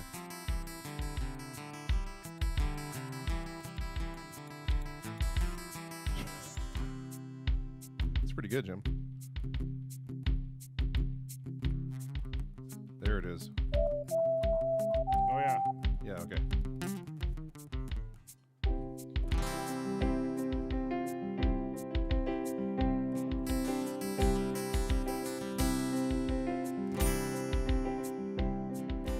Well, I am just a poor boy, though my story is seldom told. I have squandered my resistance for a pocket full of mumbles, such are promises.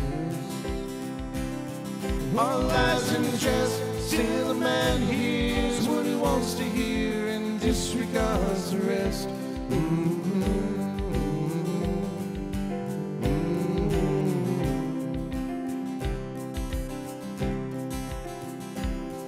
When I left my home and my family, I was no more than a boy in the company of strangers, in the quiet of a railway station, running scared.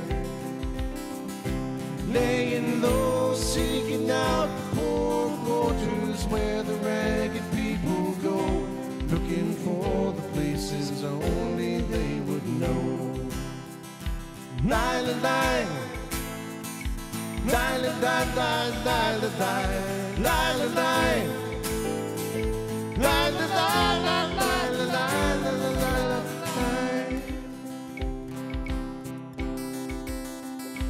asking only workman's wages. I come looking for a job, but I get no offers. Just to come on from that horse on 7th Avenue. I do declare there were times when I was so lonesome I took some comfort there. La la la la la la.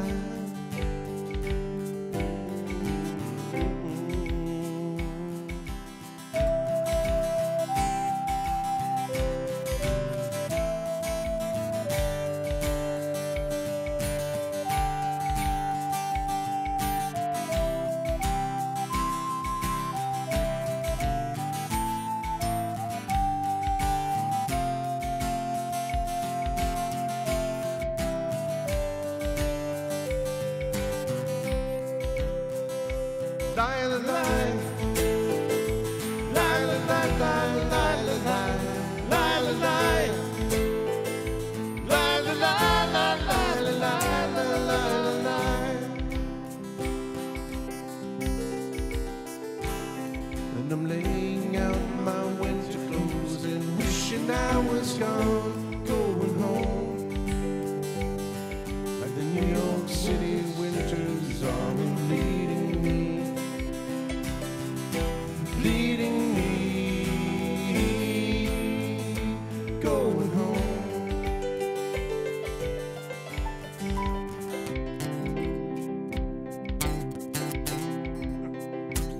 In the clearing stands a boxer and a fighter by his trade, and he carries the reminders of every glove that laid him down or cut him till he cried out in his anger and his shame. I am leaving, but the fighter still remains.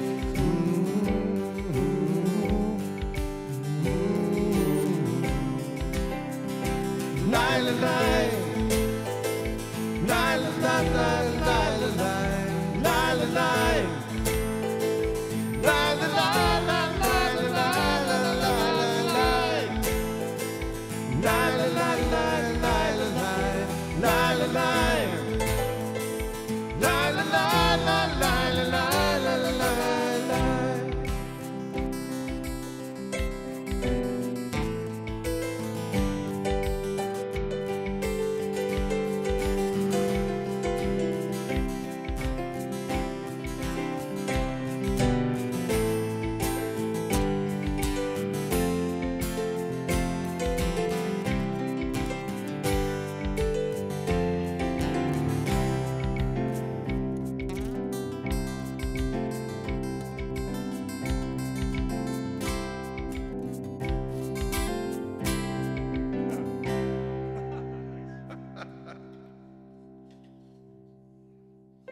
I like that one. That's a good one. Good request, Dave. Yeah, Dave. Thank you.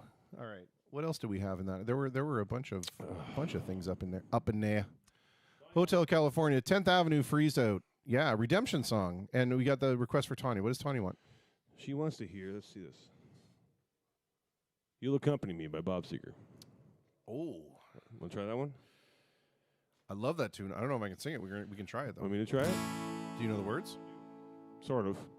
Sure. I can probably fake my way through it.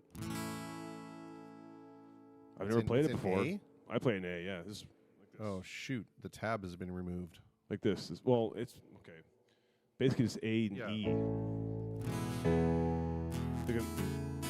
That's like an F sharp kind of okay, the notes I'm hitting here. So it's like this.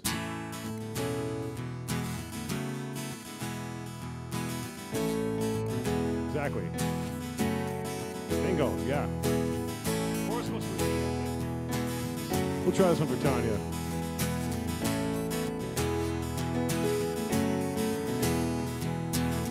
The gypsy wind is blowing warm tonight. The sky is started and the time is right. Still you're telling me you have to go. Before you leave, there's something you should know, yeah. Something you should know, babe. I've seen you smiling in the summer sun. I've seen your long hair flying when you run. I've made my mind up that it's meant to be. Someday, baby, you'll accompany me. Someday, lady, you'll accompany me. Where the rivers meet the sound and sea. High above me, flying wild and free. Oh, but someday, lady, you'll accompany me. You got Chris. Someday, lady, you'll accompany me. Yeah.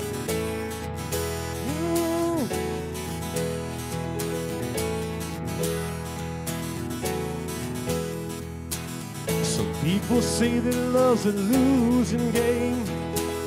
You start the fire, but you lose the flame. The ashes smolder, but the warmth's soon gone.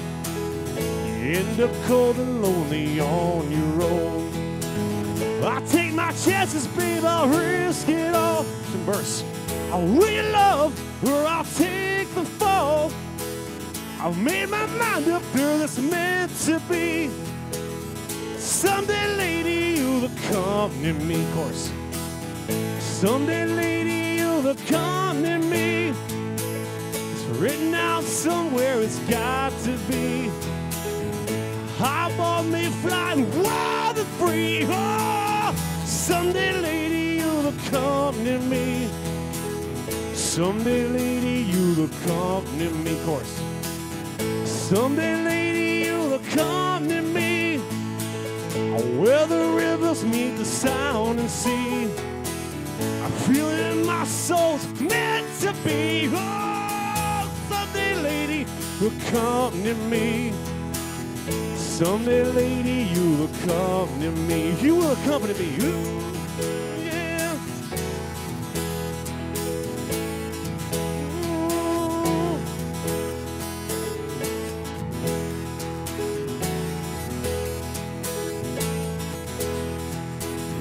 You will accompany me.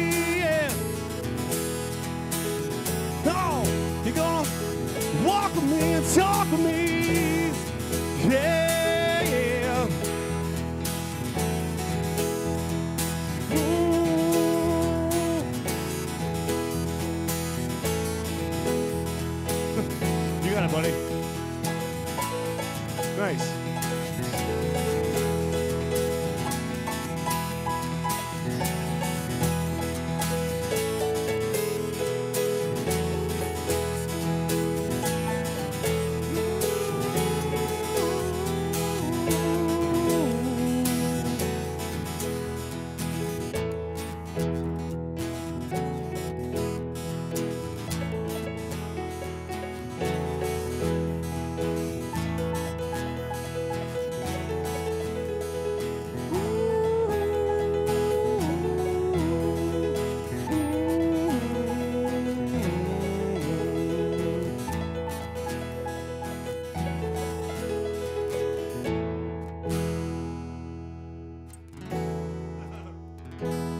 Oh, I gave it a shot. Good request, Tony. Yeah, that was all right. We should actually learn that one. We and, should and try it We sometime. should. We should. Well, that wasn't bad. No, not bad at all. I screwed up and went to the chorus too early. on Yeah, that it's second confusing verse. that Sorry part about there. that. No, that's okay. That was my bad. I was the piece of crap there.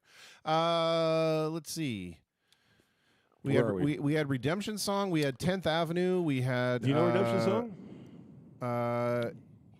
Yeah, I think so. That's the one that was like.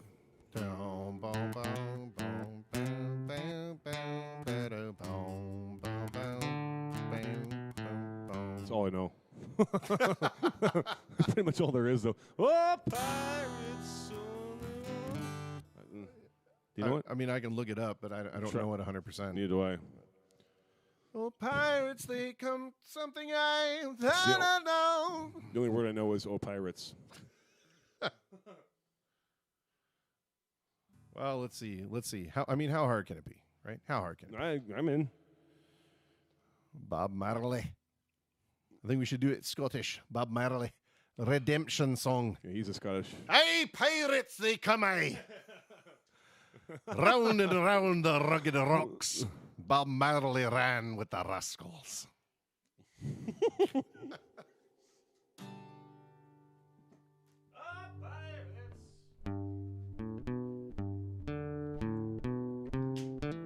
Yep, bingo.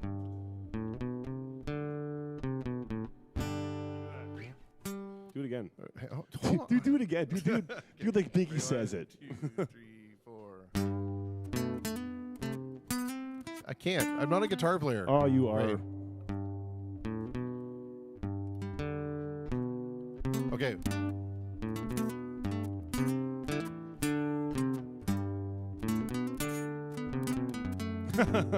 Close enough. You got it? Oh, pirates, yes, they rob I. Sold out to the merchant ships. Minutes after them, they took I from the bottomless pit. But my hand was made strong by the hand of the Almighty. We forward in this generation triumphantly. Won't you help us sing these songs of freedom? 'Cause all I ever had, redemption songs, redemption songs. Emerge yourself from mental slavery. None but ourselves can free our minds. Have no fear for atomic energy, 'cause none of them can stop the time. But how long shall they kill our prophets while we stand aside and look? Oh, some say it's just a part of it. We've got to fulfill the book. Won't you help us sing these songs of freedom? It's all I ever had. Redemption songs, redemption songs, redemption songs. Okay, Jim.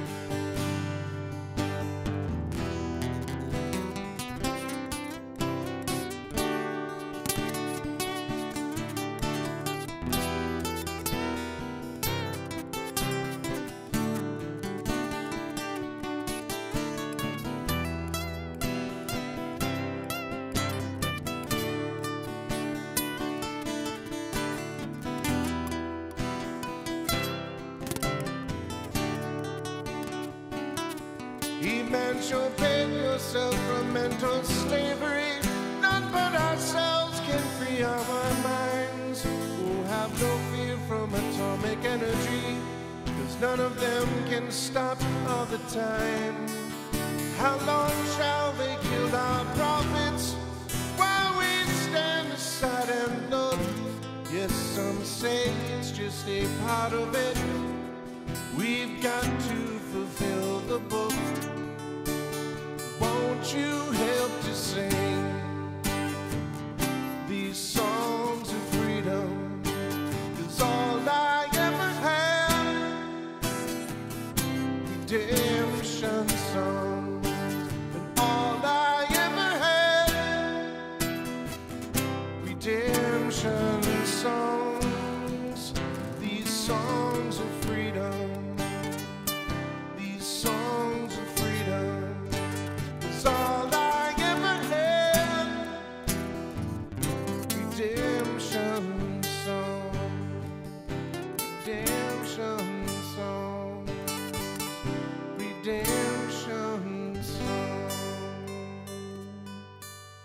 Not bad, Chris. I don't know. I don't know it at all, so that was good. I was making that up. I was making that up entirely. As was I. Not bad at all. Oh, you know what we're doing now? New. Boom, boom, boom, ba-ding, boom, boom, ding, boom, boom, ba-ding, boom.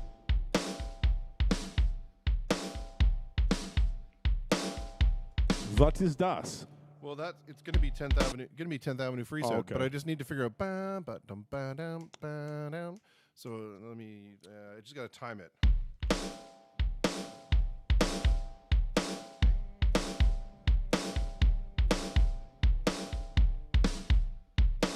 You got the right song? Yeah. Okay, I get it.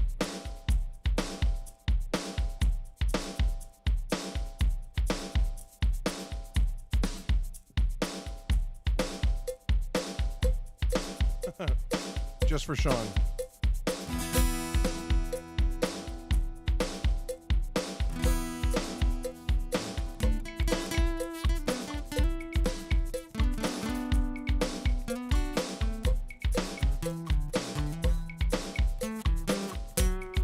Okay, so now this is where I need to figure out this part. I'm lost already. No, you'll get it. You'll get it. Bam, bam, bam.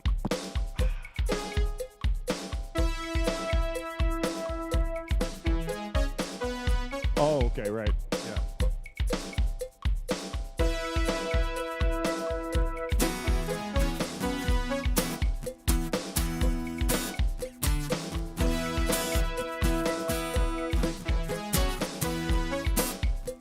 I just need to do it on this separate phrase.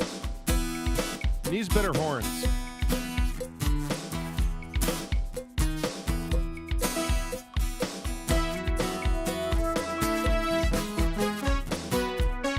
That's not bad.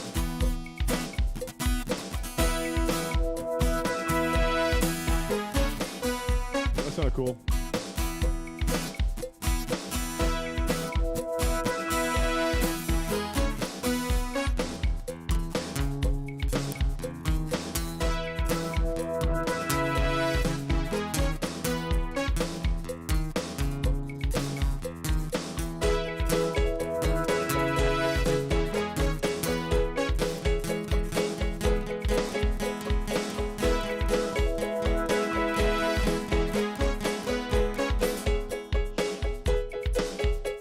Teardrops on the city bed, scooters searching for his groove.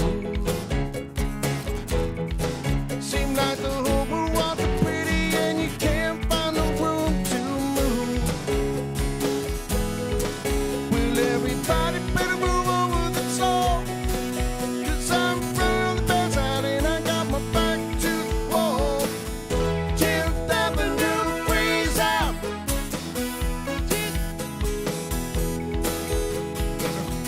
10th Avenue freeze out.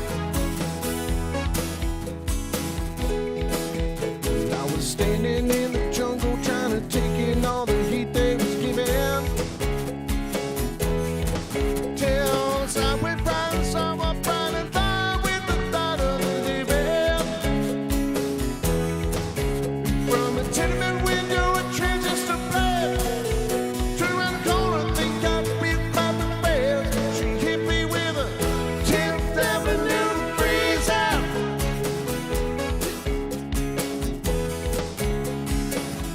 10th Avenue freeze out. And I'm on my own. And I'm on my own.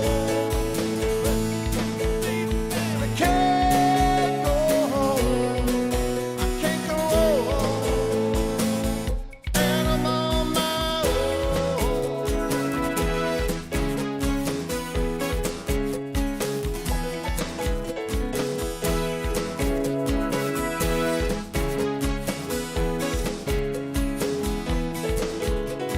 Made the change of town and then Jimmy joined the studio band. And from the coastline to the city, all the little pretties raise their hands. I'm gonna sit back right easy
That's how, That was good though. I'm just gonna sum up with Yeah. That was all right. Yeah, it was not bad. It was okay. It's hard to play acoustic. Wasn't terrible. All right. Loses What that else- vibe. What else do we have on there? Hotel California. All right.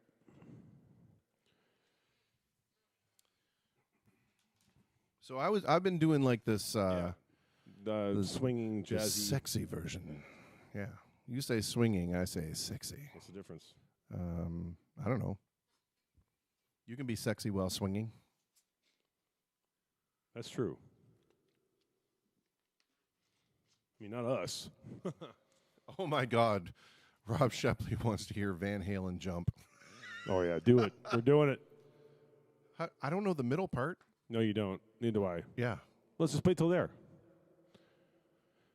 I don't even know if I have that.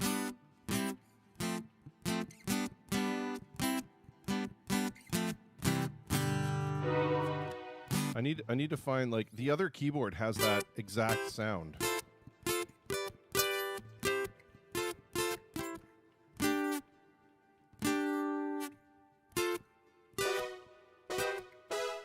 Oh, sorry. That was good. I have to be in.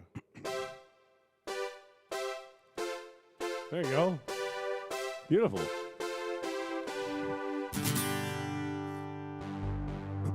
Try it. Fuck it. That's the ending of the solo. The beginning. Oh, you're right.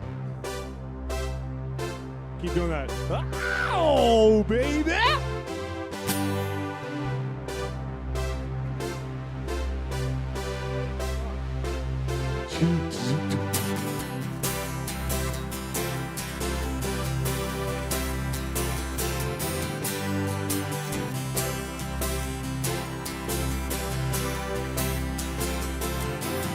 I get up, and nothing gets me down. You got it tough. I see the toughest around, and I know, baby, just how you feel. You've got to roll with the punches to get to what's real. Well, 'cause you see me standing here, I got my back against the record machine. I ain't the worst that you've seen. I ain't the feeling of me. Oh, might as well jump, jump. Might as well jump. Go on and jump, jump.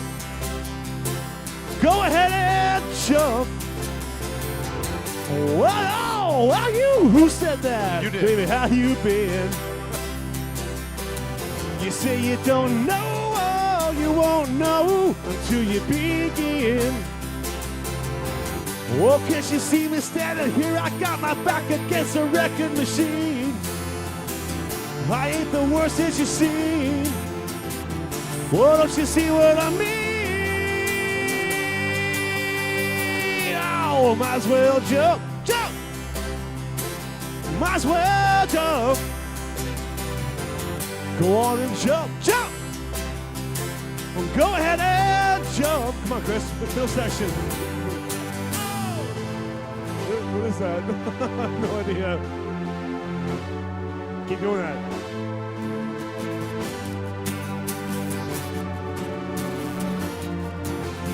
Sharp. F.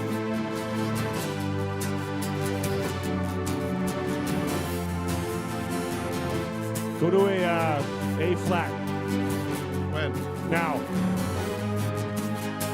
G. F sharp. To an F. C. Beginning. Oh, baby!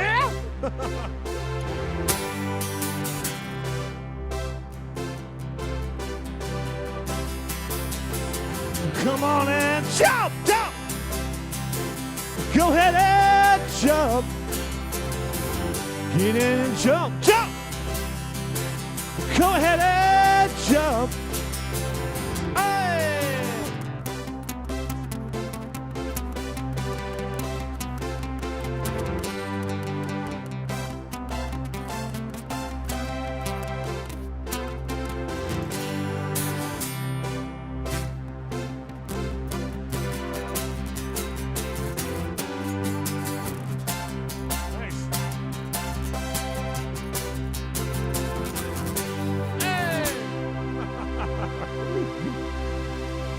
my God, I gotta give Chris credit on that one. No, you don't. That was great, buddy. Really good. That was. I never heard you play that. You still haven't. Come on, don't be shy. Oh my gosh. Oh, it's good request, Rob. That was fun. That was fun. That was fun. If only we could just learn the middle part. Like it's just weird. Because you know what I was missing in there was the. Yeah. I was that is 100% though. Hey, it begins in A flat for sure, Chris. Do an A flat. Do an A flat. Sorry. 100% is where it starts. Okay. You learn it one day if you have some time. If you have some time kicking around. Yeah, you know. All my free time and all the songs I'm supposed to learn, Van Halen's Jump is right at the top of the list. All right, what else do we have? Oh, right, we were going to do the Smexy version of... What was that? I was trying to do the keyboard part, but it was not even close to correct. Probably way better than I was going to do it anyway.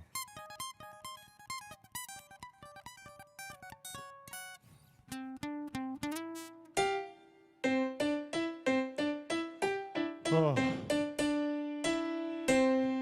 Yeah, boom. That was good, actually. Well, that's it.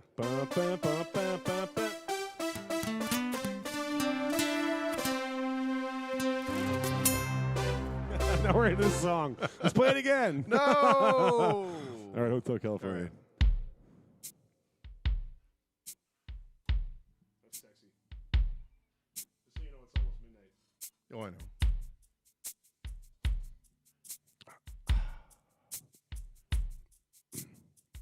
This song is 5 times sexier now that Jim O'Neill's here. Yeah, right. Okay.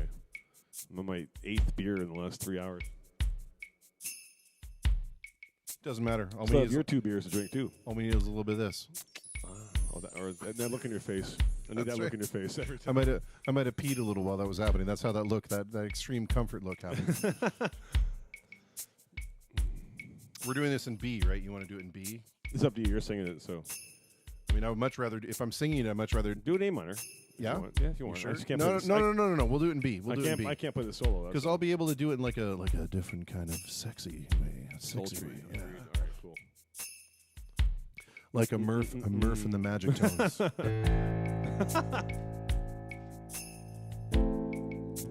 What's happening? Where you been? You got the money you owe me, motherfucker? My favorite line.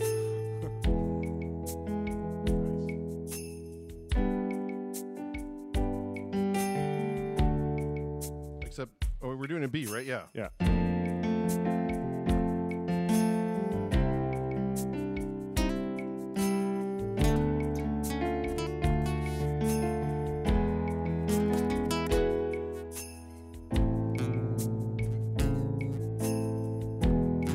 That's not B.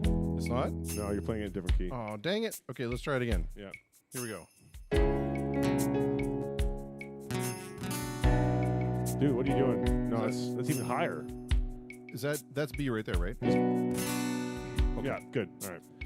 Now that we got that sorted, here we go.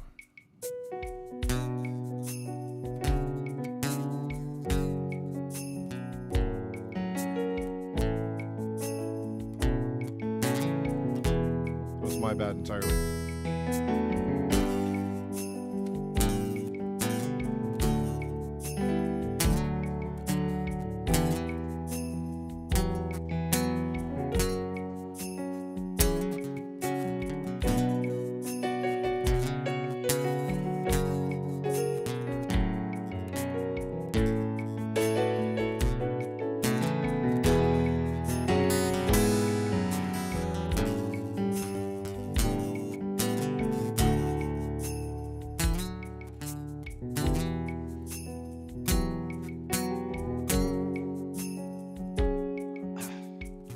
On a dark desert highway, cool wind in my hair, warm smell of colitas, rising up through the evening. Up ahead in the distance, saw a shimmering light. It grew heavy and my sight grew dim. I had to stop for the night. There she stood in the doorway, heard the mission bell. And I was thinking to myself, this could be heaven or this could be hell. Then she lit up a candle and she showed me the way. There were voices down the corridor, thought I heard them say, welcome to the Hotel California. Such a lovely place, such a lovely place, such a lovely place. Living it up at the Hotel California. Any time of year, you can find Jim here. Her mind is Tiffany twisted. She got the Mercedes Benz. She got a lot of pretty, pretty boys. She calls friends.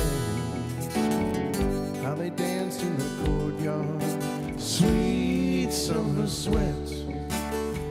Some dance to remember, some dance to forget.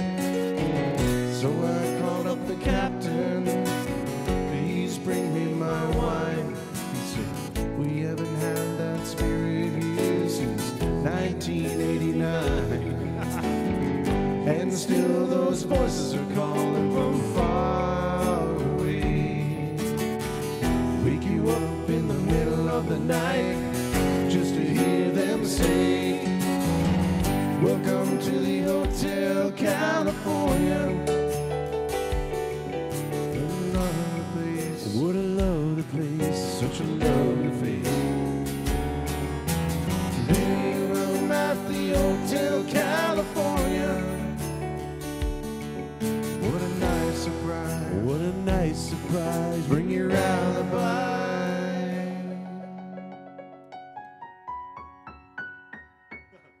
Nicely done. Mirrors on the ceiling and the pink champagne on ice. And she said, we are all just prisoners here of our own device. In their master's chambers, they gather for their feast. They're stabbing with their steely knives, but they just can't kill the beast. Last thing I remember, I was running for the door. I had to find the passage back to the place I was before. Relax at the nightmare, yeah, programmed to receive. You can check out any time you like, but you can never leave.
That was something. Well, that'll do it. They do want to hear Puff the Magic Dragon. God, let it rip. Who doesn't? Really? Do you know I it? don't know how to play that. I don't either. But I mean, How is there 2 requests for that? I know, right? I Unbelievable. feel like we should try it. We should try it. I mean, come on. I don't know. I'm gonna look it up. I mean, it's Peter, Paul, and Mary. It's probably a 3-chord wonder with a little minor second or minor sixth in there.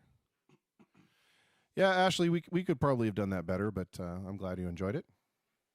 Thank you, Denny. Oh, great. Denny Basterish, the guitar wonders, one of the 7 guitar wonders of the world, was listening. I hope you don't feel self-conscious now, Jim. Oh, yeah, right. I'm horrible. It was fucking embarrassing. If I'd known that, I would have never come at all. Wow. Oh, that's okay. Dude, I did a solo rendition of Sultans of Swing, and Denny said he was playing along, and I'm like, oh, I'm so sorry.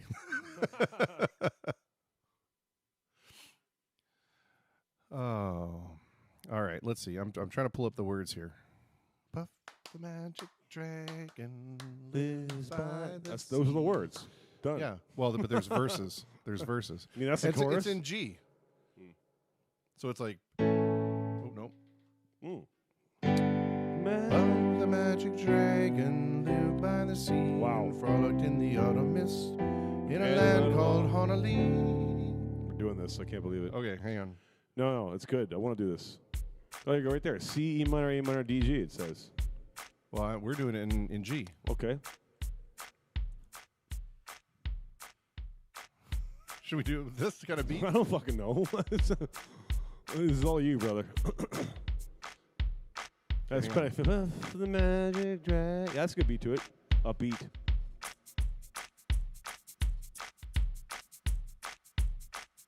Ba-doom, doom, doom, ba-ding, ding, ding. Nice. There's a little wood block. Okay, here we go. G. Then B minor. C. D. Yeah. Then C. Frolicked in the autumn mist. D. Wow. That's it. A lot of chords. Yep. All right, ready? Yep. Puff the magic dragon lived by the sea and frolicked in the autumn mist in a land called Honolulu.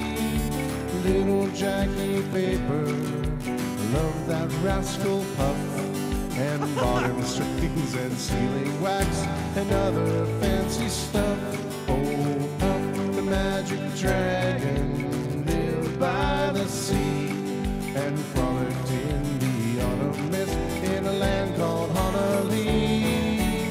Puff the magic dragon lived by the sea and frolicked in the autumn mist in a land called Honolulu. Together they would travel on a boat with billowed sail, and Jackie kept a lookout perched upon Puff's magic tail. Noble kings and princes would bow whenever they came, and pirate ships would lower their flags when Puff roared out his name. Oh, Puff the magic dragon lived by the sea and frolicked in the autumn mist in a land called Honolulu. Puff the magic dragon lived by the sea and frolicked in the autumn mist in a land called Honolulu. Well, the dragon lives forever, but not so little boys. Painted wings and giant rings make way for other toys. One great night it happened, Jackie Paper came no more, and Puff the mighty dragon, he ceased his fearless roar. Oh, his head went in sorrow, green scales fell like rain. Puff no longer went to play upon the cherry lane. Without his lifelong friend, Puff could not be brave. So Puff, that mighty dragon, he slipped into his grave. Oh, Puff the magic dragon lived by the sea and frolicked in the autumn mist in a land called Honolulu. Where the hell's that? Up the magic dragon lived by the sea and frolicked in the autumn mist in a land called Honolulu. Go, Jim.